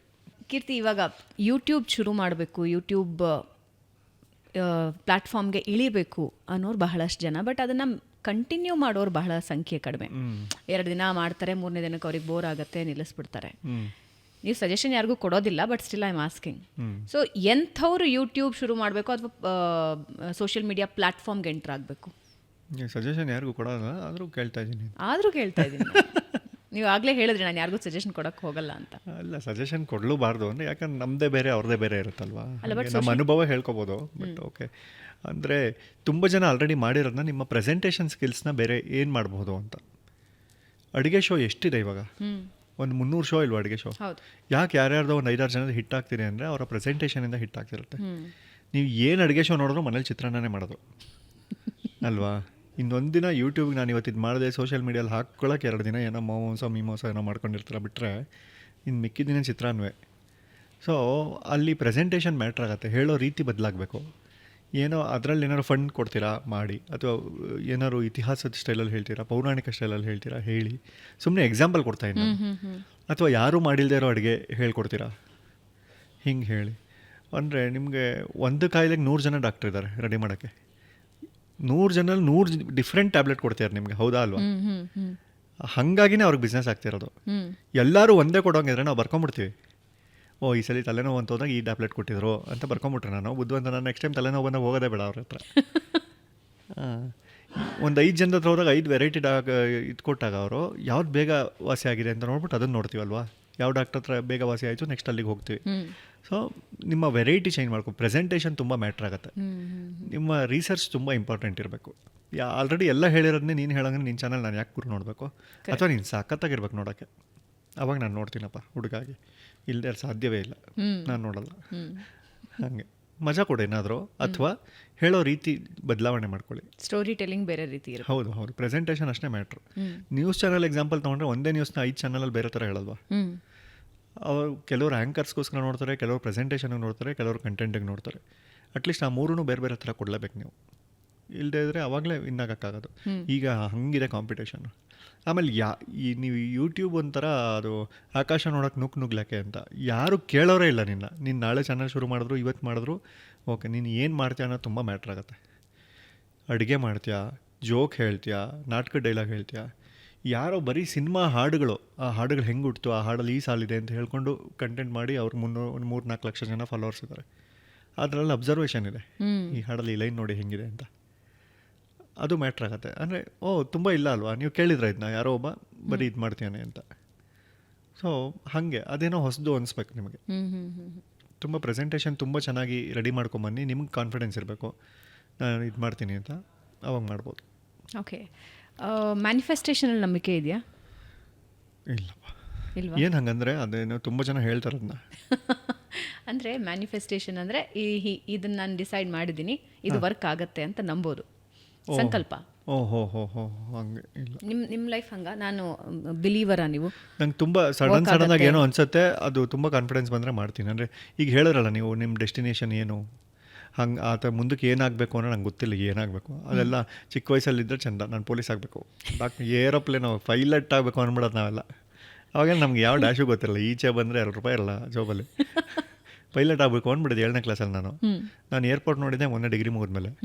7ನೇ ಕ್ಲಾಸಲ್ಲಿ ಏರ್ಪೋರ್ಟ್ ಅಂದ್ಕೊಂಡು ನಾನು ಪೈಲಟ್ ಅಂದವನು ಏರ್ಪೋರ್ಟ್ಗೆ ಹೋಗಿಲ್ಲ ನಾನು, ಇಮ್ಯಾಜಿನ್ ಡಿಗ್ರಿ ಮುಗಿಯೋವರೆಗೂ. ಹಂಗೆ ಮ್ಯಾನಿಫೆಸ್ಟ್ ಮಾಡಿದ್ರೆ ಅದ್ರ ಬಗ್ಗೆ ಹೋರಾಡಬೇಕಾಯ್ತಲ್ವ ನಾನು. ಸೊ ಹಂಗೆ ಇಲ್ಲ, ನನಗಂತೂ ಇಲ್ಲ ಹಂಗೆ. ಬಟ್ ಅದಕ್ಕೆ ಟೈಮ್ ಇಲ್ಲ ನಿಮಗೆ.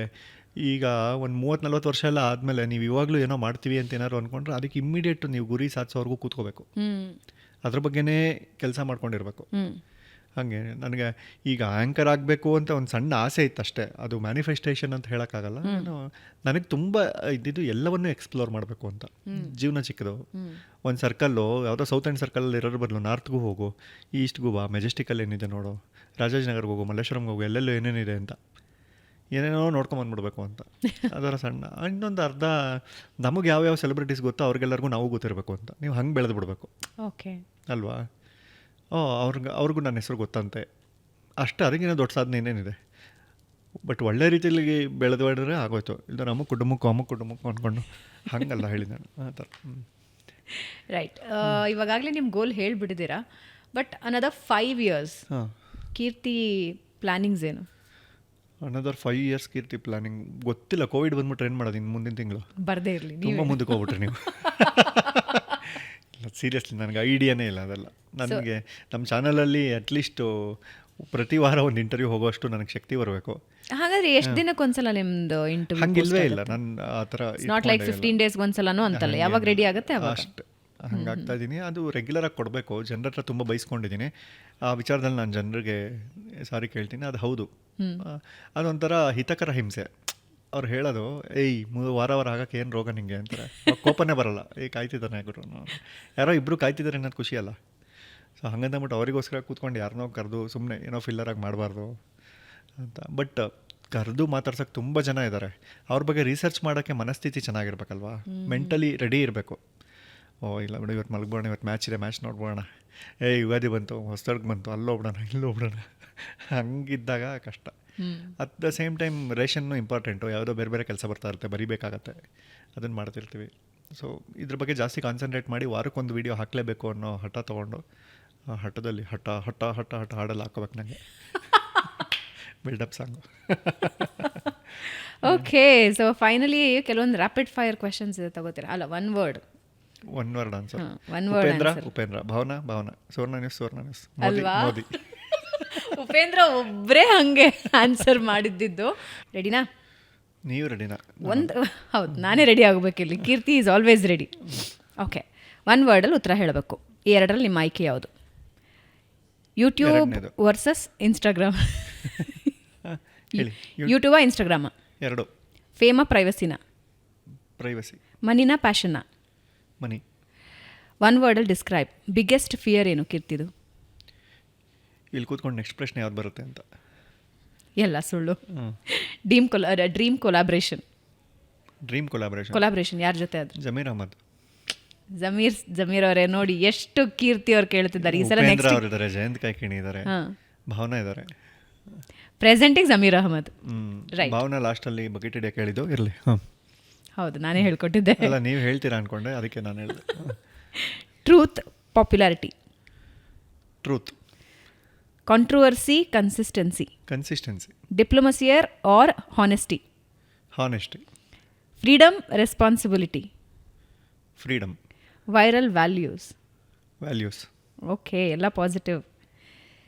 ಇಲ್ಲಿವರೆಗೆ ನಿಮ್ಮ ಬಗ್ಗೆ ಗೊತ್ತಿಲ್ಲದ ಯಾವುದಾದ್ರೂ ಒಂದು ವಿಷಯನ ನಮ್ಮ ವೀಕ್ಷಕರಿಗೆ ತಿಳಿಸೋದಾದ್ರೆ? ಅದು ಗೊತ್ತಿಲ್ಲದೆ ಇದ್ರೇ ಚಂದ ಅಲ್ವಾ? ಇವಾಗ ಹೇಳಿದ್ರೆ ಗೊತ್ತಾಗ್ಬಿಡ್ತಾನೆ, ಗೊತ್ತಿರ್ಬರ್ತಾನೆ ಅದು.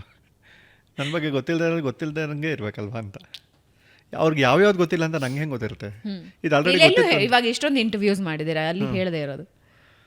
ಎಲ್ಲೂ ಹೇಳದೇ ಇರೋದು ಏನು? ನಾನು ಭಾವನಾ ಅವರು ಸುಮಾರು 15 ವರ್ಷದಿಂದ ಪರಿಚಯ, 10 ವರ್ಷದಿಂದ ಪರಿಚಯ ಅಲ್ವಾ? ವಂಡರ್ಫುಲ್. ನಿಮ್ಮ ಜೊತೆ ಕೂತ್ಕೋಬೇಕಾದ್ರೆ ನಿಮ್ಮನ್ನು ಏನು ಕೇಳೋದಪ್ಪ ಅಂತ ಯೋಚನೆ ಆಗ್ತಿತ್ತು ನಾನು ನಿರೂಪಮ ಮಾತಾಡುವಾಗ. But it is wonderful talking to you. ಆರಂಭದ ಒಂದು ಅರ್ಧ ಗಂಟೆ ಬರೀ ನಾನು ನಕ್ಕಿದ್ದೀನಿ ಅನ್ಸುತ್ತೆ. ಐ ಥಿಂಕ್ ಇದೇ ಫಸ್ಟ್ ಟೈಮ್ ಒಂದು ಪಾಡ್ಕಾಸ್ಟಲ್ಲಿ ಕೂತು ನಾನು ಇಷ್ಟು ನಕ್ಕಿದ್ದು. This is the first time. ನಾನು ಬಕೆಟು ಹಿಡಿತಿಲ್ಲ, ಸುಳ್ಳು ಹೇಳ್ತಿಲ್ಲ, ನಿಜ ಹೇಳ್ತಿದ್ದೀನಿ ನಾನು. Thank you so much Keerthi. Thank you, ನನ್ನ ಇನ್ವೈಟ್ ಮಾಡಿದ್ದಕ್ಕೆ ಥ್ಯಾಂಕ್ ಯು. ಖುಷಿಯಾಗತ್ತೆ ಈ ಥರದ್ದು ಹೊಸದಾಗಿ ಪಾಡ್ಕಾಸ್ಟ್ ಏನೋ ಮಾಡಿ, ಒಂದು ನ್ಯೂಸ್ ಚಾನಲ್ಲು ಪಾಡ್ಕಾಸ್ಟಿಗೆ ಬಂದು ಡಿಜಿಟಲಿಗೆ ಬಂದು ಈ ಥರ ನಮ್ಮಂಥ ಸಣ್ಣ ಬೆಳೆಗಳನ್ನು ತಂದು ಲೈಟ್ ಹಾಕಿ ತೋರಿಸಿ ಮಾತಾಡ್ಸೋದು ತುಂಬ ಖುಷಿಯಾಗತ್ತೆ. ಅಂದರೆ ನಾವೆಲ್ಲ ಚಿಕ್ಕ ವಯಸ್ಸಿಂದ ನೋಡ್ಕೊಂಡು ಬೆಳೆದವ್ರು ನಿಮ್ಮನ್ನ. ಸೊ ನಾನು ನಿಮ್ಮ ಚಿಕ್ಕ ವಯಸ್ಸಿಂದ ನೋಡ್ಕೊಂಡು ಅಷ್ಟೇ, ಮ್ಯೂಚುವಲ್ ಅದು. ಸೊ ನಿಜವಾಗ್ಲೂ ಖುಷಿಯಾಗತ್ತೆ. ನಿಮ್ಮ ಭಾಷಾ ಸ್ಪಷ್ಟತೆ, ಸೋಷಿಯಲ್ ಮೀಡಿಯಾದಲ್ಲಿ ಹಾಡ್ತಿರ್ತೀರಾ ಕೇಳಿದ್ದೀನಿ ನಾನು. ಮತ್ತು ಯಾವುದೋ ಗೊತ್ತಿಲ್ಲದೆ ಇರೋ ವಿಚಾರಗಳು ಹೇಳ್ತಿರ್ತೀರಾ. ಬರೀ ನ್ಯೂಸ್ ಬಿಟ್ಟು ಹೊರಗಡೆ ಬಂದು ಏನೋ ಮಾಡ್ತೀರಾ. ನಿಮ್ಮದು ಏನೋ ಒಂದು ಸಪ್ರೇಟ್ ವ್ಯಾಲ್ಯೂಸ್ ಇಟ್ಕೊಂಡಿದ್ದೀರಾ. ಒಂಥರ ವಿಶೇಷ ಆಸಕ್ತಿಗಳೆಲ್ಲ ಇಷ್ಟ ಆಗುತ್ತೆ ನಂಗೆ. ಯಾರಾದರೂ ಏನಾದ್ರು ಹೊಸದು ಮಾಡ್ತೀರಂದ್ರೆ ಖುಷಿ.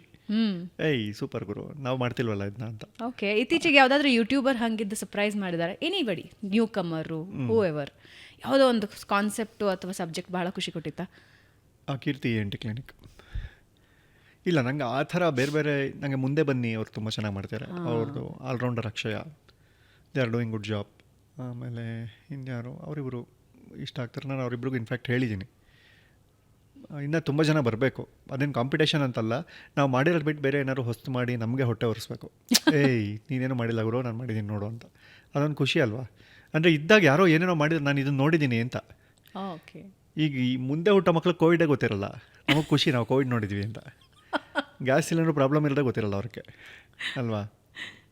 ವರದಕ್ಷಿಣೆಗೆ ಹೋದರೆ ಇವಾಗ ಗ್ಯಾಸ್ ಸಿಲಿಂಡರ್ ಕೇಳ್ತೀರಂತೆ.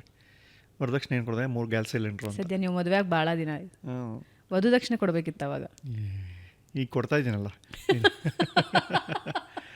ಅದೊಂಥರ ತಿರುಪತಿ ಶ್ರೀನಿವಾಸರ ಮದುವೆ ಇದ್ದಂಗೆ, ಲೈಫ್ ಟೈಮ್ ಸಾಲ ಕೊಡ್ತಾ ಇರೋದು ತೊಗೊತಾ ಇರೋದು ಅವಳು. Thank you so much Keerthi. Thank you ನಮ್ಮ ಕಾರ್ಯಕ್ರಮದಲ್ಲಿ ಬಂದಿದ್ದಕ್ಕೆ. ಕೀರ್ತಿ ENT ಕ್ಲಿನಿಕ್ ಅಂತ ಒಂದು ಸಣ್ಣ ಯೂಟ್ಯೂಬ್ ಚಾನಲ್ ಇದೆ, ಯಾರ್ಯಾರು ನೋಡಿಲ್ಲ ನೋಡಿ, ಹೇಗೆ ಅನ್ನಿಸ್ತು ಅಲ್ಲೇ ಕಮೆಂಟ್ ಮಾಡಿ. ಕೀರ್ತಿ ನಾರಾಯಣ ಅಂತ ಇನ್ಸ್ಟಾಗ್ರಾಮ್ ಪೇಜ್ ಇದೆ. ಭಾವನಾ ಲೋಕ ಅಂತ ಒಂದು ಇನ್ಸ್ಟಾಗ್ರಾಮ್ ಪೇಜ್ ಇದೆ, ನನಗೆ ಹೆಸರು ಇಷ್ಟ ಆಯ್ತು ಅದು, ಭಾವನಾ ಲೋಕ. Thank you. ಇವರು ಸುಮಾರಾಗಿ ಹಾಡ್ತಾರಲ್ಲಿ, ಅದನ್ನು ನೋಡಿ ಹೇಗೆ ಅನಿಸುತ್ತೆ ಅಂತ ಅಲ್ಲೂ ಕಮೆಂಟ್ ಮಾಡಿ.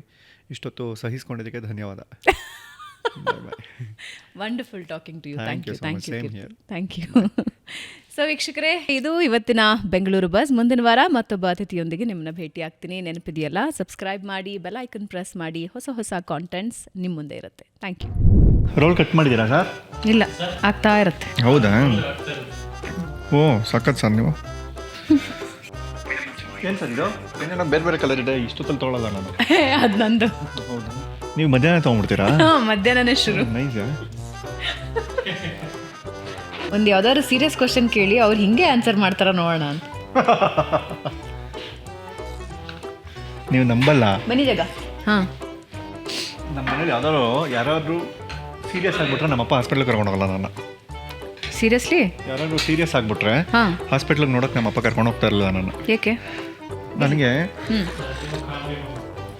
ಒಂದೇನೋ ಸಿಕ್ಸ್ತ್ ಸೆನ್ಸ್ ಹೇಳ್ಬಿಡೋದು ಇವ್ರು ಬದುಕಲ್ಲ ಅಂತ, ಅಥವಾ ನಂಗೆ ನಗು ಬಂದ್ಬಿಡೋದು, ಏನಷ್ಟು ಸೀರಿಯಸ್ ಆಗಿದ್ದಾರೆ ಅವರು ಅಂತ. ಹೌದಾ? ನಮ್ಮಪ್ಪನ ತೋರಿಸ್ಕೊಂಡ್ಬಿಟ್ಟಿದ್ದೆ ನಾನು 2-3 ಸಲ ಹಾಸ್ಪಿಟ್ಲಲ್ಲಿ. ಅಯ್ಯಪ್ಪ, ಅದೇನೋ ತುಂಬ ಬರೋದೇ ಇಲ್ಲ. ಆಮೇಲೆ ಈ ಸಾವಿನ ಮನೆಗಳಿಗೆ ಹೋದ್ರೆ ನಂಗೆ ಭಯ ಆಗ್ತಾ ಇರುತ್ತೆ, ಹೆಂಗೆ ಕಂಟ್ರೋಲ್ ಮಾಡ್ಕೊಳ್ಳೋದು ನಗುನ, ಹೆಂಗೆ ಗುರು ಇಷ್ಟು ಸೀರಿಯಸ್ ಆಗಿರೋದು. ಅಲ್ಲಿ ಯಾರೋ ಏನೋ ಅಸಹ್ಯ ಮಾಡ್ತಿರ್ತಾರೆ ಸಾವಿನ ಮನೇಲಿ, ಅದು ತಡೆಯೋಕ್ಕೆ ಆಗಲ್ಲ ನನಗೆ. ನೋಡಿ ಹಿಂಗೆ ಆಡ್ತೀನಿ ಅಂಡವು ನನ್ನ ಮಗವನು ಅಂತ.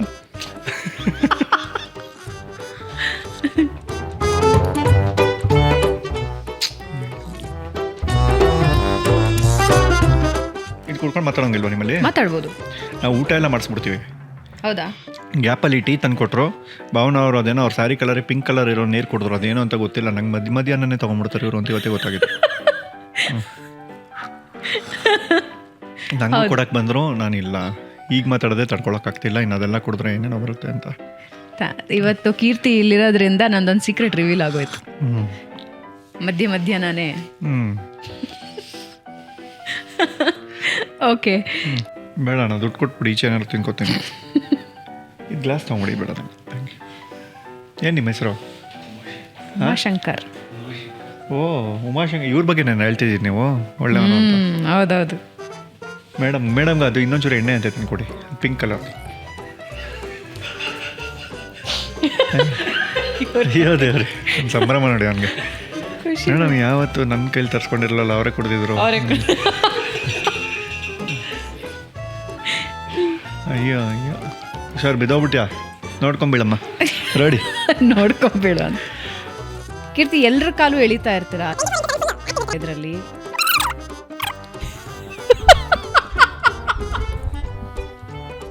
ಹಂಗೆ ಕಳ್ಳ. ಕ್ವಶನ್ ನಾನೇ ಹೇಳ್ಕೊಟ್ಟಿರೋದು. ಅವನ ಅವ್ರ ತಿಂಗಳ ಸಂಬಳದಲ್ಲಿ 2,000 ರೂಪಾಯಿ. ಏನು ಮಾಡಬೇಕು?